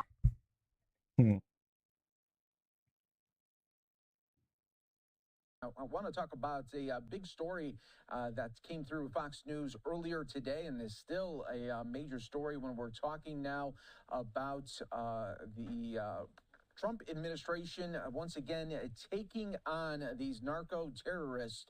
The news from Fox News was that the U.S. deploying the Gerald Ford carrier strike group to the Caribbean as Trump administration escalates war on narco terrorism and targets drug cartels in a sweeping military crackdown. We want to learn a little bit more about this. Fox's Jared Halperin has more from the White House. We're going to kill them. You know, they're going to be like dead. President Trump is doubling down on his new war against drug cartels. Earlier this week, the operation expanded to the Pacific with another strike on an alleged drug boat. And now Fox News has confirmed that B-1 bombers were sent from an airbase in Texas toward Venezuela on Wednesday. But the president says he'll ask Congress for approval before hitting cartels on the ground. I think it's a good idea, Pete. You go to Congress, you tell them about it. What are they going to do? Say, gee, we don't want to stop drugs pouring in. The president says there's plenty of support among lawmakers for land-based missions, with some pointing out as commander-in-chief, he's allowed to take the fight to the traffickers. He's got them designated as foreign terrorist organizations, so the president has the authority to do this. I'm sure the Democrats want to go back in and find a way to dismantle this. Venezuela is now stepping up its air defense drills, and President Nicolas Maduro says he has 5,000 Russian missiles at his disposal. But he has also made a personal plea for President Trump to de-escalate. No crazy war. Oh, thank you. Please, please, please. You need to get out. Peace. Peace forever. Peace forever. Meanwhile, some U.S. Peace military forever. rushing That sounds their like jungle warfare as the president Hussein. considers his options. Esta selva es única. This jungle is unique. It is beautiful, but it represents a training ground that will truly challenge everyone. And on Friday, the Pentagon confirmed another strike on a suspected drug boat in the Caribbean. This is the 10th known vessel hit since September at the White House. Jared Halpern, Fox News. All right, Jared, thank you for that. Let's continue our coverage here of one of the top stories that we have been following for you. Let's bring in our next guest. You know him very well here, a friend of Live Now from Fox, Hal Kempfert. Great to have you on once again, a national security analyst, to help break it all down. And Hal, let's just set it up for a lot of our viewers. What does this strike group What the strike group is already in place is an amphibious ready group with a Marine Expeditionary Unit. That's it's a smaller group. It's only a few vessels, but it has a Marine Expeditionary Unit with about 2,200 Marines. That has a battalion of about 700 Marines, infantry battalion with some additional things that are thrown in there. It has a composite squadron, which is capable of doing things. It also has a command element that is fairly robust, and it has a bunch of other things that are tucked in there. It's a very capable, albeit limited group, but great for raids. If you're doing amphibious raids or any type of thing for that, that is one of their fortes. That's what they can do. So that's been sitting off the coast for some time. Now, on top of that, you have F-35s that were deployed down to Puerto Rico. B1s, and now you right? have the Gerald R. Ford Carrier Task Oh Force. gosh, the Gerald Ford Ford is one of the most advanced carriers we have. Tremendous capabilities with fixed-wing aircraft, rotor aircraft, things that they can bring off that. Tremendously capable platform. That's the sort of thing you want to bring in if you're looking at a significant air campaign. And that's one of the things that And that's they what they're may gonna be do. considering. They are bolstering this up. And of course, a few days ago, they flew the B-52s, Yeah. a flight that went down there and went around Venezuela. And of course, as was reported, we just had two B-1 bombers, B-1B bombers fly off the coast. Yeah, I was about to say the B1Bs were down there too. Nothing says they can't. I mean, that's one thing. Venezuela may get upset about that, but we fly these things all over the place. We just flew B-1B bombers off the coast of Alaska near Russia, just to make a point. So we have these capabilities. I think right now we're demonstrating these capabilities. And all of this in the background is there's a $50 million bounty on somebody turning over Maduro, the president of Venezuela, for arrest. All right. And so there's this huge demonstration of force, and there is a lot of thinking that someone in his inner circle may sit there and look at this and go, yeah, I think it's a good time to maybe do something. And so putting a lot of pressure on the broader regime, if you will, not just Maduro himself. Yeah, that cash out looks, pretty much every day that you're there in Venezuela, you're probably looking better and better as the days go on. But Hal, when we're talking about these campaigns from the air, is there any chance that the campaigns could go on land as well? That's interesting. So far, what we've seen is attacks in the sea, and we haven't seen downing of drug aircraft, and possibly because, when you're looking at a semi-submersible, there is no other purpose for a semi-submersible than it's transporting drugs. That's it. All right? And when you look at these fast boats, you can actually look inside and you can see the loaded drugs inside. So those are pretty much, they're easy to identify, corresponding with other intelligence we may have. Aircraft, we haven't seen anything on that. I don't know if they're going to go for big aircraft. But obviously the drugs come from somewhere, and the drugs come from land. We have designated these narcotics, or these, I should say, drug trafficking organizations as narco-terrorist groups. They're terrorist groups. We're using the same rules of engagement that we had with ISIS and Al-Qaeda.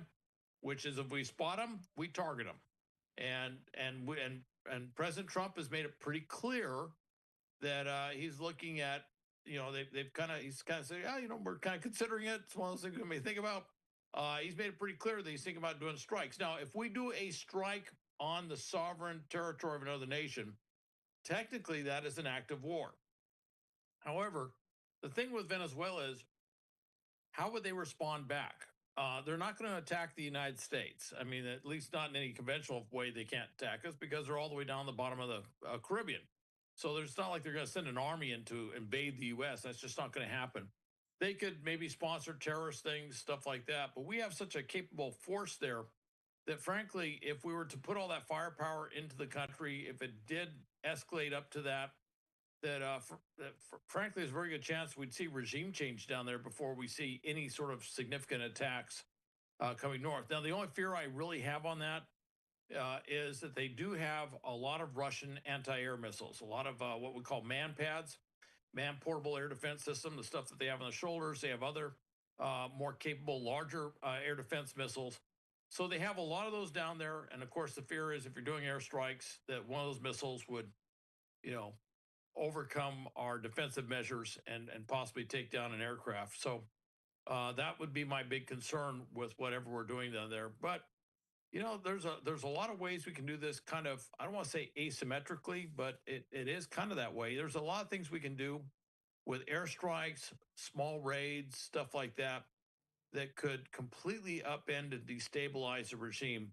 And I think that's part of the thinking that goes into that. And some of that's overt, some of that is covert. Now, Hal, paint us a picture of just how this really all unfolds. Is it satellite imagery that the U.S. sees, of the bad guys loading up the boats with drugs, and then they wait until it gets into international waters, and then the attack goes on? I mean, how does this all unfold? Do they know from the moment these are being boarded up? Well, it's a view into the clandestine arts, if you will. All right. It's all sorts of intelligence. Yes, you have satellites, you have planes, you have all sorts of, you have human intelligence sources on the ground sometimes.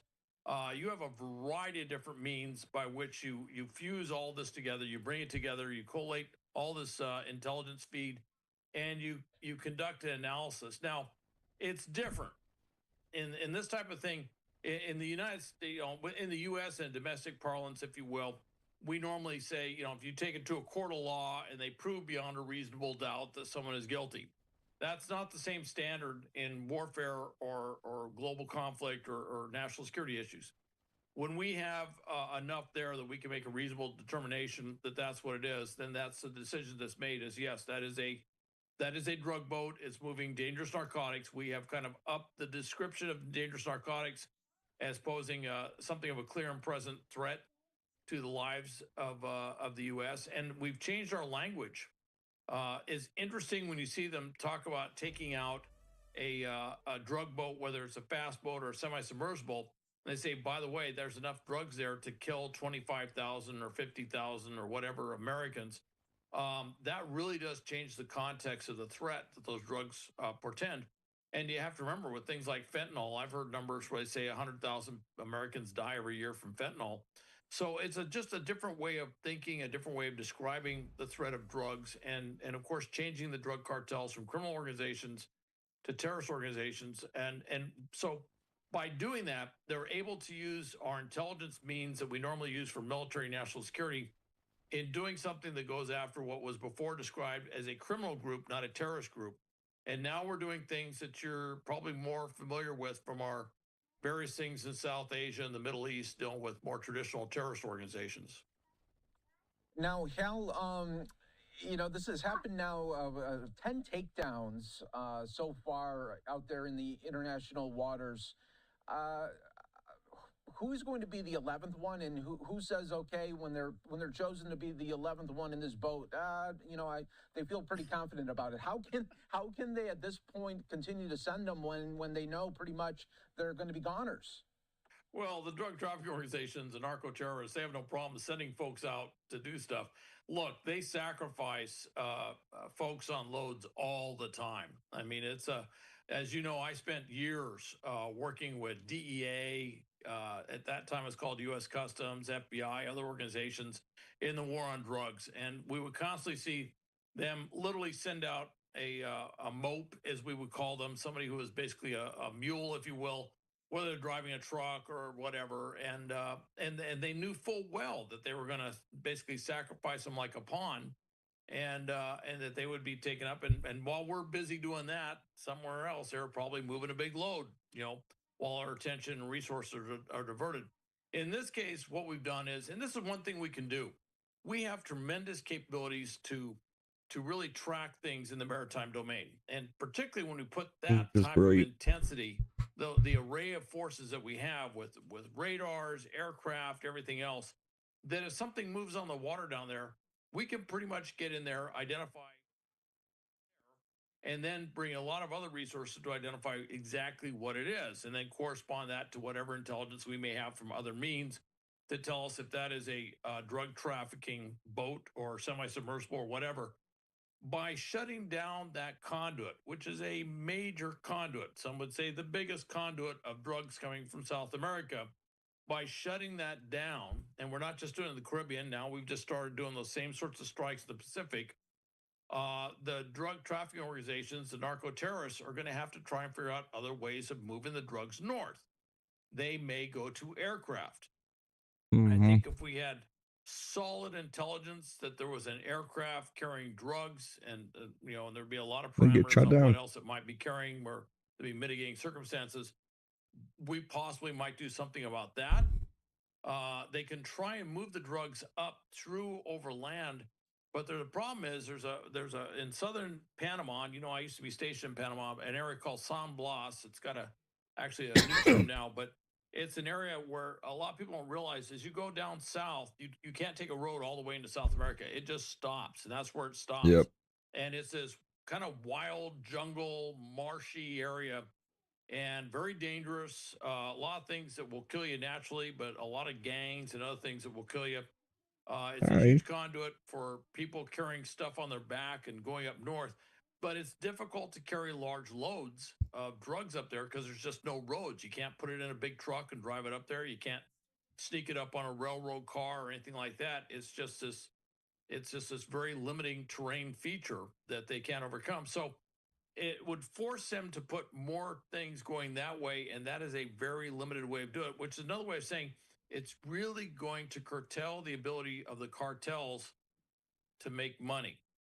And that's another pressure point, which is if the cartels feel that whatever Maduro doing is too bad for business, the cartels could suddenly say, maybe we need to proffer up Maduro, and maybe that will take some of the pressure off. And you done? I'm sure that there are folks who have war gamed this and calculated it out. Okay, buddy. Exactly that. That's so interesting. And you going to mommy's bed? How long of an operation could possibly the Ford be there in the Caribbean? You can get wrapped up. How long could it be down there, you mean? Yeah. How long could there?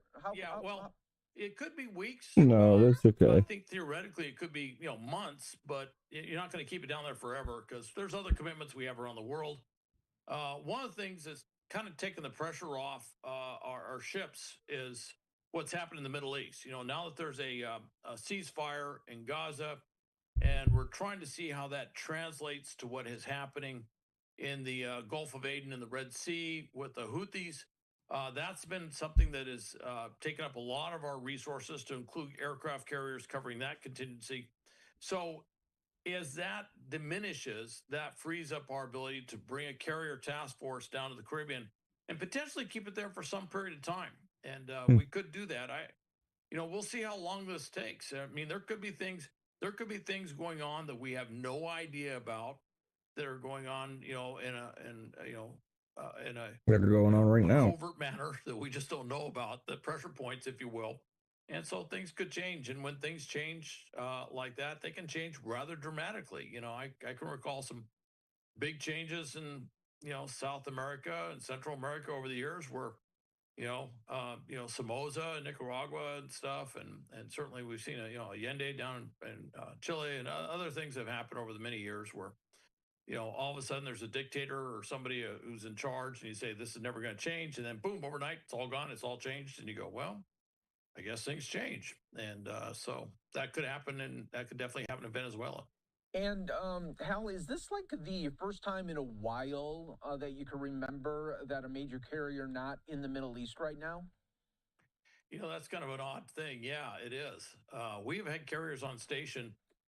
We've had carriers on station in the in the Eastern Mediterranean, during a lot of the stuff going on with Hezbollah, certainly all the stuff going on with Iran. We had maintained a fairly significant naval presence there. Over there at some point, right? And obviously with the Houthis and everything they're doing down in the, you know, Bab el-Mandeb Strait, the Red Sea, we're doing major strikes on Houthi areas, and we're not doing that now. We kind of have a pseudo kind of sort of ceasefire, if you will, with the Houthis. Got your whole blanket? We're not doing that, although the Israelis are still striking them on a pretty regular basis. Oh no, it tips you over. It doesn't eat up a carrier task force, if you will. It's okay, you got it. You're a big boy. Down there, so it does free us up to do some other things. Of course, what are you gonna do about your pillow? Overlying all of this is the Pacific, and particularly the South China Sea, and everything with China. And there's been a tilt going back for decades, trying to tilt away from Europe and the Middle East to the Pacific. And every time we think that we're tilting, we get tilted right back because another war breaks out in the Middle East usually, and we end up putting a lot of resources in there. So this is one of those times where, you know, we have a chance to put a carrier task force down there. Just all the things kind of aligned that we could actually do something like this. And for Maduro, you know what? Right before we went into, we brought you in. We played the package there from Fox News. What did you think of the jungle warrior workouts that some were doing there in Venezuela? You're talking about what the Venezuelans are doing in Venezuela, or what we were doing down south? Well, we've actually reopened Fort Sherman in the what used to be called the Canal Zone in Panama. And that was our jungle training area down there. And you know, I was stationed in Panama. I spent some time in the Canal Zone. Unfortunately, I didn't have a chance to go through the Fort Sherman jungle training package, but we've started doing that again. It's, you know, fantastic training. I will tell you that there are more things down there that will kill you, naturally speaking, than you can believe. Venomous and poisonous everything, it things seems, can kill you or put you in the hospital or whatever. But it's great training, and you got to know that. You got to understand that in order to operate in South America. So they're getting that experience. They're getting a chance to do that. And of course, the Venezuelans, they've been pushing a lot of stuff out. They've mobilized this people's militia thing that they have, which really looks impressive on paper, but there really a lot of people they said they sign up, and then sometimes they'll throw a rifle and they say, go fight. It's like, great. Now, which end does the bullet come out of? And it's not exactly what I call a formidable force, but it's just one of those populist things that they have down there. But they have moved a number of their military forces for reasons I haven't quite figured out. They moved them up north and onto islands off the coast. And I just look at that and I go, all right, if you thought that's where an attack was going to come, that's great. That just tells me where you are, and whatever we'll do, we'll go around you. And not the first time we've done that. And that's maneuver warfare at its finest. And so that's kind of what I'm anticipating, that if we do things like that, we may do a series of very unsettling raids or airstrikes and probably other things that will destabilize the regime and could cause a shift. And you got to remember, this is not a government that we recognize. That election that put Maduro in there was one where he lost by every other account except for his. He thoroughly lost that election. He is not a legitimate leader in our eyes. We do not feel that he represents the government. We feel that the winner of that election was basically forced out of the country, if you will. Boo-boo. And we don't see him as a legitimate head of state, and we would like to see him handed over. Look at that big yawn. Stand justice, stand all the drug charges and everything that are out there on him. So that could happen, and I've seen over the years. You would be surprised that the folks around him look at that $50 million and everything else going on. And it's like, Dad, your best. And they'll do stuff like that. And next thing you know, he's on a plane heading north, and things have changed dramatically. Yeah, you don't know. Like, are they holding out for 60? I'm Are they sorry. waiting for it to slide a little bit more? I mean, what's the magic number that they're looking for? I mean, 50 million is really nice, but I don't know. Maybe they got a number that they think. Well, they can if you're going to negotiate numbers on a deal, this is probably the president to do it with. That's okay, that's one thing Donald Trump seems to know a lot about is making deals. And you know, if he had a sense, I'm sure that they could get him for 75 million. Well, he might go in there and start looking at how we're going to do this. Of course, this is all being said with the backdrop that we don't have a budget, so that's another issue. But yeah, I have no doubt that there's a lot of clandestine things happening down there, and I have no doubt there's a lot of certainly attempts, if not successes, in communicating with those around him to try and create a possibility that he may leave. And I say that because that's exactly what we want him to think. We want him paranoid. And hopefully he is. And hopefully when he's paranoid, he will do things that will make his situation even worse, because that's kind of how this works. Yeah, that's so true. Hopefully he knows the heat is on, and he probably knows that already. Hal, thanks so much for joining us, as always, on Live Now from Fox. Great Friday edition. We always appreciate it. Yeah. I gotta take my medicine. Maybe I'll play some games.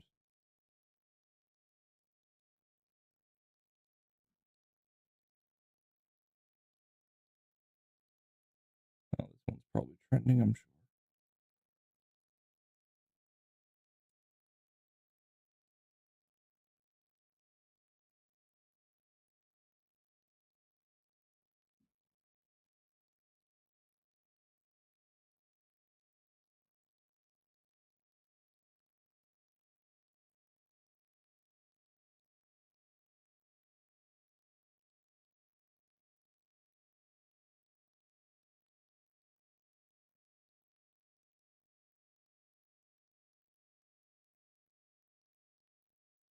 Let me just say this. Stu Peters is the dumbest person on planet Earth, and here's why.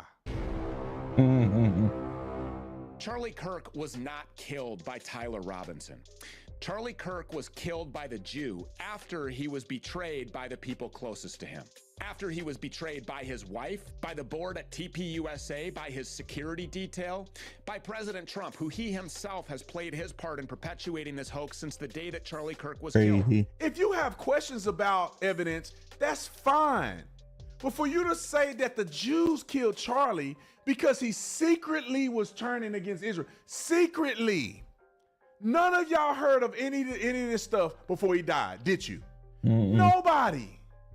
Why? Because it was secret. He wasn't willing and ready to present that to the public. And all the people that claim they doing all that, why do you say no before he's dead? Oh, because you're taking advantage on his dead body. Like and subscribe to the channel. Hit the bell so you get notifications anytime I go live or make a video. Make sure you're still subscribed to this channel. Let's get into this. So let's talk about Stu Peters.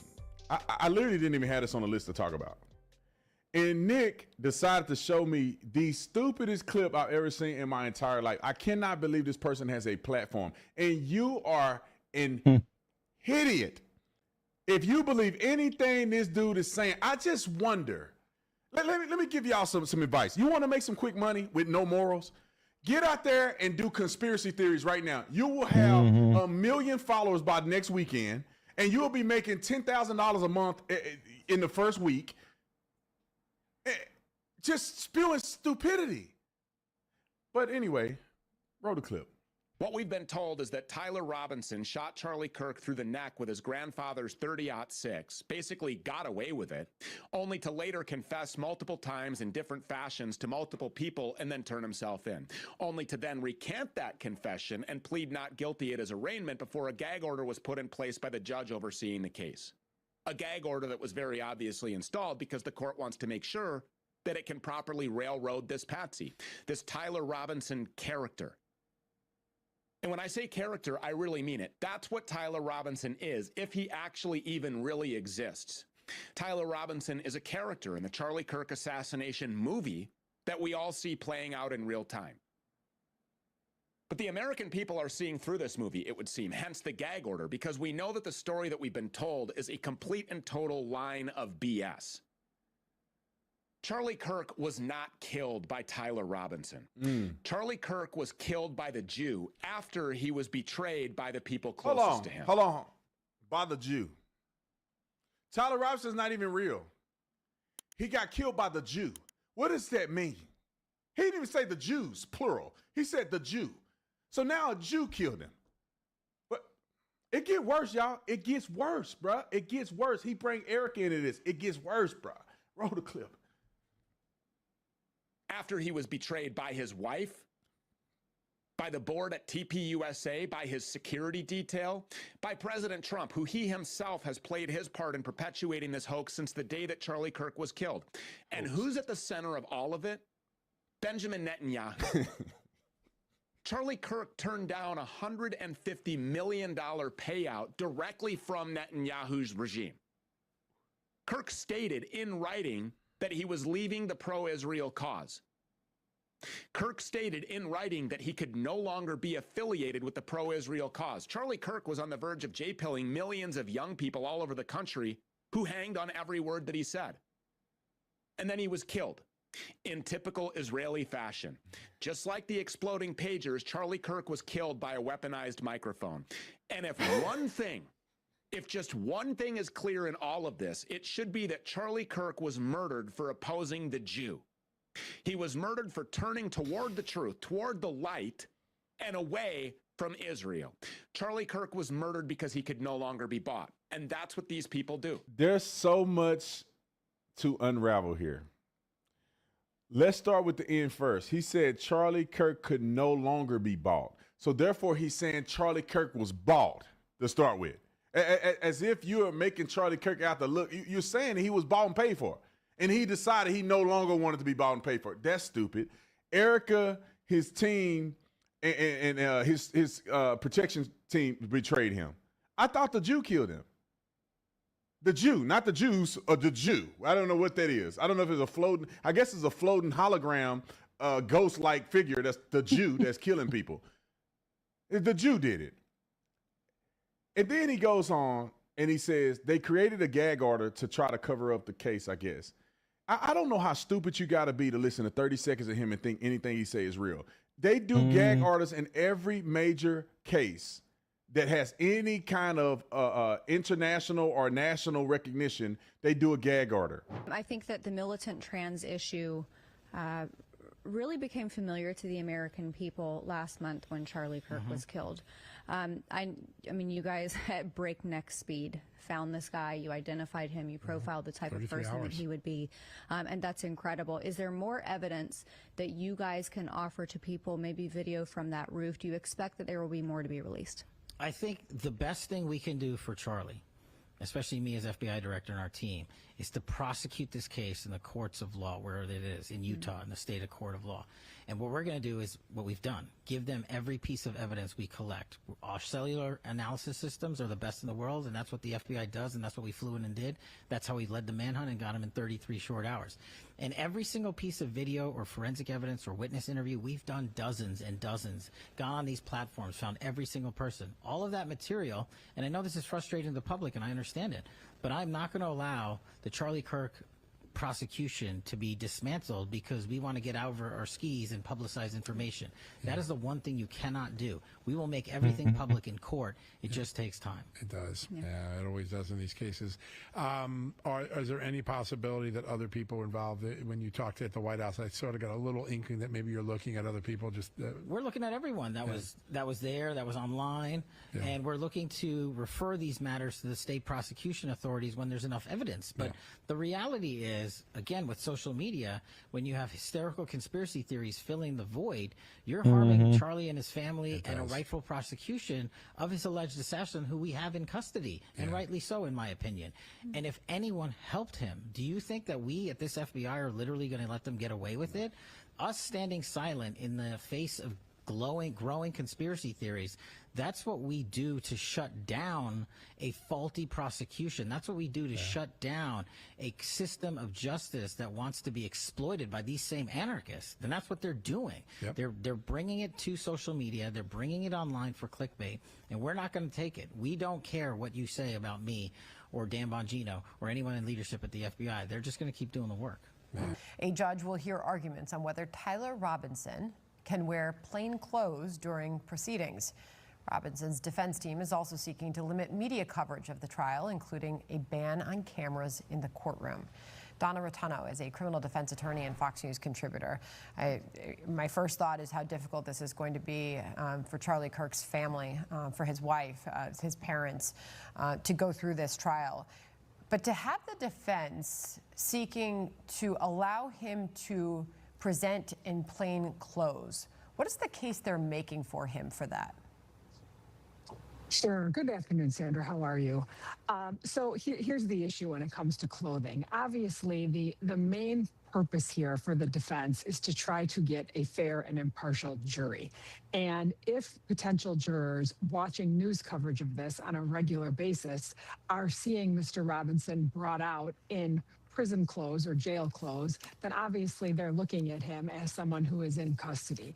The goal is that the jury doesn't make a determination about custody until obviously after a trial is done and someone is sentenced. So the purpose is to make him look like a regular citizen so he can be judged fairly and impartially based on the evidence alone.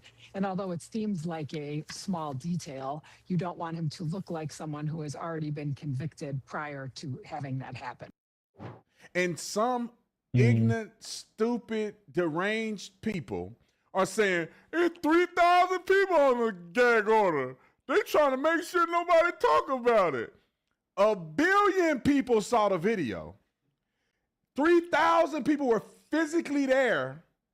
And this is why the gag order is so expansive, because they said it in the initial court hearing when they introduced the defense, and he said, Your Honor, we got 3,000 people that were there. We got so many more people that are potential witnesses. So they established a gag order that covers all of the people who were there at the event, who witnessed the event.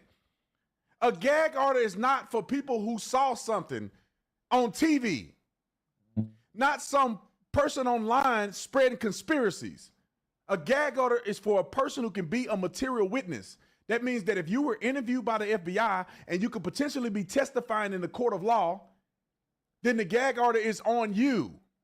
Or you're a prosecutor or a person in the defense, or you work for the FBI, or you in Turning Point USA where they have internal information and communication with the FBI. They may have to testify in court. And the reason why you have a gag order, because you don't want people going out in public and disseminating information that can interfere with the investigation, and also disseminating discord or information that could taint a jury. This is why you do a gag order. And this fool said that he was exploded by a pager on his chest. Another fool said it was a drone. They like, what crack are you smoking, y'all? So if you want to participate, get you one of these shirts or one of these merch items, and your purchase will go towards the Kirk family. A lot of people say, well, they already rich. I'm pretty sure Charlie Kirk was a multimillionaire. But one thing that you guys don't realize is that once you are done with your life and you can't bring in income anymore, that's detrimental to a person's family. Charlie Kirk had a show that was tremendously successful. It's a dog-eat-dog world. They're not finna keep his show going. They're gonna cut his show after probably another week or so, and they're gonna put somebody else in that spot. You're talking millions of dollars coming into his family that's no longer there. Unrealized gains. Charlie Kirk probably would have wrote 40 more books. Charlie Kirk should have lived another 50 years. And his children and his wife are not going to have that unrealized gain from Charlie Kirk's legacy moving forward. So this is a contributing option for us that love him, that really love him, and that care about his family. This is a way that you can do it. Go to tatumstore.com, tatumstore.com. There's so many holes in this case. No, you're just an idiot. You're just an idiot. He went out there and he confessed to his parents, and then he recanted. There's no evidence. Where's his statement at? Where do you see that he recanted? Putting in a guilty plea doesn't mean you recanted what you said to your family members. So you telling me he went and did all that, and then he said, I didn't do nothing. I wasn't responsible. His mom and them identified him on the camera. That's damning evidence. His mother and father identified him on the surveillance footage. There ain't nothing he can say that can get him out of the fact your mama and your daddy, that have no vested interest in railroading you, identified you on a surveillance that only they would be able to recognize their son. You had your grandfather's rifle. Grandpa will testify that that was his rifle. And you had it in your possession. Your fingerprints on the DNA is on the trigger and the ammo. I can't believe. This makes me so mad. Like I like my blood pressure is going up. How are Americans this stupid? I cannot believe it. I wish that I didn't know God. I will take advantage of all of you idiots. I will get on here and say conspiracies, and I will make so much money. How can you be so stupid? If you have questions about evidence, that's fine. But for you to say that the Jews killed Charlie because he secretly was turning against Israel, secretly, none of y'all heard of any of this stuff before he died, did you?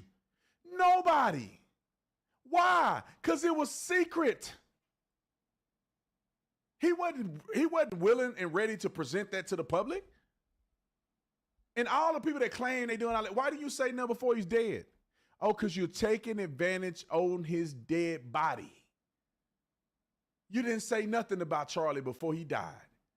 You didn't have no secret information to give people and talk about how he was getting railroaded by donors before he's dead. Because you didn't have no money to make when he was alive to say this stuff about him. You only can do it when he's dead. And people are out here pushing conspiracies. Talk to a person that have done investigations, please. Then they will tell you that the FBI don't have an obligation to give you information on a mother freaking case. I'm trying not to be mad. Like, why are y'all so silly? They supposed to tell you all the evidence they got. This is not a TV show. They are having to prosecute a case in a court of law. They're not finna send you a text update of what evidence they have and don't have. Why are people so stupid to even think that in the first place? You have not expected this in any other case while the case was being investigated. But this case, for some reason, you think that we're supposed to know everything. When they go to court, there's a court where they're going to present evidence. God dang it. I'm shocked that people are this stupid. And I bet people in my comment section, Brandon, you ain't asking enough questions. You're supposed to ask questions. Because I've done investigations before. So I know where the questions need to be asked and what is called evidence. And if you take your tinfoil cap off for a second and get your head out of your... I almost said it to you. Get your head out of your buttocks and realize that they are going to have to present all the evidence they claim they have in the mother freaking court of law. The judge said that this will be televised. So you will be able to see all the evidence they have and don't have in the court of law. And you know who's going to challenge the evidence? The defense attorney. They're going to challenge all the evidence. And there's going to be expert witnesses on both sides who have a direct, and then they're going to be able to challenge them on that, which is in cross-examination. And then you'll get it all out there first. And then you can come up with your conspiracies of why did they do this and this and this and this. They got so much evidence that they needed to extend the time that the defense had to review all of it. And when it comes out, I'm gonna trash everybody that was in that line. It's okay to have credit, but the line though. Yeah. Charlie Kirk security team. I saw people who are ex-military making videos, and like, what are you talking about? His security team didn't even help him. What do you think they were doing? Hunching? They down there working on him. And then they go, it wasn't a lot of blood. Maybe because they packed the wound and wrapped these bandages around his neck and took him to the car. Ask anybody in executive protection. That was smooth. Immediately they were on him. Immediately they got off the X. Immediately they put him in the car. They didn't wait for an ambulance. They don't have to wait for an ambulance. They took him directly to the hospital. They didn't have time for them to pull the car in and pull it back and put the lights on, open the doors, get the gurney out. They put him in the car and they went, didn't even shut the door. They wasn't even working on him. No blood in the scene. What do you think? They made it up? The world saw what happened to Charlie in 4K. God dang it, boy. I didn't know this was going to make me so mad. I'm sick of y'all. Can I say this? Clip this. I'm sick of y'all. For the people out here just shaming Charlie's life. Yep. Blaming Erica. She not sad enough. Have you ever lost your husband and you believe in God? Let's put both of them together. You believe in God and you lost your husband. Have you ever had that experience? Because some of y'all talk about y'all Christians, y'all devils.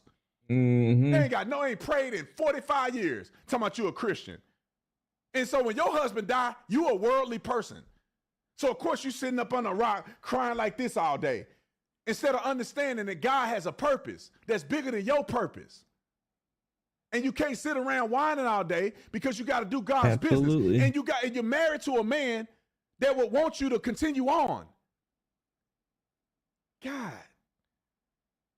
Goodness gracious. I'm sick of y'all. Just dumb. On the internet, just saying whatever come to your head. And then the foul, hateful, demonic individuals that they could do what I do, which means I saw something that's, it's suspicious. Let me verify it before I come and present it to you in the form of a question. Oh, it's kind of suspicious that he said the word vehicle. Well, if you look at the traffic stop that he did, when he got into the car accident, he used the word vehicle. You don't have text. You don't have phone call evidence. You don't have other communications where you know what lingo he used or not used. So how in the F are you going to make a determination because you don't think he would use vehicle? What are you saying? Go and verify first before you present it to your audience. These people online talking about drones and stuff. There's no drones. That's probably one of the reasons why Charlie ended up getting killed, because they didn't allow any drones. They had no drone coverage whatsoever. They just seen him on the roof. But somehow in the airspace, they let a drone out there that killed him ultimately. And nobody saw the drone. Nobody reported the drone. Nobody did nothing. There's no drone nowhere else, nowhere to be found. People saying it's a through and through. Oh, it's an entry exit. Where did the exit bullet go? If he was shot with a 5.56, it would have went through him and hit people. Like, yeah, I'm mad. Yeah, I'm mad. And I'm gonna shame people. When that trial come out and they present that evidence, I just don't understand. You guys are willing to listen, not y'all because y'all perfect. I'm talking about somebody else's live stream. You guys are willing to listen to a lie before you acknowledge the truth at all. Do your research. Put your thinking cap on, people. You really think that our government that's run by Donald Trump, I'm not talking about the Biden administration, then I'd be questioning it. They wouldn't even had a memorial for Charlie. They would have acted like he was a pariah. They wouldn't have gave him the Medal of Freedom. Now, if you say that administration railroad Charlie investigation, I'd be more inclined to believe it. But you're talking about Donald Trump betrayed Charlie Kirk? Cash Patel, who y'all been kissing his ashy elbows all these years, kissing his butt. Cash Patel. All of a sudden, Cash Patel would thwart an investigation of the biggest Christian martyr to ever live. Like, they just made it up. They just made up a person.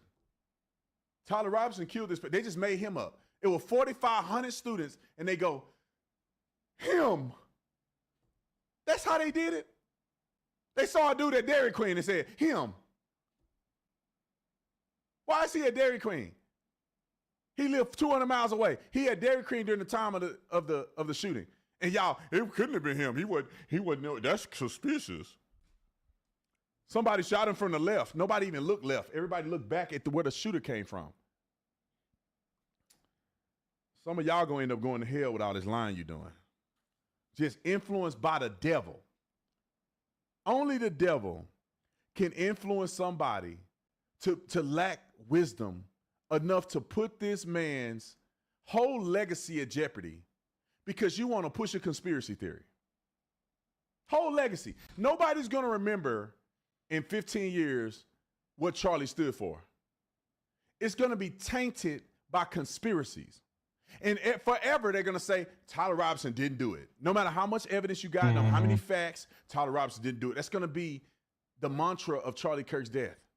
Instead of taking your time, effort, and energy and getting off your narrow behind and saying, how about if I love Charlie and I believe in what he was doing, how about I use my time to support him, to support his family, to support his legacy, to support the things he cared about before he died? Literally, he was on a call with Jews right before his event to talk about how to combat anti-Semitism. Literally, he was on a call. And you guys are saying he turned on Israel because privately he was pissed at losing $2 million over Tucker Carlson's narrow butt. And y'all count that as gospel. Yeah, he would turn on the Jews. But he on the call with Josh Hammer on a text message that Josh Hammer released. He's in a group chat with Jews and people that will help him defend Israel. And this is where they got the chat from. God almighty. Mm-hmm. All right, I'm going to go to the bathroom, and then I think we're going to start playing some games after I take the rest of my meds. So, we will be right back.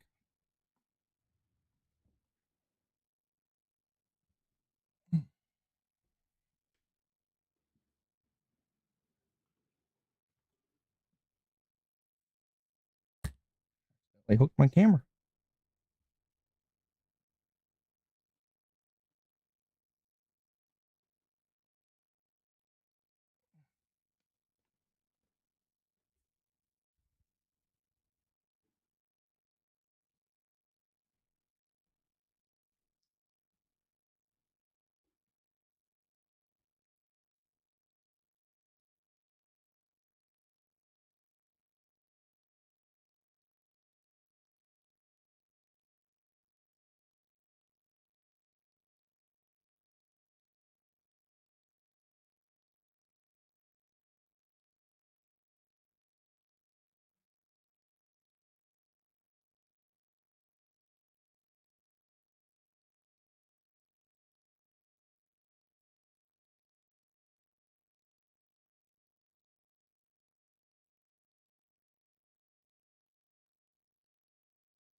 Man, some of these conspiracy theories, though, man, really whack. I love Officer Tatum, though, but hate seeing him riled up like that. Not like it. He was fairly close with Charlie, if I understand correctly. And, we're just using Charlie's name for clout, views, creating conspiracy theories out of literally air. Whatever information they don't have, they're filling in the blanks and saying, but I know no. Wrong. Very wrong what they're doing. In Charlie's name. I hate it. Hate it all. It's not healthy for America at all.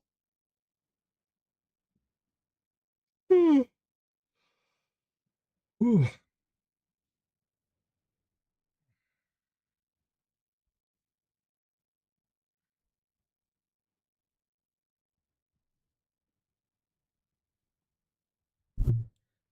there's anything else that I really wanted to watch. Next talk video or something. That would have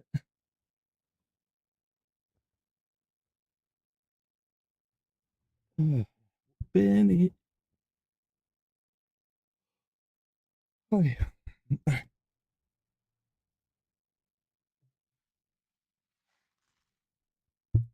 Yeah. Why is Palestine a part of your politics? When you grow up as drip right out of your mouth or back into the bowl. someone, especially in the third world, you have a very different understanding of the Palestinian struggle. Well, then keep that shit in the third world. Let me ask you this: do you guys agree? There's a lot of stuff here that's gross because it involves.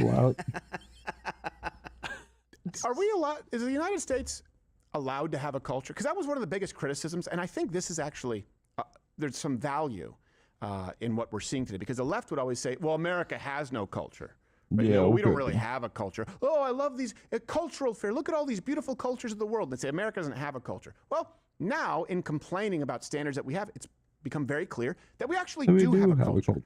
Part of it is forks. Forks, spoons, and knives. There have been a lot of cultural debates here, LGBT, race, Palestine, right, assimilation. But now the forefront is rice.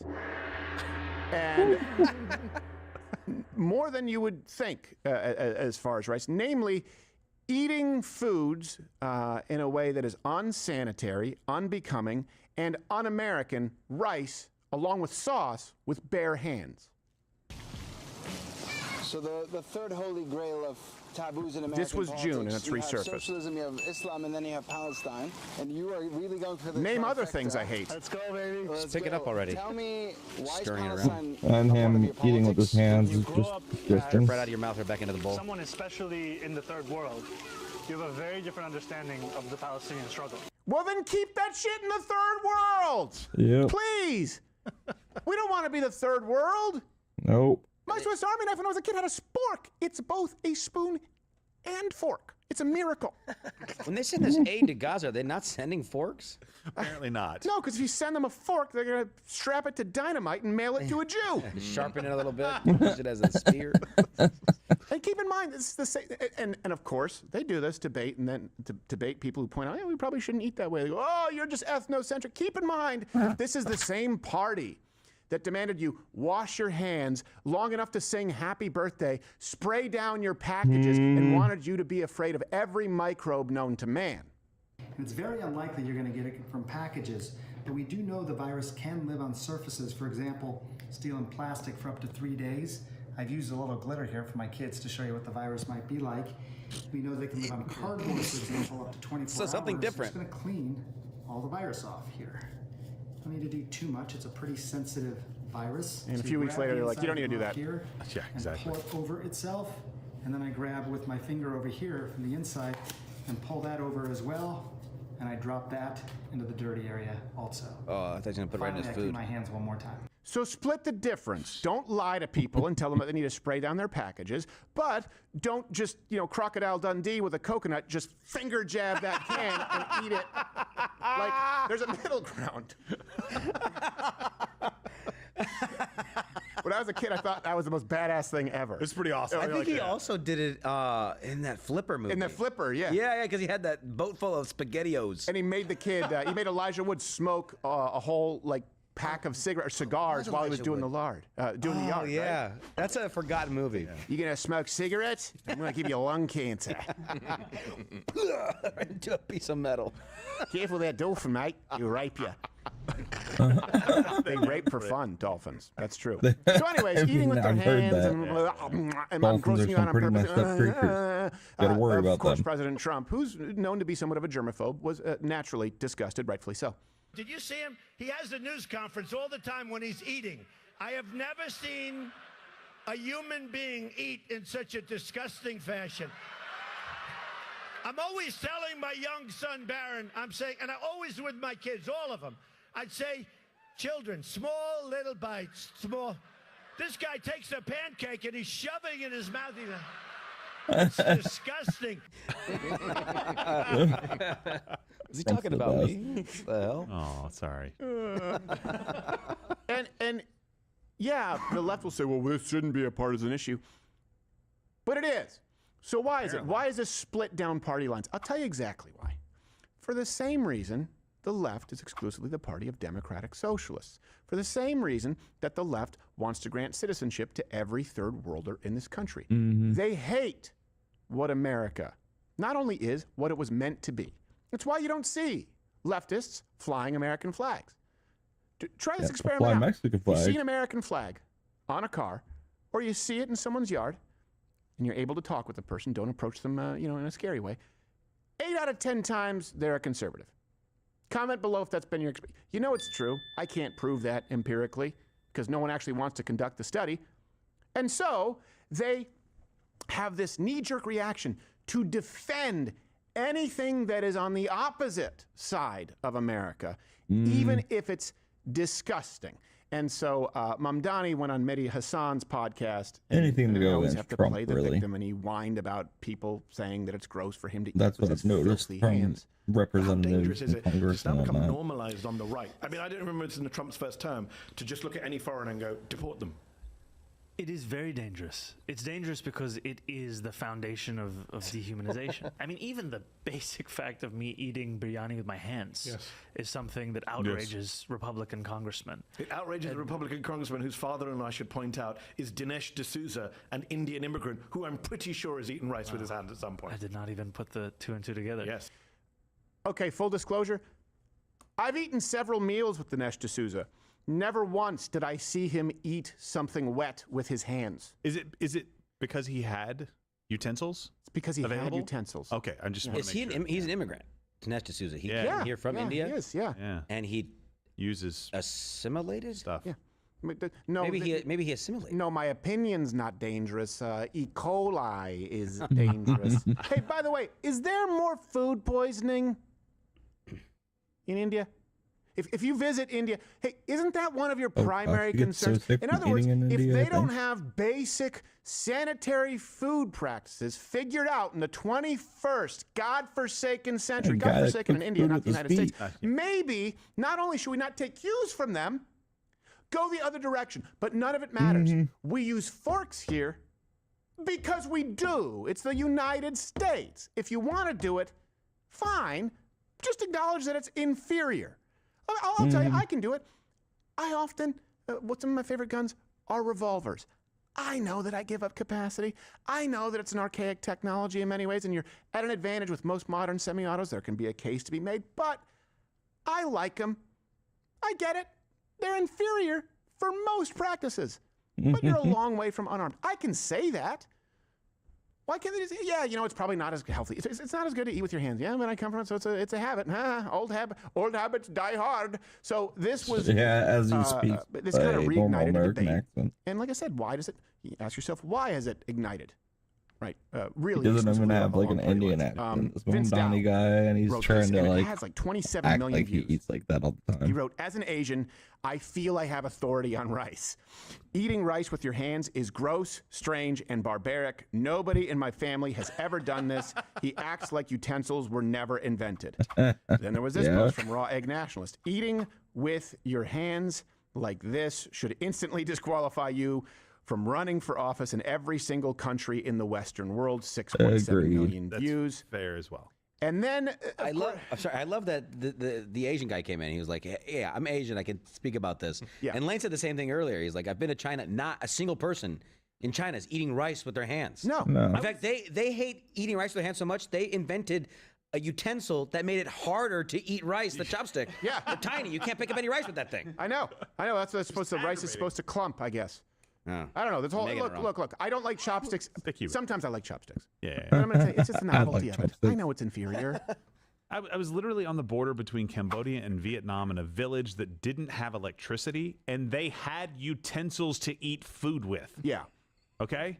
Well, here's the thing. Then the left, they try and create an equivalency, and you know it's going to be an awful comparison. So here they think like, oh, this is a dunk.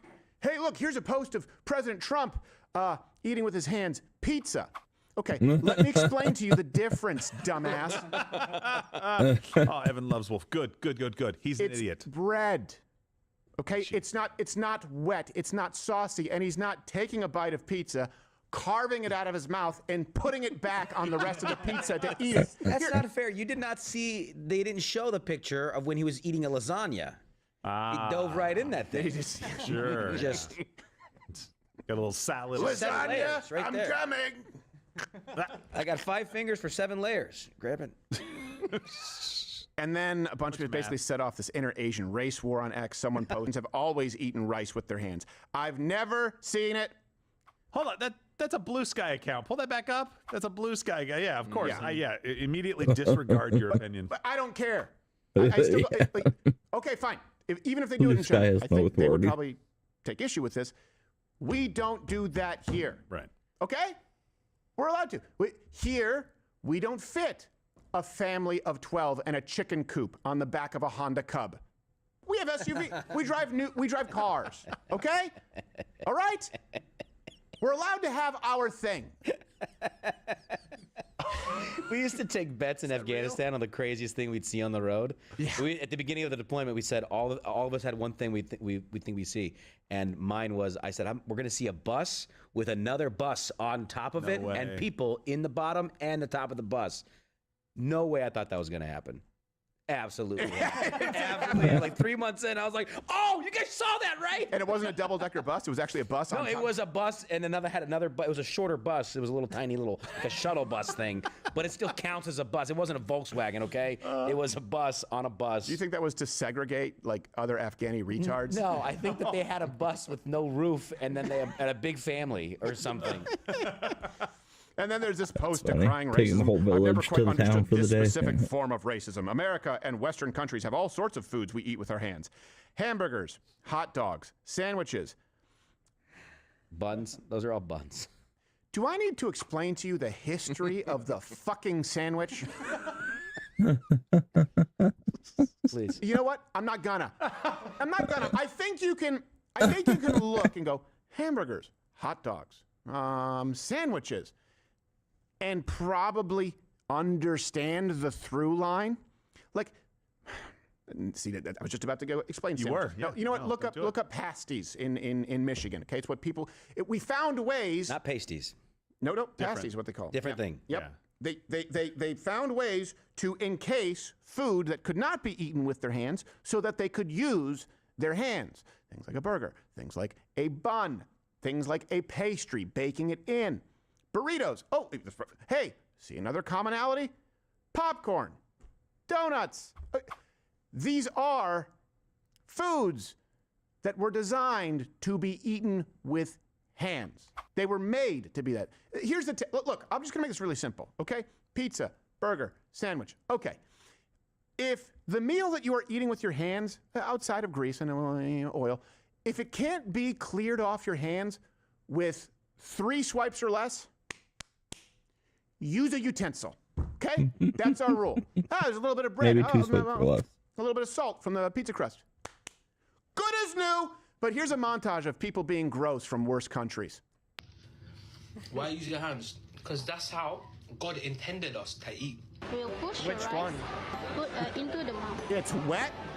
Fingers in the mouth. And then just throw it right back in. So that's exactly what I do to get the perfect piece of rice into my mouth. And then I eat it with all the accompanying sides. Tongue, mouth bacteria as a film back into the food. Pushing the lips out as far as possible.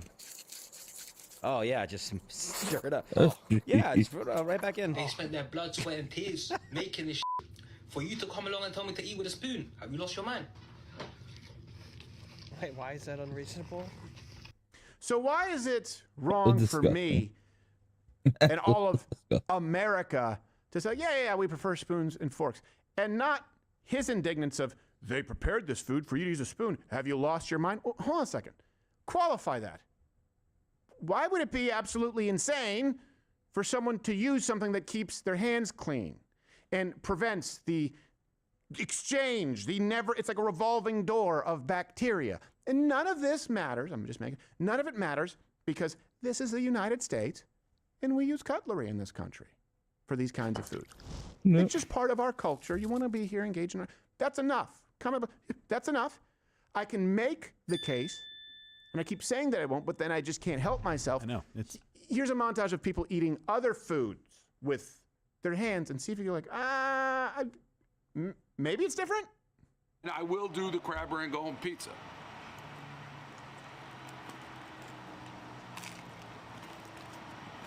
Okay. This one is kimchi flavored. Their hands are It's getting dirty. wrapped. See? Look at this baby. Are we ready? That's Are you guys two ready for is lunch? wrapped. I am so ready. I'm ready.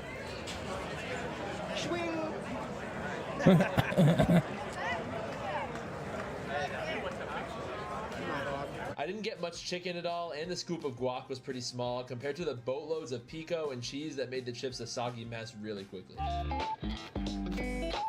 Oh, a wrapper. No way.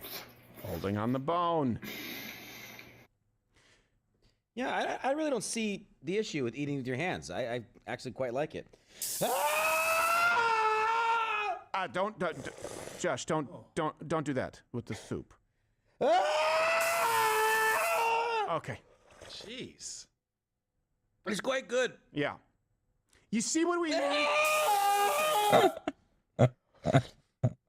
Somebody get a spoon. It's great. Yeah, that's enough. You've been watching too much Johnny Quest. I put it back though. I have to eat it again. Please. No, just put it down. Maybe I don't know. One more.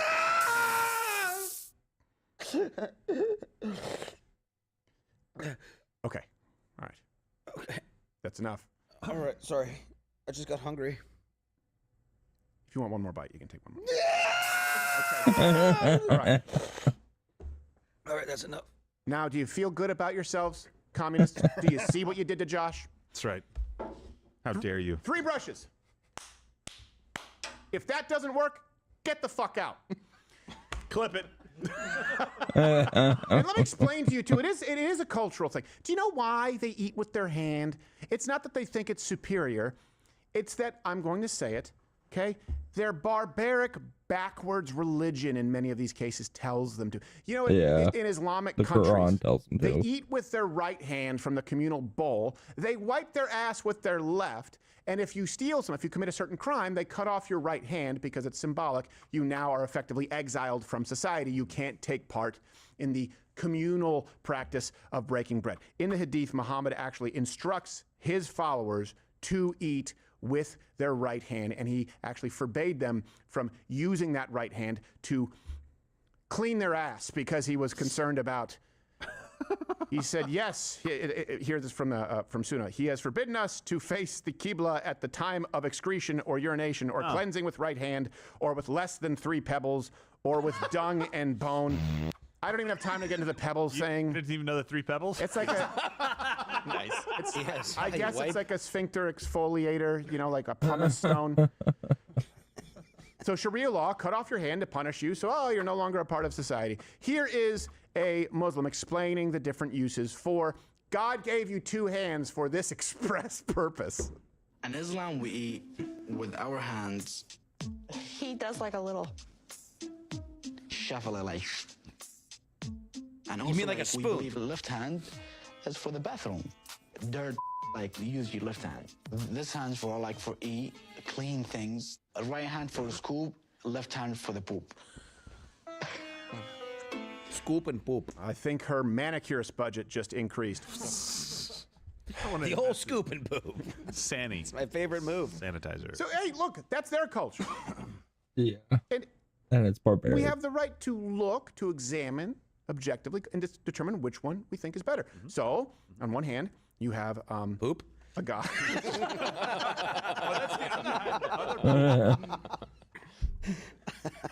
One hand, you have a god who calls for the deaths of Christians and Jews, and child brides, and eating with right hand, wiping ass with left.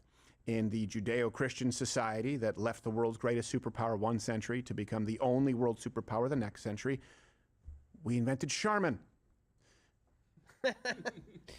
You're welcome. I think you know where I line up. and soap.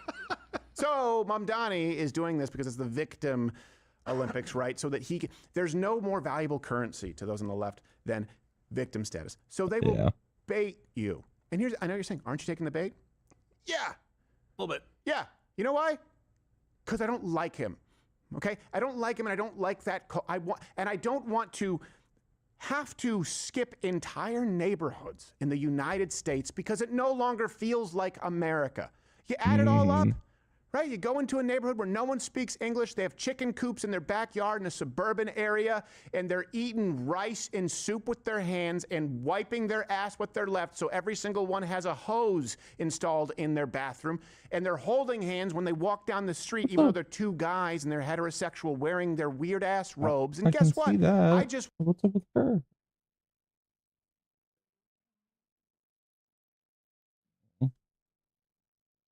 Need me to get the booger sucker out.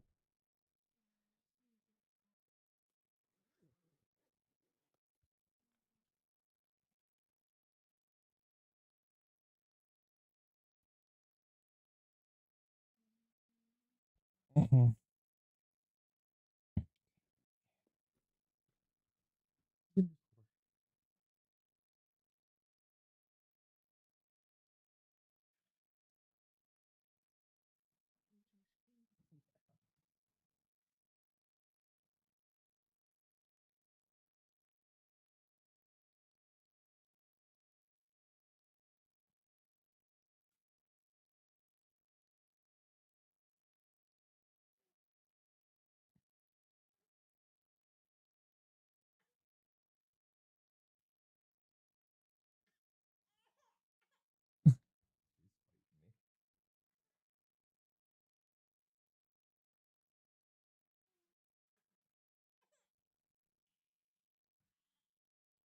they're not.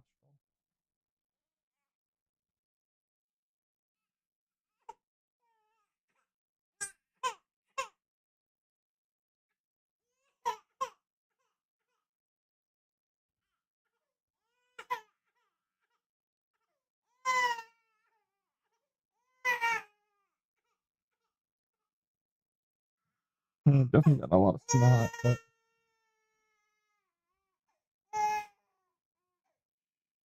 okay, baby. You feel better?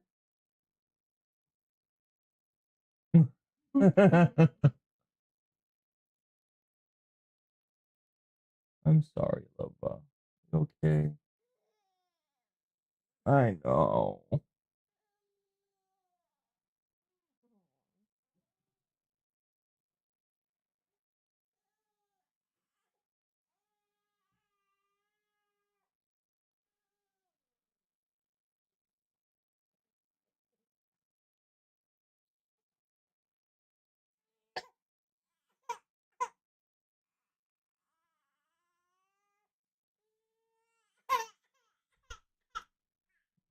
Hold her. Get her real.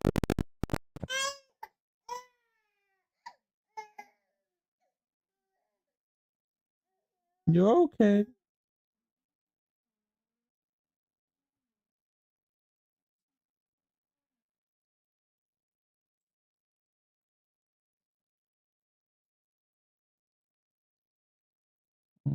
Sorry, bro.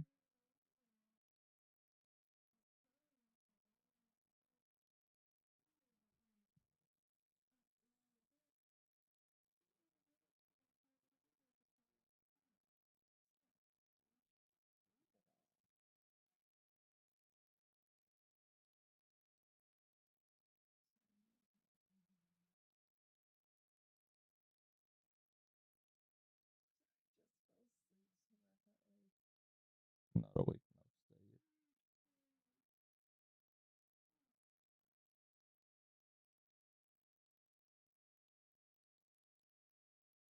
it. Oh, my time.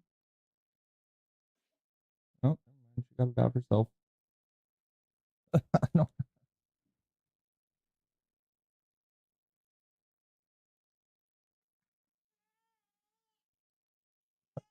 I think I scared it across the face.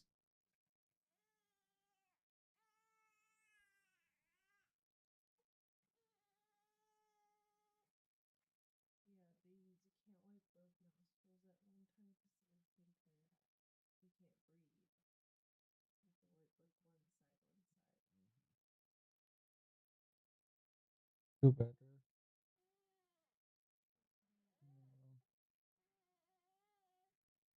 One more big sneeze like that.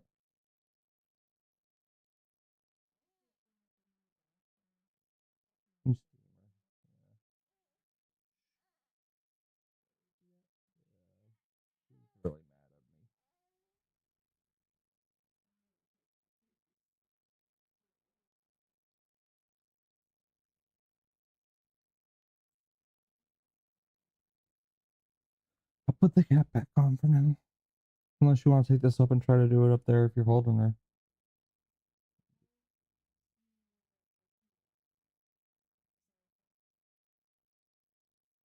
Yeah.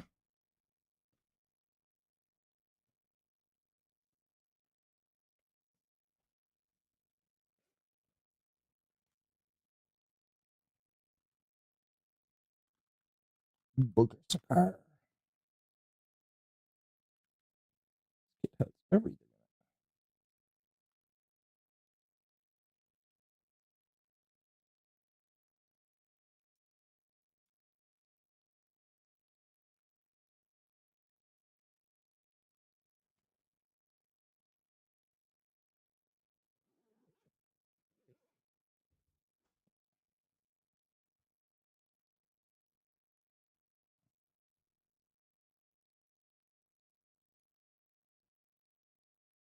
Want to see an American flag? I'd rather see a guy in a wife beater crushing a bush ice. I'm fine with it because that's my culture, okay?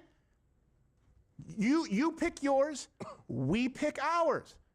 You choose left hand, we choose soap. Yes, Soap. paper, Lysol, whatever it is. Mamdani is clearly putting on this third world shtick to get votes because, just in case you were wondering, he's familiar with the fork.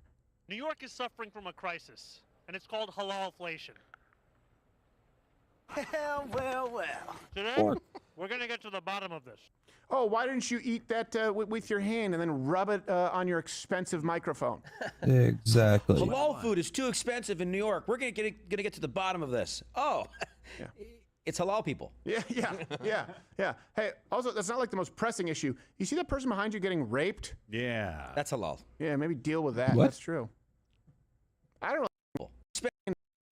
Mamdani is course. Inflation. Well.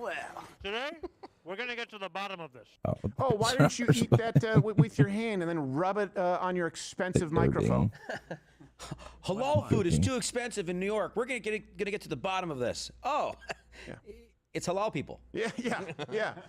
Hey, also, that's not like the most pressing issue. You see that person behind you getting raped? Yeah. That's halal. Yeah, maybe deal with that. That's true. I don't really have That's halal. anything else. Forks are Anything haram. else? I know It's just a shtick. And listen, it's not a racist thing. I think you made it very clear. Like, this is just not our culture, guys. Sorry. This is just not what we do here. Come here and do what we do here. That's very easy, simple rules. Yep. It is absolutely a shtick. There's no reason to do it. Right. There's no benefit to it. Right. There's nothing that's better about using your hands. Right. That's how I look at it. Like, I was thinking about it earlier because I really do. It's gross. I hate it. Yeah. I don't know why I hate it though. Because it's unsanitary and it's barbaric. Yeah. The reason that there's a difference between eating something that's wrapped in bread, something that's designed to be a hand food, and something that puts your fingers in your mouth and back into a bowl and repeat. Yeah, it throws me off. It's like seeing a super Asian guy with a Scottish accent. Yeah. It's like, I'm sure you're a great guy, but geez, I don't want you at my party. I'm going to be staring at you the whole time. People are going to think I'm in love with you. It's weird. Hey, have you checked out that beautiful lass? I bet you her shoes are size 3. Okay, Huang. Scottish accent, but you still have to... But it's all performative, dude. There's no benefit to it. It's like, I would understand if he's like, no, I only eat with chips because it's a good. It doesn't make any sense. It's literally harder to eat that way. You see them getting a bite and they like push it together and they make a little. Yeah. They make a little gross little mound and then they put half of it in their mouth, put the rest of it back. You're doing more work. Yeah. And it's you have to wash your hands harder. Yeah, the whole deal. By the way, Evan Loves Wolf, I think he actually tweeted out something about, and he's like, this is how sushi is prepared. And he shows somebody like using their hands. And I'm like, yeah, he doesn't go. And then most food is prepared in a kitchen. A lot of food in most kitchens, I think, no gloves. Yeah, and you know what? They have something called a washing station. Yes. Yeah, and like Gerald said, they're not putting it in their mouth. Right. And then spitting it out, baby birding it for you so you can have sushi. Let me put it this way. Hey, when we all agree... That would be fun, though. Yeah. Like a Benihana, like prepared at your table. Like he's trying a cherry in his mouth. Sorry, have to take a break. You just see him wipe his left hand. I would love to see a guy just preparing dumplings at my table. Just. Oh my God! You think about, we have sort of cultural touchstones here in the United States. You wouldn't be able to do the Seinfeld double dipping episode if this was normal. No, take one dip and end it. It's like sticking your whole mouth in the dip and you go, so I put my whole hand in the dip. What do you mean? Then I put my hand in my mouth. It's not like it's my left hand. Come on. I'm not double dipping. It's the same hand. Yeah. I knew a lot of Indians in some of the stuff that I did with the church that you and I used to go to, and none of them ate like that. Like first generation Indians. Yeah.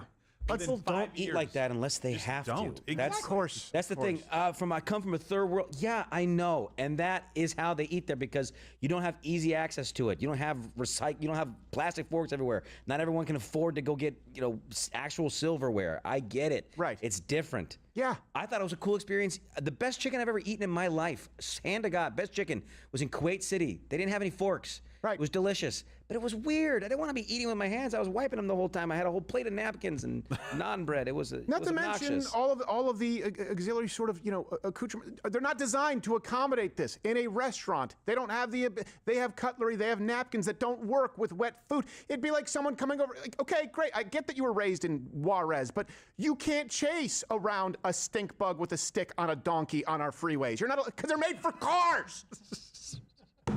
A stink bug? That's right. What? Oh, Nick DiPaolo has a whole rant about does he? It's so random. And I then used to carry a fork with me. This is true. I used to carry a real fork, not real silver, but it's a metal fork. I carried it with me to work every day because sometimes I'd get food and they wouldn't put a plastic fork in there or whatever. I just always had that fork on me. Yeah. And you know what? It came in handy. Crackhead at a gas station tried to rob me. Fucking stabbed her with stabbed her with a fork. In the eye. Yeah, well, I didn't stab not her, in the eye. but I did present it, and I was waving her off. And it was a her. It was a her, yeah. I waved her off with a fork. I saved my life with a fork. Good for you. Mm-hmm. They do that, I believe, in France. They'll often didn't really bring stab her. I they'll wish I often bring could've. their own knives, cutlery, to like a steakhouse. Like people will have their designated steak knife. Really? Yeah, because they keep it really sharp. Like a pool cue? Yeah, but Pull it out of a box. they bring it out, they set it down, they wipe it off. And by the way, it's not just third world crap holes. Like in Germany, they blow their nose at the table, and they'll often have giant dogs in the restaurant. It's like, okay, and I get you guys, you're still an advanced country, but it's gross. We don't blow our nose at the table we don't do here this anymore, you know? That goes. It's considered poor manners. Okay, because it's here in the United States. It's fine. All right, just stop it. I'm from Canada. Well, I was born in Detroit because it just so before people say American. Yeah. yeah, American, but I was raised in Canada. I don't know if you know this. We sell milk in bags. What? Yeah. It's retarded. Yeah. Now, Let's bomb. it probably saves money on packaging. Shut up. But we don't see that at the grocery store because they're far more expensive in Canada than in the United States, certainly in Quebec. But everyone has to have, someone in research can bring this up. This is a real thing. Yeah, in bags. And so everyone has to have, there's an entire industry to sell pitchers. It's like a pitcher, you put the bag in, and there's kind of like almost like it's just a razor at an angle that you, right on the tip, and you slice off the tip. And every single, unless it's perfectly sharp, you lose some milk out the tip of it because bags fold. See? What? Yes. That's goofy. This is really silly. I grew up with that. That's silly. You grew up with bagged milk? Yes. This is how you Canada became like does this. that. Yes. Oh, Lord. You know, Whenever I pissed off too. Okay, Steven, it's not your fault. Whenever I cook something like carne asada or something with a lot of onion or whatever, and I'm chopping onion or peppers or something, and I make the food, the whole day my fingers smell like what I was making. Oh, I know. You know that that all day like the carne worst is smell or whatever. The worst is Burger King because it never washes off. I worked there, dude. Yeah, it's never washes off. My clothes I didn't wear to work smelled like Burger King. Yeah. It was disgusting. like so these guys, they're eating their biryani or whatever, and that's made with tons of spices. Yeah. Some would argue too many. Some would argue. White people. He should But put they his finger in his eye. all day they eat like that, and then they're walking around. They wash their hands. Great, you washed your hands. Your hand still smells like coriander. Like what the hell? Yeah, and then that's also considered racist. Like, hey, don't eat with your hands. And then it's like, oh, you smell like curry. People go, whoa, this is a racist. That's racist. No, it's because you've been mixing your fingers in curry all day. Yeah. Yeah, exactly. Oh, their house smells like curry. Maybe it's because that's a fact. Yeah. They cook curry every day. This is a thing. Like we know this because there's houses we've lived in here.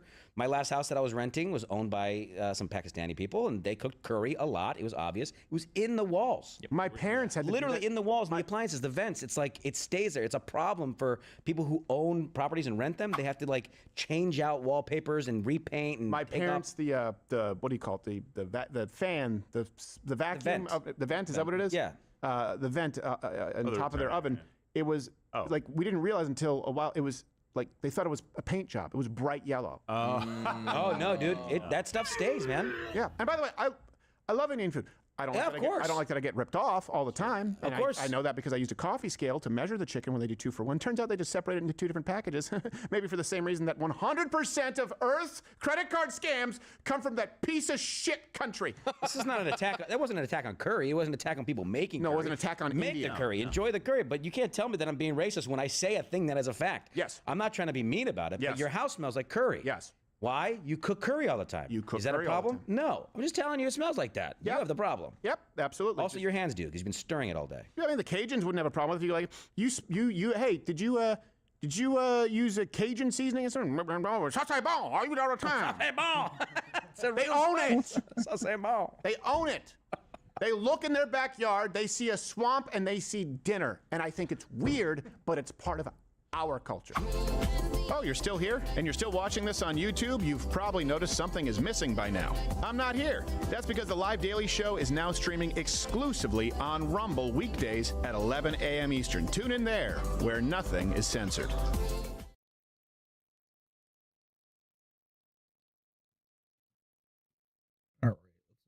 History. Hey, number ones, I'm welcome waiting back for to the my baby channel. to This is come the back. Metatron speaking, and today we're going to look at again. a weird history again. We kind of reacted to one of their videos recently, and usually I'm not a big fan, but the last time we did a reaction, and you'll find a link in the description, it actually went well. I kind of liked what they said, mostly agreed, only occasionally disagreed, which is kind of it's a nice change, I suppose. So we'll see what happens today, because I mean the topic is interesting. What was it like to live and die in ancient Rome compilation? So is it like their best over the years? Well, it's nice. It kind of makes this easier to do.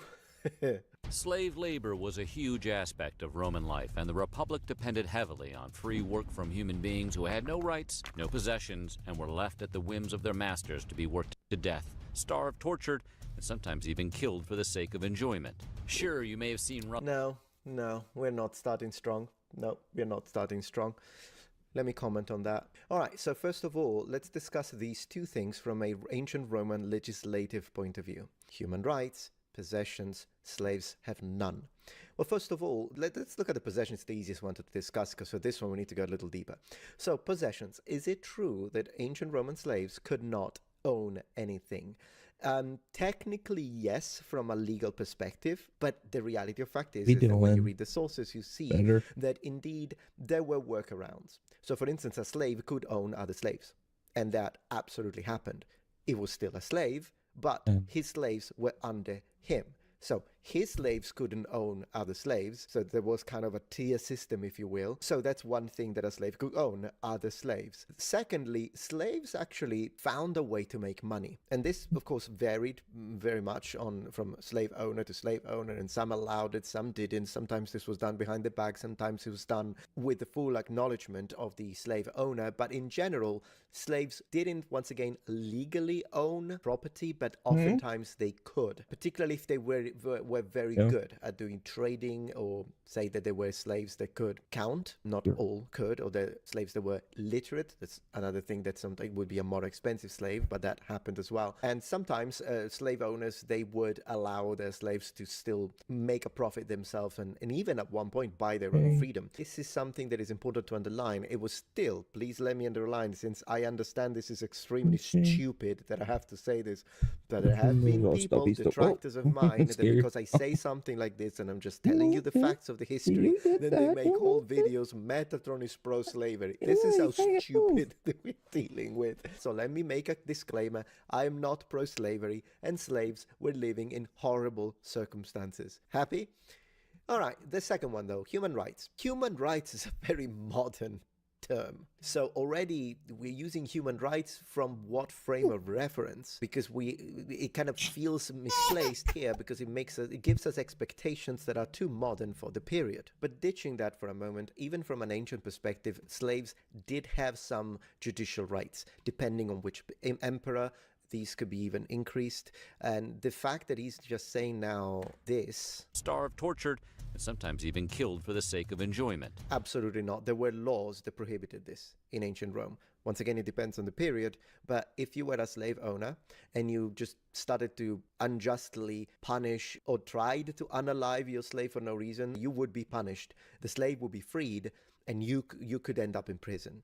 And this is all mentioned in the sources. As they say, this is completely wrong. Sure, you may have seen Russell Crowe play one in a movie, but chances are you have no idea just how brutal it really was. Today, we're exploring what it was really like to be a Roman slave. Let me tell you something fun, though. You see this scroll here, the one that is the horizontal? That's actually the most common type of scroll utilized in, for example, the medieval period, as opposed to the vertical one, which did exist.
She's not feeling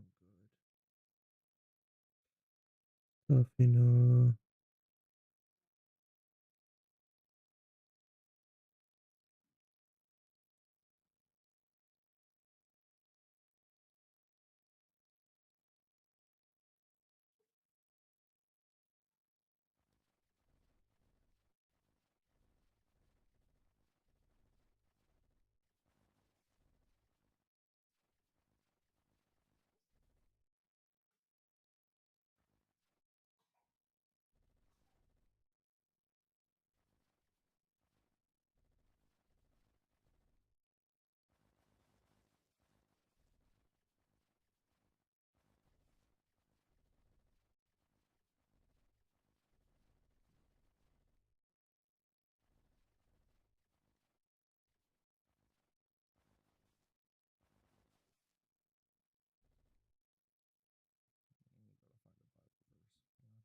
one in a movie, but chances are you have no idea just how brutal it really was. Today we're exploring what it was really like to be a Roman slave. Let me tell you something fun though. You see this scroll here, the one that is the horizontal, that's actually the most common type of scroll utilized in, for example, the medieval period, as opposed to the vertical one, which did exist, but it was a lot less commonly used and usually for funerary services and funerary lists alone. Slave. But before we get started, be sure to subscribe to the Weird History channel. Oh, and one more thing, leave a comment and let us know what topics you would like to hear about. Leave a comment. Now, we roam. It's fun. Slaves in ancient Rome didn't just work as domestic or agricultural workers. They did pretty much every single kind of menial job you can imagine. Generally classified as urban or rural, slaves did everything from cooking and cleaning to mining for silver. Right. On country estates, slaves might perform both domestic and non-domestic tasks, even working as smiths, bakers, and guards. Occasionally, urban slaves would work as accountants and managers for businessmen. If you were a slave that originated as a prisoner of war, you might have been sold off to the public and could have been tasked with fighting fires, tending to public buildings, and of course, as a gladiator, some gladiators, a lot of gladiators were slaves, although then again I disagreed with Dr. Simon Elliott on my recent video when he said that all gladiators were slaves. That's nonsense. Some chose to become gladiators. even working as an executioner. Some Roman slaves lived their entire lives from birth to death working as the property of a master, but others... Correct. In fact, from the Roman perspective, they were tools. Others who were able to cough up a little dough had a luckier fate. Yep, correct. Hey, Noble Ones, Editing Metatron here. Just wanted to take a moment to let you know that in the next 3 to 4 days, I will be streaming like a maniac on my Twitch account, Metatron Gemini. Now, I already stream a lot. I stream almost every day, 2 hours, 3 hours. We've been playing retro game, we'll be playing Civilization, but for the next 3 to 4 days, I will be playing long sessions of medieval and ancient Roman themed games, and I will be as pedantic as it gets with historical analysis. Course. So we're gonna play modded Skyrim, playing as an Imperial with ancient Roman period accurate gear. Yeah, that's a mod. I'll play Kingdom Come Deliverance 1 as we are waiting for the next one. We'll play Civilization 6, Hellish Quartz, Manor Lord. I got a list. Heroes of Might and Magic 3 and 5, Oblivion, Morrowind, Defender of the Crown for Amiga 500. We'll play Valheim, Baldur's Gate, Dragon's Dogma games, Dungeons and Dragons games, original Diablo. And not only is it gonna be really fun, but it's the end of the year bonus round. So if at any point you were thinking, hey, I'd like to get the subscription to support Metatron as a streamer, well, you can get a bonus gift sub and save up to 30% on new subs until the 2nd of January. So it is very likely that right now you're watching this video, I'm already live, so click the link in the description, come check it out. It's gonna be fun. And to all those of you who have already used your Prime membership, a lot of people, I've been getting like 30 subs a day, almost. A lot of people are using the Prime subscription, and I'm so humbled and grateful for that. It's like there are so many good streamers, and people for some reasons choose to use their Prime membership on me. I don't even know what I'm doing, but it's fun. It is fun. So come check it out. Link in the description. Back to the video. The oldest and easiest way for a slave to achieve freedom was simply being given freedom by one's master. Perhaps. Yes, and it did happen, by the way. Or sometimes it's not the only way. I don't know. Did he say the only? I don't know if he said the only. I don't want to attack the guy for no reason. It's sometimes when the master would die, if there was no one else, like a son that could inherit the slaves, it was customary to let them free. Perhaps in a will, although some sort of ceremony or payment usually went along with it. Some folks became slaves by selling themselves into servitude to repay their debts over a certain amount of time. If that was the case, you'd be freed as soon as your contract was complete. Slaves could also accumulate money by giving up peculium, or account, that they controlled while under the authority of a master. This type of wealth could be land or currency, and although it was technically still under the control of the master, slaves could use this as a tool to purchase their freedom. After buying their freedom, slaves didn't just magically become full-fledged Roman citizens, though. No, of course. You have the levels are like slave, freedman, freeman, citizen, patricians. Like you have all of the, yeah. After the process of manumission, aka buying your freedom, these former slaves were more like conditional citizens and became clients of their former owners. They were also restricted from taking public office. And if you were under the age of 30 and... Yeah, there were quite a lot of, in fact, it's not just the slavery part, not that that's what he's saying, but there were quite a few things that you couldn't do if you wanted to maintain an image that would be congruent with becoming a public officer in all sorts of different... That's the same in ancient Greece, by the way. And some of these also have to do with sexuality. Wanted to buy your way out of servitude, you were completely out of luck. According to the Roman jurist Gaius, slaves under the age of 30 could not be freed during the 1st century CE. Being a slave was cruel and unbearable during any time period, and the Roman slaves were no exception. Slaves who were considered property of the masters were expected to behave, and if they didn't, the consequences were nightmare fuel. In Maniacomi by Plautus, the 2nd century playwright attributes the following words to Messenio, a slave. Stripes, fetters, the mill, weariness, hunger, bitter cold, fine pay for idleness. That's what I'm mightily afraid of. Surely, then, it's much better to be good than to be bad. I don't mind tongue lashings, but I do hate real floggings. Of course, absolutely. Once again, though, you couldn't just punish slaves at your own will without any repercussion. Of course, if this was hidden, but then again, domestic violence is a problem, slave or not. Yikes. Slave owners could beat and punish slaves harshly, inflicting everything from whippings to chains and fetters. Masters also had free rein to sell their slaves, execute them by hanging or crucifixion, and make them do the worst possible tasks. Yeah, but crucifixion is only for certain specific crimes. Like, you would have to be a criminal at that point. Crucifixion is so bad as a method of execution that, for instance, you can't use it against Roman citizens, usually. As punishment. And if you tried to run away, they'd brand you. Ouch. Yeah, it's true. If you run away, you could get branded, because the idea is if a slave runs away, he's stealing himself from the owner because he's the property. Nothing sounds less appetizing than limited rations of bread, right? Well, slaves, Well, that bread looks great, though. being the lowest rung of Roman society, were clearly not eating like kings. This guy, Cato the Elder.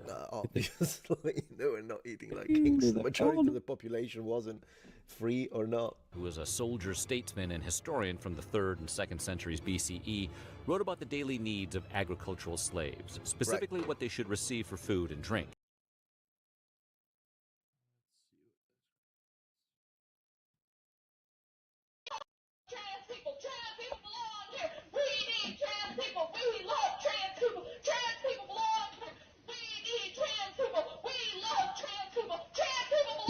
Agree?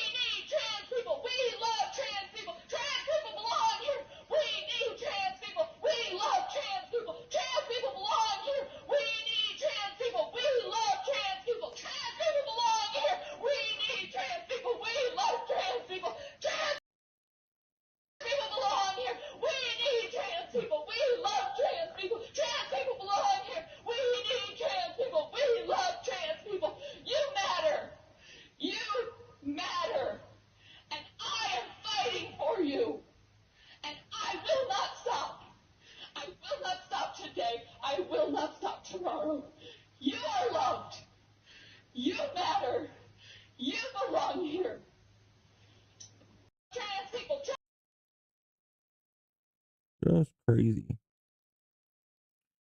If wacko.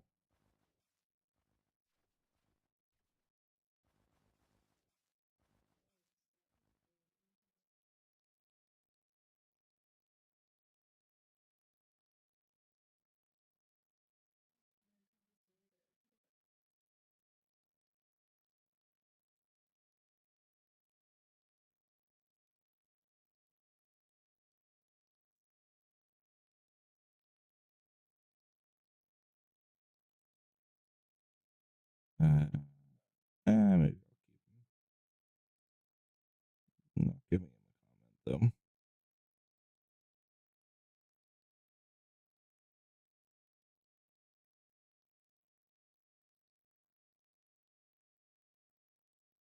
I'll give his commenters more likes.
too many memes on my computer.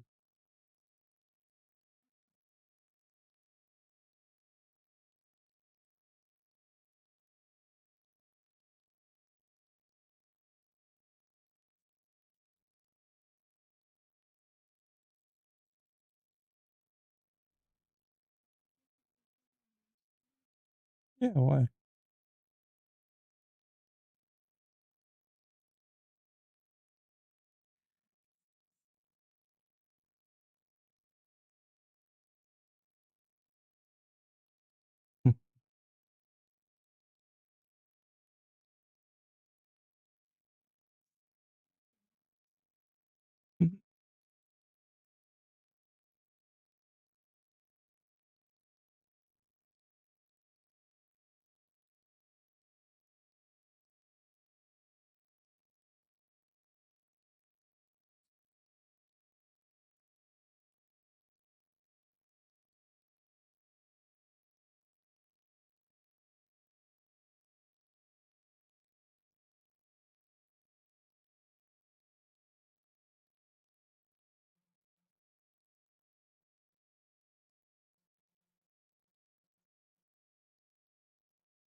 Yeah, I agree with that one.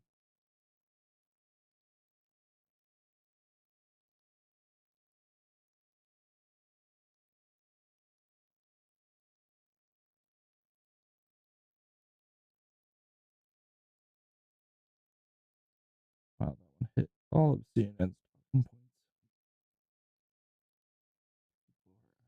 Absolute goons.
You know, I can't believe he would do this though. Telling people license plates and what their vehicles are. I mean, I can't believe it. He's a lowlife. According to Cato, slaves should receive wheat to make bread, although shackled slaves who couldn't grind their own grain were to receive bread itself. When slaves worked the fields during the summer, more flour was needed, as was additional wine. If we were working in the hot Roman fields all summer for no money, we'd be in need of additional wine too. I agree. The fact that they were given wheat actually is interesting because wheat was normally the basis for a lot of the food used and consumed by the Roman legionaries. They would transform it into bread. They could transform it into a sort of hard tack that was easier to bring with you, and then it would last for longer because it's dehydrated. Another thing that they would do, however, is make pulse, which is a sort of soup. But interestingly enough, when Roman legionaries were punished, they wouldn't be given wheat, they would be given barley instead. In addition to bread and wine, slaves ate what Cato termed relish. This Roman relish, however, was not exactly what you'd find on a baseball stadium hot dog. Okay, now I'm hungry. With pickles, it was made of olives. During the 1st century BCE, slaves rounded out their diets by gathering wild fruits and vegetables, as well as cultivating crops on their own. Domestic slaves got the opportunity to start urban gardens. Of course, they always had the option of picking at their master's leftovers. Yeah, let's go for the... I like that he says some slaves, but let's see how he's going to address it. Slaves functioned as a coerced unpaid labor pool. Some enslaved men and women got to join the ranks of criminals and prisoners of war in the gladiator ring. Okay, before we jump into the gladiators, I do want to add that depending on the type of slave, some slaves were also used to teach the kids, for example, of a owner. So imagine that your slave speaks Greek, which is one of the reasons why Greek slaves were actually the most popular in ancient Rome. Well, he could teach Greek to your kids, which would very much help, not only elevate your entire family, look at me, I've got a Greek slave, but also it can help with the possible future of the child, because he has got a native speaker who can now help him become fluent in Greek, which was a language that, you know, the upper echelon would speak, a language of the philosophers, language of the patricians, because there was a little bit of a diglossia when it comes to the upper class between Latin and educated people that also knew Greek. Made up mostly from slaves, the first gladiatorial contests appeared as early as the 3rd century BCE. One famous slave, Spartacus, was actually trained in one of Rome's gladiator schools. And if the idea of a gladiator school sounds cool to you, let's just say these gladiator training academies weren't exactly sleepaway camps.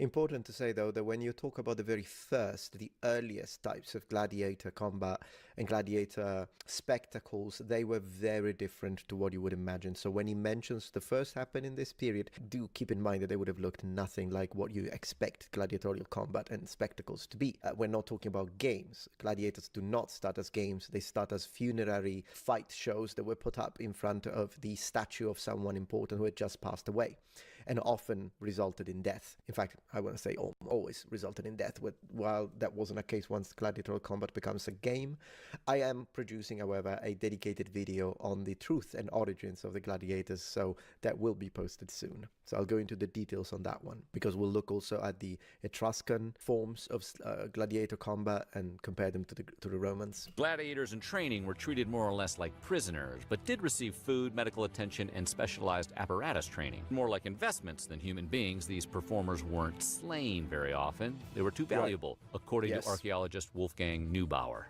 Okay, good. Very nice. Many former slaves also volunteered to be gladiators. Okay, good. So basically, Weird History is doing a much better job than top historian Simon Elliott. With limited opportunities after buying their freedom, aka manumission, they essentially gave themselves back to servitude, swearing a gladiatorial oath to be burned by fire, bound by chains, to be beaten, to die by the sword. Even though that's correct, that's the sacramentum, that's what it's called, the promise. Some people misuse that and misinterpret that to then come up with this idea that we see on both Gladiator and Gladiator 2 movie, which is the branding with fire, so that you get marked on the shoulder, and now this is a slave branded by iron and fire. That's not what that sacramentum means. It's just most likely discussing the possibility of being punished, and you accept that, but it does not. That's the only basis that they use for that. So the idea that they were branded with fire, no, it was criminals and it was sometimes slaves that were branded by fire, not gladiators. But that's not what he's saying. I was just saying to connect to it. Okay, for an oath, we've got to admit, the gladiator oath is pretty hardcore. I agree. But you got to imagine conditions for freed slaves had to be pretty terrible if they were earnestly volunteering to fight to the death. But then again, it's not always to the death, and you just said that. So you're kind of contradicting yourself at that point. Maybe I'm being a bit pedantic, but then again, pedantic is my middle name. But to be honest, like it's not that they're willing to fight for the death. They're willing to fight with the possibility of death, because it's a way to make money. You could become popular, particularly if you're good at it or you've got the body for it. It's also a way to come out of debt. If everything goes well, you'll be free again. You might be famous and get women and get money, or you could perform terribly and hate every minute of it, or you could die. Absolutely. One thing that urban and rural slaves had in common was that they both lived in rooms that were typically far removed from their masters and overseers. Domestic servants still lived in their master's house, sometimes even sleeping close enough to tend to his or her needs overnight. Yes. But there was a decided effort to keep slaves separate from free men and women. Typically, a slave's quarters would be located near storage facilities and were usually shared with other slaves. Imagine a bunk bed next to a garage, but Roman. If you were a Roman slave, chances are your style game wasn't exactly on point. Slaves were forced to wear simple clothing, not much different than garments worn by poor freemen and women. Masters provided a tunic of 3 feet and a half. Kind of depends on the family. And a cloak once in 2 years. If you had a long torso, seems like you'd be out of luck. Also, once in 2 years, I'm not sure what that means. Good shoes should be given. Imagine only getting 1 pair of shoes every 2 years. And this is during a time when duct tape didn't exist. Duct tape didn't exist, but then again, I have to say that Roman shoes, they must have done them right, because we do know that the Roman legionaries who marched monumentally more than a slave would have, they would change them, if I remember correctly, every 6 months or so. So the idea that a slave would be given new pair of shoes after a year, I mean, things can be repaired even after 2 years. I think I want to take this opportunity to present an idea that is in stark contrast with our reality in modern period. In the modern period, we have this idea now that I have a phone, I have a jacket, I have a pair of shoes or a computer, and when something breaks, you throw it away, buy a new. They didn't do that up to, I want to say 150 years, but even our grandparents didn't do that. They repaired stuff, and even more so in the medieval period, and of course in classical antiquity. Oh, your tunic got a little broken, you sew it back.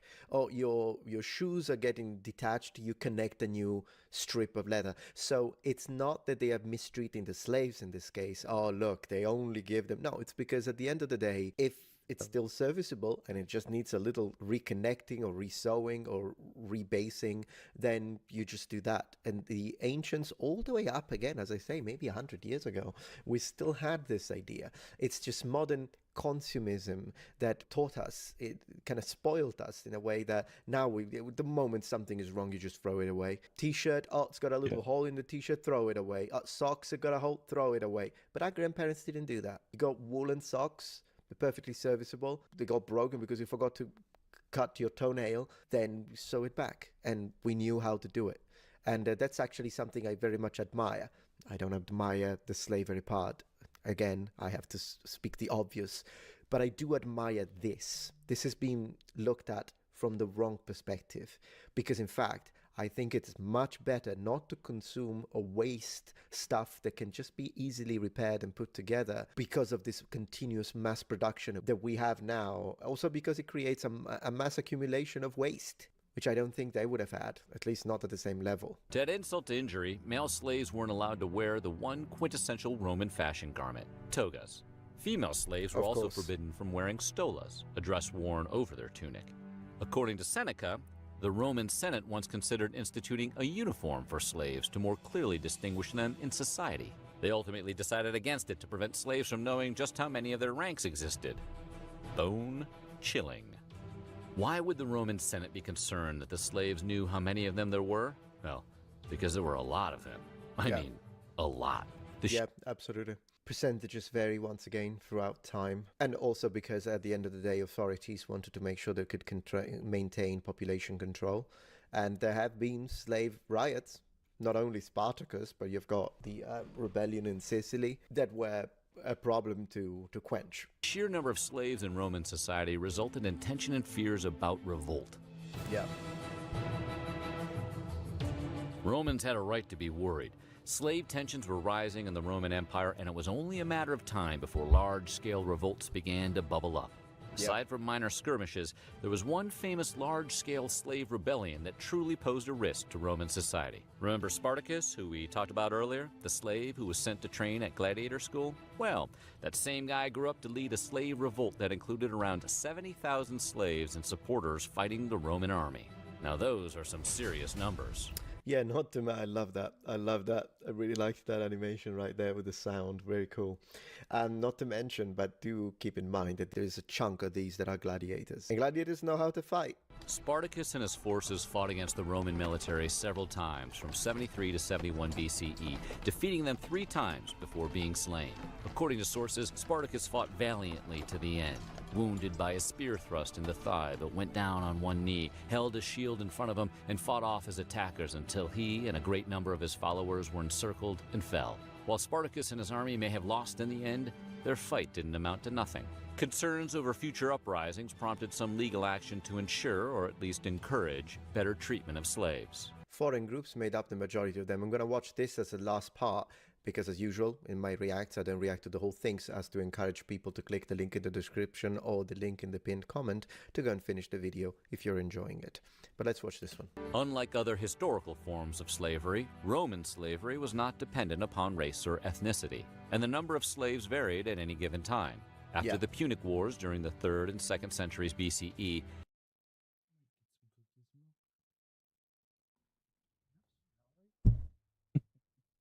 So I am. I'll be right back.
Mm-hmm.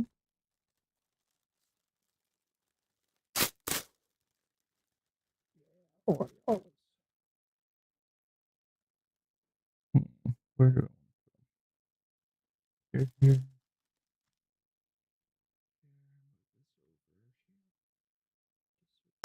Oops. Keyword around. Where it starts swelling.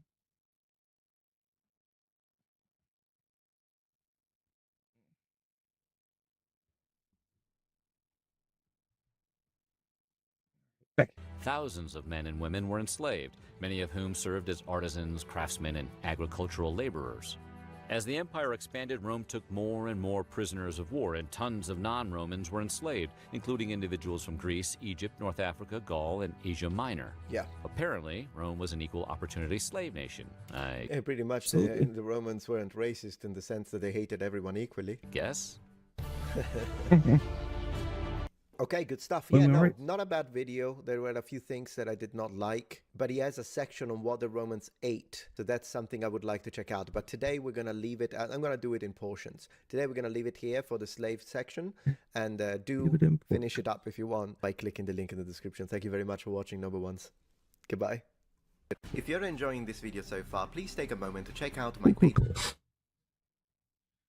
Hope I have it in me to play video games. What's going on, boys? Welcome back to another video. Just finished watching the Chainsaw Man movie. Absolutely fantastic. 9.2 out of 10. If you haven't seen it, go watch it immediately. Today's video is going to be on everybody's old favorite streamer that now we probably don't give a fuck about anymore. Ludwig, and I hate saying that shit because Ludwig used to be one of my favorite content creators. He was definitely up there. Yeah, really funny.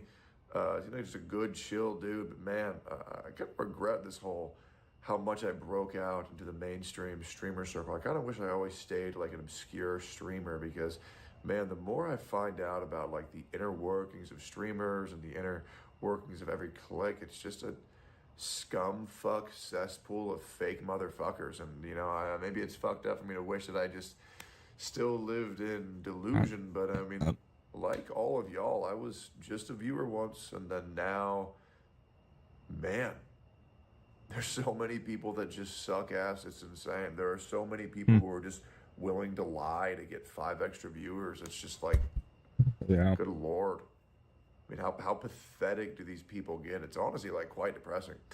Oh well, I'll just have sex later and I'll feel better. Normally, or that make one of these easy. videos, I'm always like, I wonder if they're going to respond. I wonder if they're going to watch it. I wonder if they're going to comment. I wonder if they're going to tweet. Because I always love the old back and forth. They're fun. I love it. Get into these little debacles where I understand that I deeply, deeply get underneath these people's skins. And the reason why is because I'm an easy dunk. And the reason why I'm an easy dunk is because enough people have pretended that factually incorrect information is truthful, as well as many of the popular streaming gossip sites where astroturfed or negative agendas were pushed by very large streamers at the time. But that's okay. Their career will soon come to an end, I'm sure, while I will remain, as I am a very constant in this community, 7 years strong, going through worse shit than everybody else, and I do it with a smile. It's great.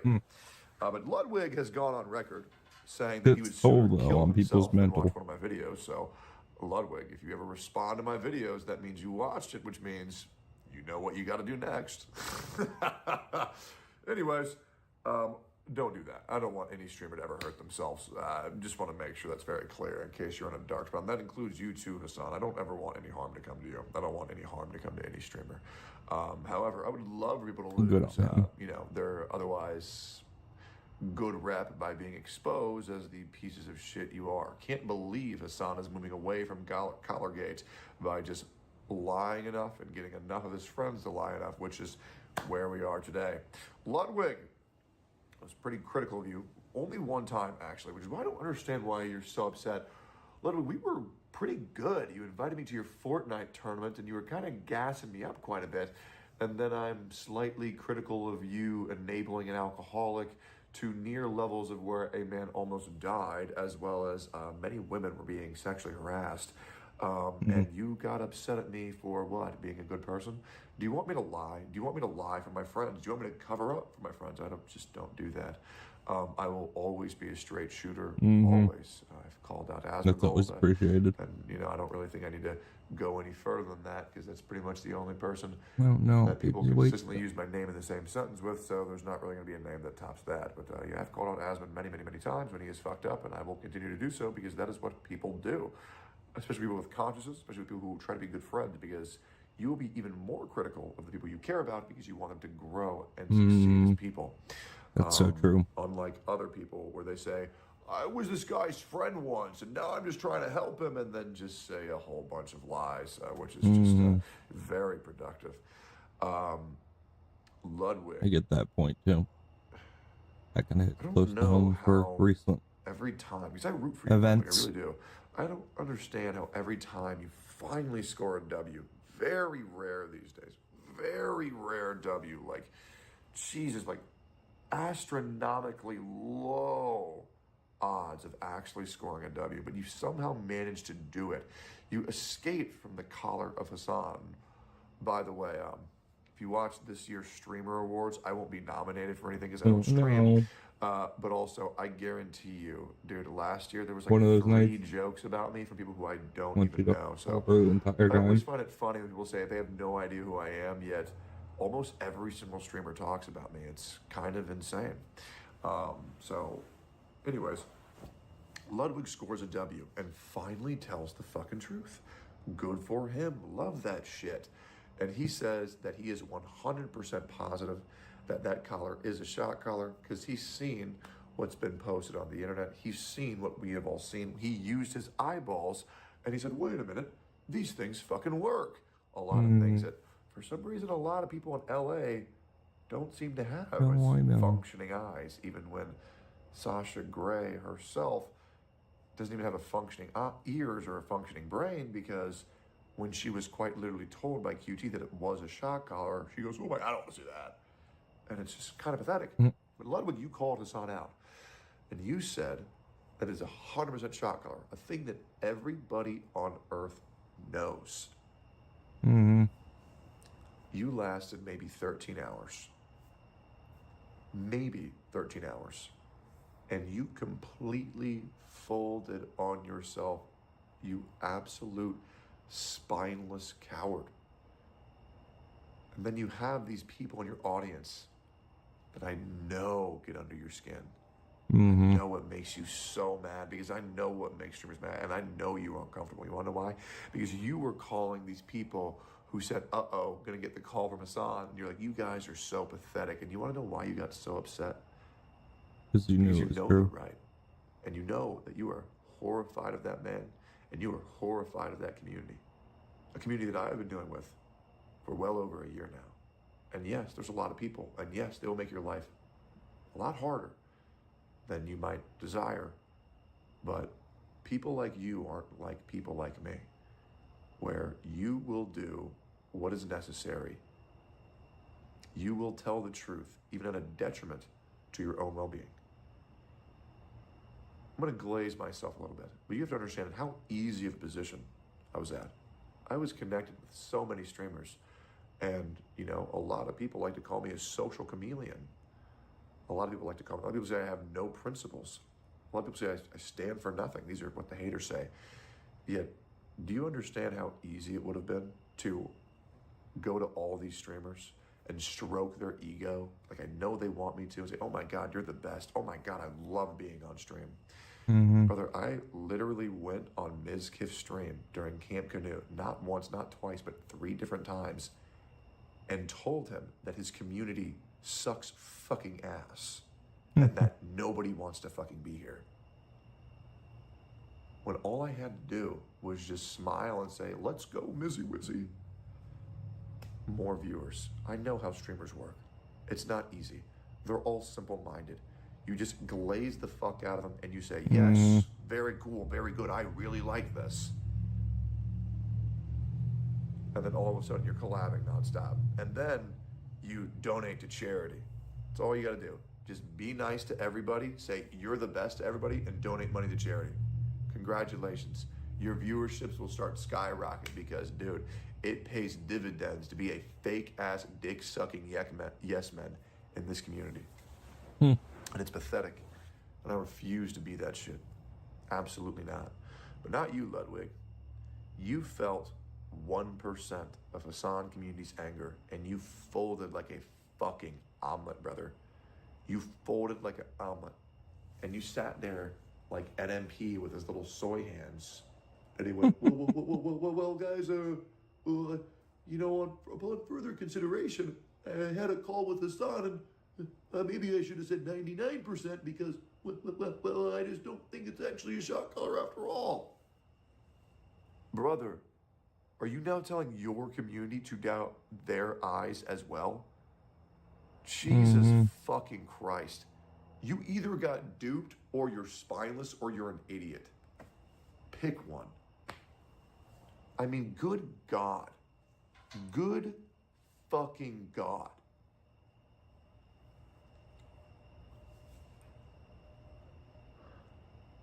The more and more things are developing, guys, I want you to know that if you are a part of the people who watch my videos, do you guys understand my frustration? Do you guys understand my hatred? How is everybody such a fake ass bitch? It is fucking insane. Because that's how they were raised. Pure fucking insanity. No How values, people will experience help yourself. 1% of backlash and fold like a bitch on their ideals. And there's so many of these people from LA. It's insane. I'm not going to tell you Austin's better, because it sure as fuck isn't. Jesus Christ. I mean, holy fuck. It is insane. It's like these streamers, they never had to struggle a single moment in their entire fucking life. And they know if they ever fall off, they are fucked forever. So they are willing to suck any dick they possibly can and bend the knee at anything if it means self-preservation. Self-preservation is the name of the game. That's it. That's all they care about. That's all they've ever cared about, and I think that's pathetic. Because I'm probably I do. Sleep. A man who stands for nothing falls for everything. And I really think that people are starting to wake up. I really, really, really do.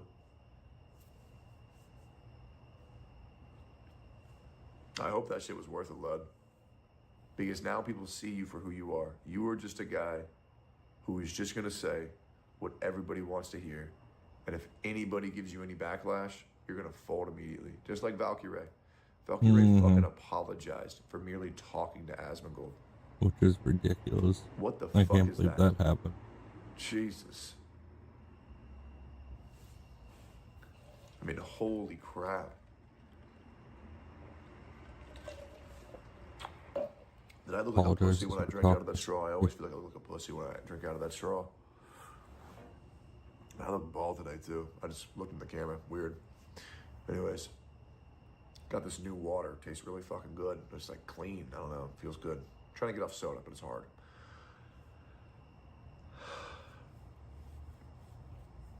Diet green tea. You know, Lud would make a good point. This was a quick W for you, Lud. You did farm some based off this. I even snapped a couple times and said, yes, queen. When you said that you aren't going to talk to 95% of these streamers and you wouldn't even go to Hassan's funeral if he fucking died. And I think that's pretty based.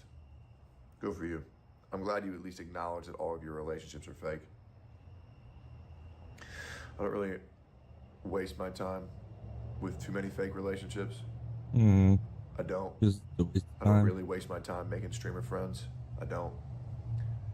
I do try to, actually, if there's a reoccurring character on my stream or I'm collabing with someone quite frequently, it's due to the fact that I really enjoy their presence.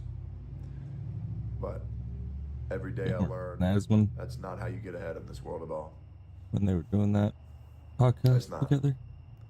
That's not how you make it as a big time streamer. And that's why I know I'll never get big. Ever. I understand that. I might make a whole video on that. I understand I will never be a large content creator. Because the problem is that this shit is way too real to me.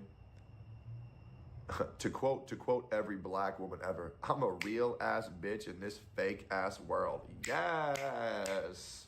I need to go get some food stamps. I say what I mean what I say, and every day I learn that is not how you get ahead in this world. Be fake as fuck, befriend everyone, stand for nothing, just be a fucking dick-sucking yes man. That's it.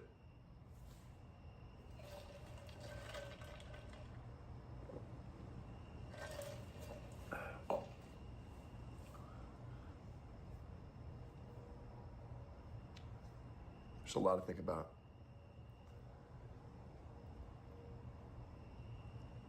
I remember when YouTube first started, it really felt like it really was about meeting all these people and who they were.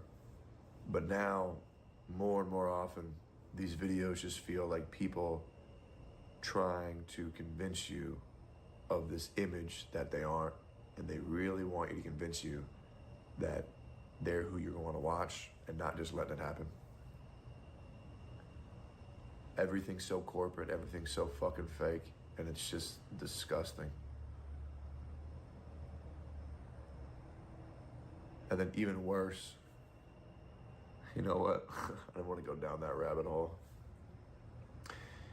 I'm so like fourth wall immersion break. I'm sure there's like some ugly fuck reacting to this video right now being like, what the fuck? Probably. What is this guy even saying? I was trying to do a Russian accent, but that probably wasn't too good. No, it was I just assumed Australian. the guy would be Russian. And then saying some shit like, projection much? So stupid. Whatever.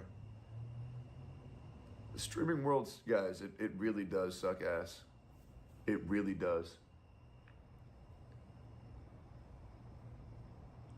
But I genuinely think Asmongold and Aiden Ross and XQC doing the streamer awards, their own streamer awards, I genuinely think that is so enormous for the streaming world, because every streamer is a narcissist, including myself. I love myself a lot. I love the man who I am, and every day I try to be a better person. I really do.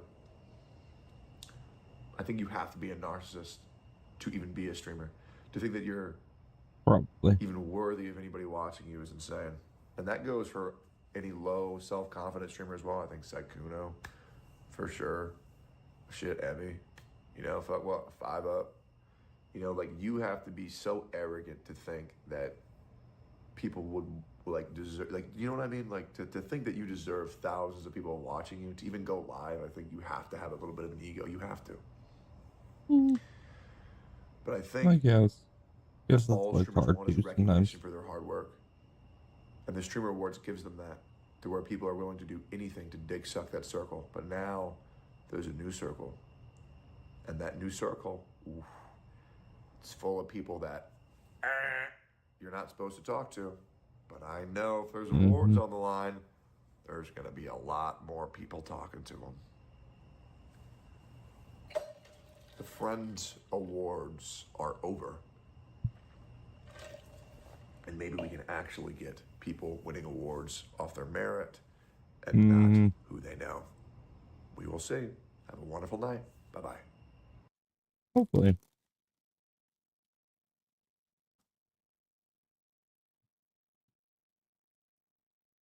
This video is a thorough analysis and review of a video made by Dr. Flint Dibble, a content creator, professional archaeologist and professor who has become famous and somewhat controversial due to his appearance on the Joe Rogan Experience episode 2136, where he faced off Graham Hancock on a debate about Hancock's hypothesis for an ancient Ice Age civilization. On this video we will examine Dr. Dibble's methodology, language use and soundness of arguments during this video of his in order to show, in my opinion, a clear lack of intellectual rigor, intellectual honesty, and most importantly academic neutrality, which is a necessary trait academics should all have when they enter the socio-political sphere of any debate. Regardless of your personal feelings and convictions, please refrain from any form of harassment towards Dr. Dibble. I do not condone direct attacks on him, his channel, his place of work, and the like. On this channel, we attack the arguments, not the person. Please be civil and decent.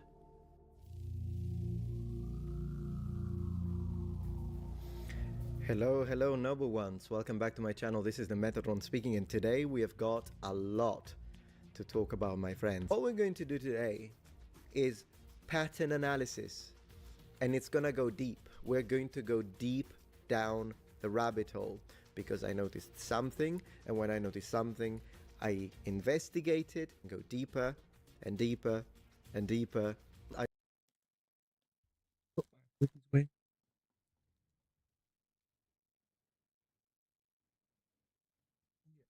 Peanut butter.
I noticed some patterns, and mostly some logical fallacies in the way Mr. Dibble presents his arguments. Now, do I hate Mr. Dibble?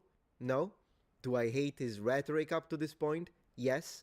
Do I sometimes agree with him? Absolutely. In fact, today, I will be fair. I will show you each and every single time. I think he's using well-known logical fallacies to present his arguments in a way that is dishonest and call it out every single time. But at the same time, I will do something that my detractors never do with me. I will acknowledge when he's correct. I will stand by him when he says something that I think is right. So I will basically take his statements, even if I know that the broader rhetoric is something that I strongly disagree with. Still, if he makes a point, and I think is a good point, I'll say it. The video in question is a 56 minutes and 47 seconds video called The Archaeology Wars. Call to action. This is a call to action. A little bit of marketing terminology here. To support public education and science communication. In theory, I wouldn't have a problem with the idea of supporting public education and science communication, but as you will see, this is not a good representation of the sort of call to action that I believe this gentleman is today pushing. I've already watched this, but I will be skipping sections because I don't want to be copy claimed. So there are some sections from Joe Rogan Experience. There is only one little bit that I have to show, and hopefully that will not block. There will be other sections that I will skip. But every time I will tell you what was said in that section, and you will be able to double check that on your own if you wish in the original episode, because of course on Flynn Dibble's channel, clearly. Archaeology today is now dead. Perhaps the extremely defensive, arrogant and patronizing attitude of mainstream academia is stopping us from considering that possibility. They're just crackpots. Very compromised. Hello, everybody. My name is Flint Dibble, and I'm very happy to see you here. He looks like an archaeologist. Today about pseudo-archaeology and some of my own personal experience from going on Joe Rogan to debate Graham Hancock, and sort of the ways in which I think about engaging on social media. And why we have to speak up and engage and support each other who are engaging. This is extremely important in my own mind. Okay. So for those of you that don't know, Graham Hancock's brand of pseudo-archaeology is that there's a lost advanced civilization from the Ice Age that taught hunter-gatherers all that they know. So that's what I'm going to focus on. Yes, that's the first thing I would like to say. As far as I understand, I don't believe in the Ice Age civilization. With that being said, I don't think he has ever claimed to be an archaeologist. If you know otherwise, let me know. Look, I want to be clear. I used to laugh at this shit too. Okay, I'm going to skip this section from the Joe Rogan Experience, but let me tell you, this gentleman here is talking about how there were some devices underneath the pyramids, and then the pyramids were used to build electricity because this electricity was used to power electrical devices used by ancient Egyptians, aliens. That's the summary of this section, okay? Of course, I don't believe in this either. Evidence of a device. Look, I know it's really silly that people believe this from our own lived experience doing actual archaeology, but it's real, and we have to speak up. The reason why is we live in an environment, a social political environment, where fake news, misinformation, and disinformation are having real impacts on things like the public discourse around climate change. Okay, so at this point, I want to begin my first counter-argument to the positioning acquired, held by Mr. Dibble. So the first thing I would like to say is, he's now speaking about fake news, okay? Now, what I would expect from a neutral professional, because he's a professor, right? What I would expect from a neutral professional is that after saying this, since now he went from the purely academical sphere into the socio-political sphere, that he will now call out misinformation and fake news on both sides of the political spectrum, because that's what a professional does. Given you could tell me, as some people say, oh, but Metatron, you don't do that, because some people call me a right-wing grifter, occasionally people call me woke, whatever. I do have proof, and it's right here, that even though I am absolutely calling him to do that, you should call out nonsense on both sides. Here is the proof, before we even continue with this. Here is the proof that I absolutely do. Okay, I'm going to remove my camera for a moment.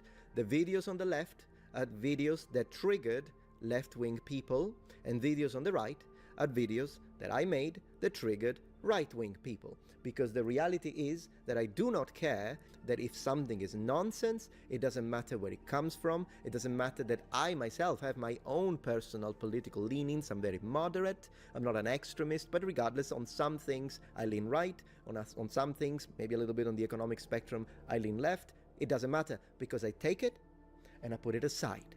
I look at the information. If it's nonsense, it's nonsense, and I'll call it out. Why? Because I promised you that I would do that. But just so to show you, oh, but you're asking him to do this. Do you do it yourself? Here is the proof. No, but once, here is the proof. So he's going into the socio-political sphere. Is he going to be the neutral academic that only cares about the truth and will call out misinformation on both sides? Now, on this channel, we love talking about all sorts of topics, for instance, the medieval period, feudal Japan, ancient Rome, ancient Greece, but you know what a medieval knight and a Roman soldier had in common?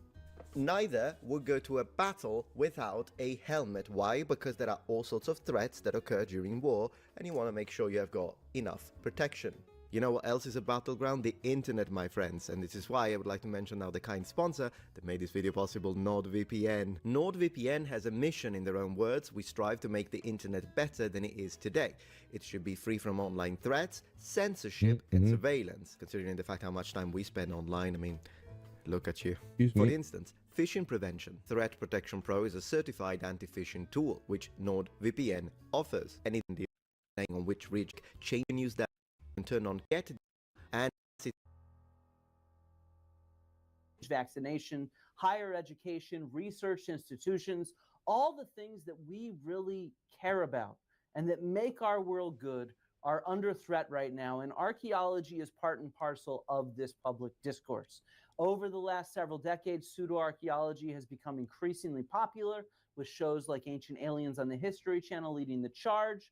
If you look at searches for English language words in English books, you can see that Atlantis in particular is the granddaddy of all conspiracy theories and pseudoscience. It is mentioned more commonly in books than astrology, JFK, UFOs, creationism, numerology, the moon landing, crystal healings, and ancient aliens. Okay, all of these things, he's putting all of the things that we see on the right here. Okay, so he's being very specific. He considers all of these as being conspiracy theories, to be nonsense. Conspiracy theories and pseudoscience. Okay, just at the same level of Atlantis. But the reality is that these do not belong all on the same box. And this is something he will do a lot. Let me expand. Do I believe in Atlantis? No.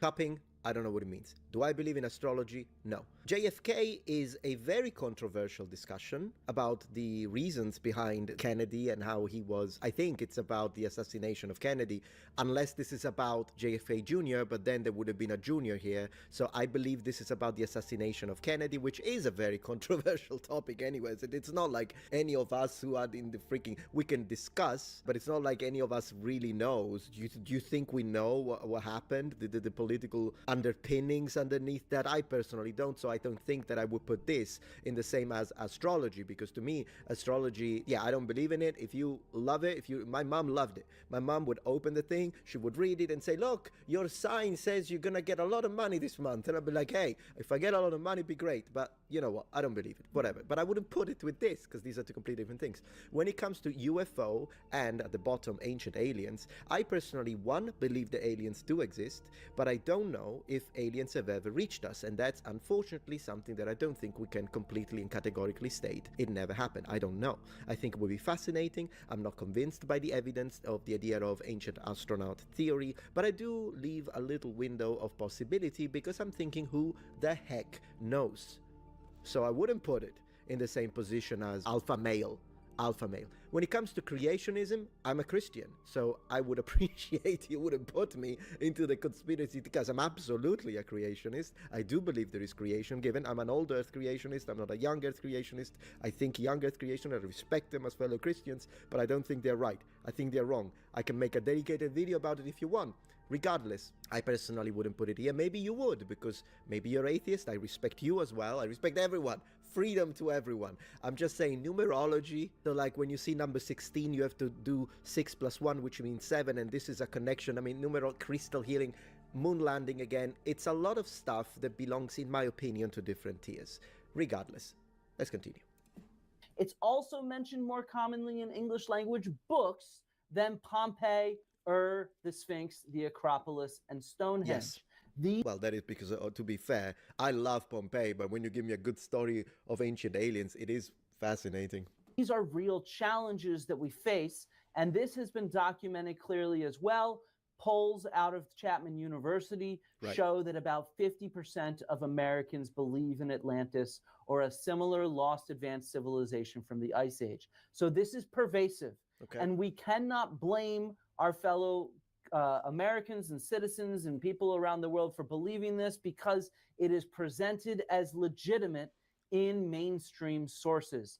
Places like Netflix, IMDb, and Amazon all list Graham Hancock's Ancient Apocalypse or his books as legitimate archaeology. I wonder though, because, well, we'll have to double check this. I don't know. If he's right, and this is considered, well, what do you mean by legitimate? Because, of course, Graham, I can't pronounce it, Hancock is not an archaeologist, so maybe I would put it into a different category. So I would agree with him when it comes to this. As do newspapers like the Daily Mail here in the UK and the New York Post in the US. Daily Mail is full of nonsense, so I agree that I guess he doesn't like it. I'm not a fan of Daily Mail either.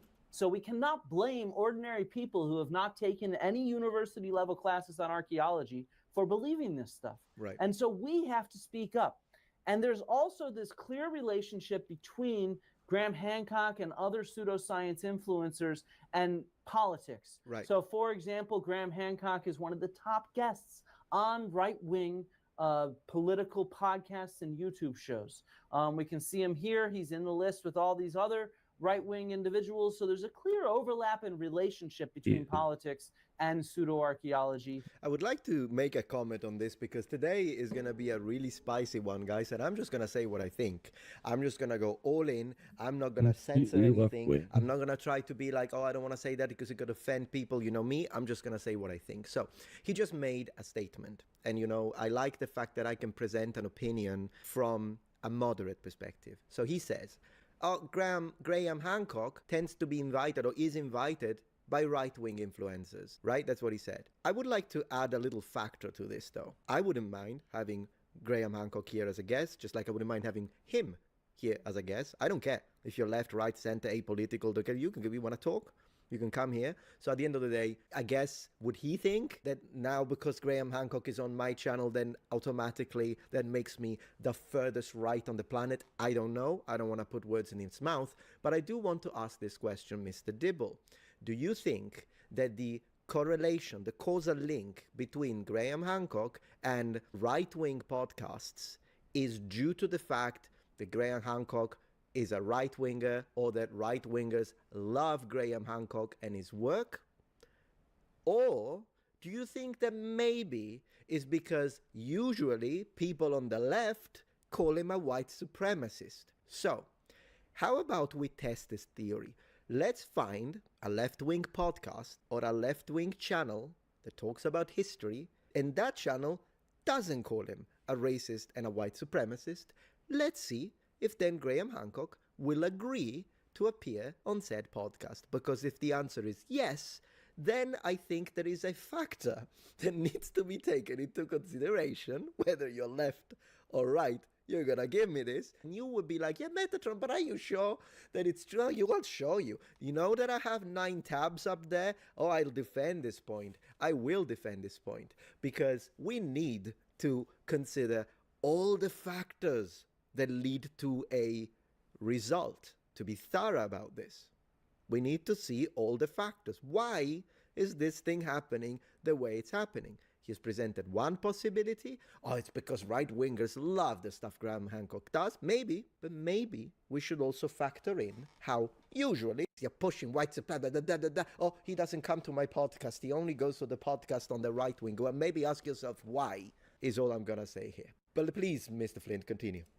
Back in the 90s, authority figures were the gatekeepers. They controlled everything. If an authority figure in a discipline like archaeology said, Hancock is completely wrong, he's made all this stuff up, that would generally be believed, not by everybody, but by the majority of people. Today, to have a mainstream authority figure say that to me is... Blah, blah, blah, blah, blah, blah, blah, blah. So I don't have it in one long stream. Blah, blah, blah, blah. Okay, no copy claim.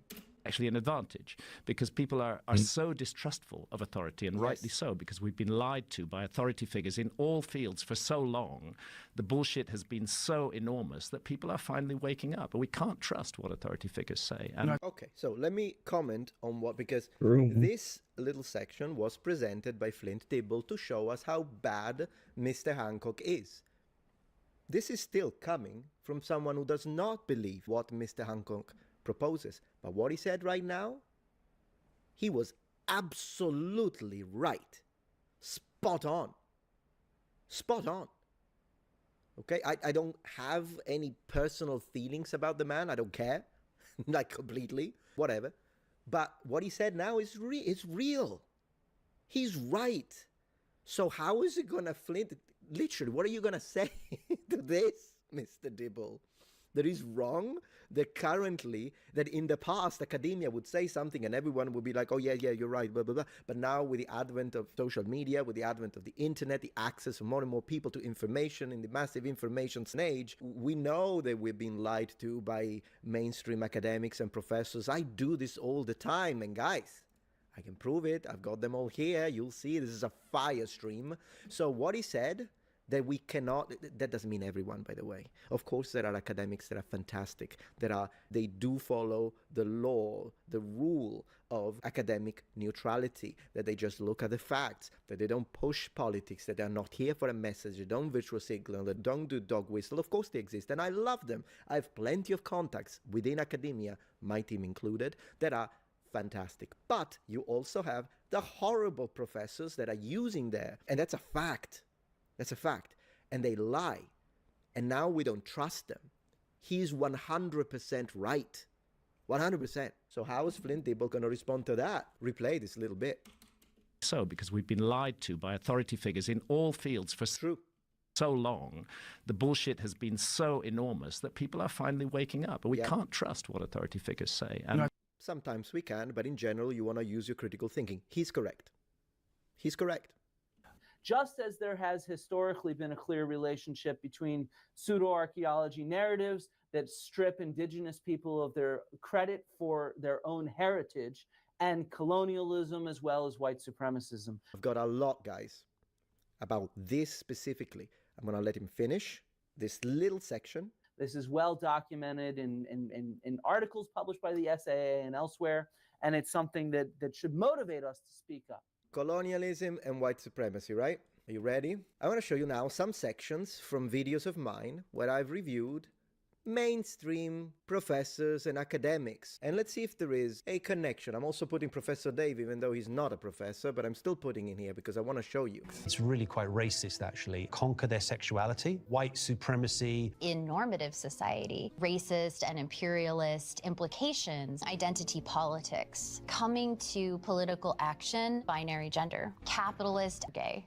racial hierarchies, queer sexuality, queer relationship, gender and sexuality, climate change. There's a homophobic undertone, gender, than it does around sexuality. Not just homoerotic, but homoerotic, sexualized perversity, vampire identity. Which Roman emperor was objectively the best? An empire was an autocracy, which means that all Roman emperors were autocrats. And it means I don't actually think any of them were very good people. Men have sex with women, men have sex with men, women have sex with women, women have sex with men.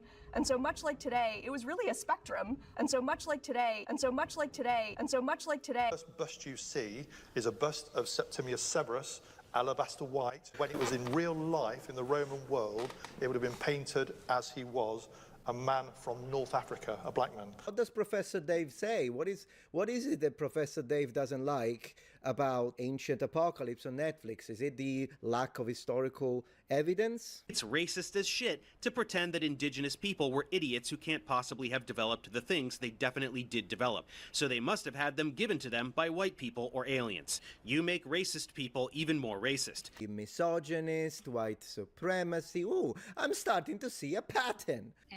And modern imperialism. As with any other question about this, right? First, let's call the thing what it is. This obsession with trying to make sure that this great general Hannibal, the man who makes Rome tremble, is a white man, is of course the desire is strong and anti-black as part of the sort of history of the development of that Arab invasion. Did I paint a picture? Just in case you had any doubt, I've never seen any professor or any human being being so obsessed with the term white supremacy as Professor Dr. Futo Kennedy. She literally talks about this everywhere. Her classes at university are all about this. Doesn't matter where you look. White supremacy, racist, white supremacists and gender study, racist, racism, white supremacy, gender studies, racist, white supremacy, gender studies. It's all this. Conveniently, however, whenever you ask Professor Kennedy whether a specific individual was black, so you ask about the ethnicity, she tells you it doesn't matter. No, for once, I'm starting to see those are all big shot professors, exception being Professor Dave. They're all big shot professors. So, I would like to say one thing. Once again, Graham Hancock, if you're watching this in any moment, you have not convinced me when it comes to your Ice Age civilization. I'm going to need a lot more proof than that. But, sir, when you said this... To have a mainstream authority figure say that to me is actually an advantage, because people are so distrustful of authority, and rightly so, because we... He's absolutely right. He's absolutely right. So, dear Flint Dibble, where are you? Where did you go? Dear Flint Dibble, up to this point, I'm starting to see a little bit of a pattern. White supremacy, colonialism, imperialism, Europe bad, white bad. And look, I hate racists. I hate people that hate black people, and I think it's wrong, but I also hate people that hate white people. I think it's wrong. But this gentleman, up to this point, and we'll continue, because I'm going to establish what I'm going to say now. You know how I just proved? All of those big shot professors, they all say the exact same thing. It's a brainwashing. They all say the exact same thing as him. So, yeah, as Hancock correctly stated. And I don't trust him even more, because I've got a team. We review the data. We read the ancient sources. Can you read the ancient languages? Flint Able, because we can. All together, we can read easily 7 to 9 languages, 3 of which are dead. And when we read it, it is uncovered the nonsense that is being pushed for political reasons, virtual signaling, dog whistles, and all of that kind of stuff. Here's the next thing I'm going to establish. I think I established this one, but here's the next thing I'm going to establish. Is he going to apply, like I do, the same kind of scrutiny and the same kind of calling out the nonsense on both sides? Particularly when discussing Netflix? How about we check it out? And they also target our colleagues. This is a very clear targeting of our colleagues. For example, this email that Graham Hancock published when he complained about not being able to film at Serpent Mound at the Serpent Mound in Ohio. He showed a series of emails between him and Ohio History Connection, which manages the site, and he redacted the email addresses and names of people from his production company, but he left up the name and email address of people from Ohio History. Yeah, I wouldn't have done this. Yeah, I think this is wrong. Connection, so they could be flooded with trolls. I want the main antagonist, and that's John Hoops from the University of Kansas, and John Hoops from the University of Kansas is a coward. This is what Dan has to say about Professor Hoops. No. He's an asshole about it. He's a liar. He will put falsehoods in a journal and pound at people, block people, and throw rocks at them. Hey, debunking. Them from behind that block box. He is deplorable, you could say, underhanded. And that's because he's fighting the worst parts of himself. Thanks a lot. You guys have a good day. We'll see you next time. And he really hates archaeologists as a group of people. Most alternate historians. Yeah, one thing to say about this, he will continue to show now, just to give you full context, okay? Because when things are not shown in full context, they may appear for what they're not. So he's going to show all the horrible things, or we could say like rude language that has been used by debunking, that has been used by Jimmy Corsetti, that has been used by Graham Hancock, without the context. So, do I approve of the language that these three gentlemen are using? No. But let's not pretend that the other side is all nice and flower, because you see, I am like They're that. not. I don't use the kind of language. You remember when I was called a fascist, a white supremacist, a monster, a disgusting, a slavery apologist by Alec Gunter? Did I call him anything? No? That's my style. However, if there are two parties and they are at each other's throat and they both say a lot of rude stuff like that, you can't single out the messages from one side, because then it makes it look like, oh, they are being asshole, but this side is being very nice. Can we remember the likes of Professor Dave? Let me see if I have it here. That's how he speaks, the parts that I put in blue. Can we remember this? So is he, Flint Dibble, gonna show this? No, of course not. Because Flint Dibble, Professor Dave, I guess Zahi Hawass at this point, they're all in one group, and tribalism does that, and I hate it, which is why instead I, for example, respect people like, what's her name, Shoe on Head, because she criticizes the other side of the political spectrum and her side of the political spectrum when she thinks She's they're very saying or doing balanced in something her criticism. despicable. I like her. I appreciate that. And I think that should be the common sense, the commonality that should drive our ability to use our own heads. So, I mean, look at this. So yes, I guess if this guy, for instance, uses this word, this word, this word, this word, this word, this word against, imagine, the dunking, and then the dunking responds in kind, you have to show both, like I am doing. You gotta show both. Shoe, I love shoe. Yeah, shoe is cool. Shoe is great. You got to show both sides, because otherwise you're being dishonest. You're being disingenuous. So I'm gonna see, boom, look at this. Look, this is the other side. And for instance, Minute Man, I think tends to be connected with this side. I do like Minute Man, so I will say that. I like Minute Man. I do not like Professor Dave one bit. I do like Minute Man, and up to this point, to me, it appears that Flint Dibble is playing favorites, is not being the academic that is neutral and shows you both sides, is not doing that, because this is a fact, guys. This is a fact. So you can't show me how the bad language used by the dunking, and then you don't show this, right? This was just to give you a little context. Now that I've shown you the kind of language that some of the people on Flint Dibble's side use. Now that you have that perspective, let's keep listening to the language that he thinks is inappropriate. I'll probably agree with that, but I needed to give you that to have a full context. Have some sort of an issue with archaeologists. Now, I don't mean archaeology as a science, not the field itself. I mean the scientists, archaeologists. Ugh, this is just petty abuse, man. Nasty hatred towards people whose sole crime is to have an underpaid job that researches the material. Even this, look at this. It's replying. This is important to frame it. If we're going to be... I'm going to teach Flint Dibble. He can teach me archaeology. I'm going to teach him how to be fair. Dan Richards, the dunker, replying too. So, yes, he's calling him a liar. I personally don't like that. He used this pretty bad. I'll be honest with you. The dunking, I would, but whatever. Use whatever language you want. I don't like this language. But what did they say to him? You need to show this. This is a conversation, probably an argument. You can't just show this without showing us what else was said to him. Because if someone comes to me, even though I'm a very polite individual and I don't use foul language just as my way to live my life, but if someone comes to me and starts calling me, you son of a B, then it's possible that I will snap and I'll speak back and I'll say, well, you tell that to your mother. And then you just take my little section and you're like, oh, look, Metron is insulting another person's mother. Well, yeah, but what did they say to him? Okay, so this is an important aspect, because sometimes even the most polite among us, and people often call me a monk in morphine, even the most polite about us, I do remember that I made a video where I was discussing, and I'm going to share this with you right now.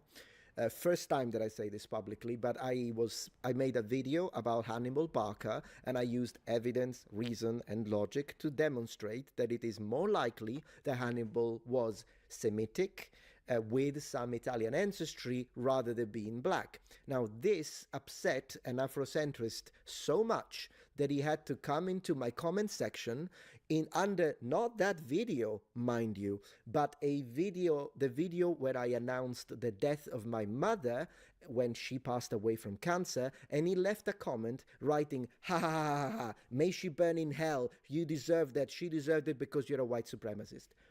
Yeah, I could snap against someone like that because he's a disgusting human being. And if that happens and you take my comment and read it, and you're like, oh my gosh, Metatron is horrible. Why would he say that? But you don't show what was told to me? That's not right. Okay, that's not right. So we have to put things into context. Why? Because we tell the truth about Atlantis, that it never existed, and that believing in it is like believing in flat Earth. That's just scholarly consensus. Archaeologists are lying about the history of Atlantis. His acolyte Jimmy Corsetti has done similar things. I honestly cannot believe the current state of modern archaeology today.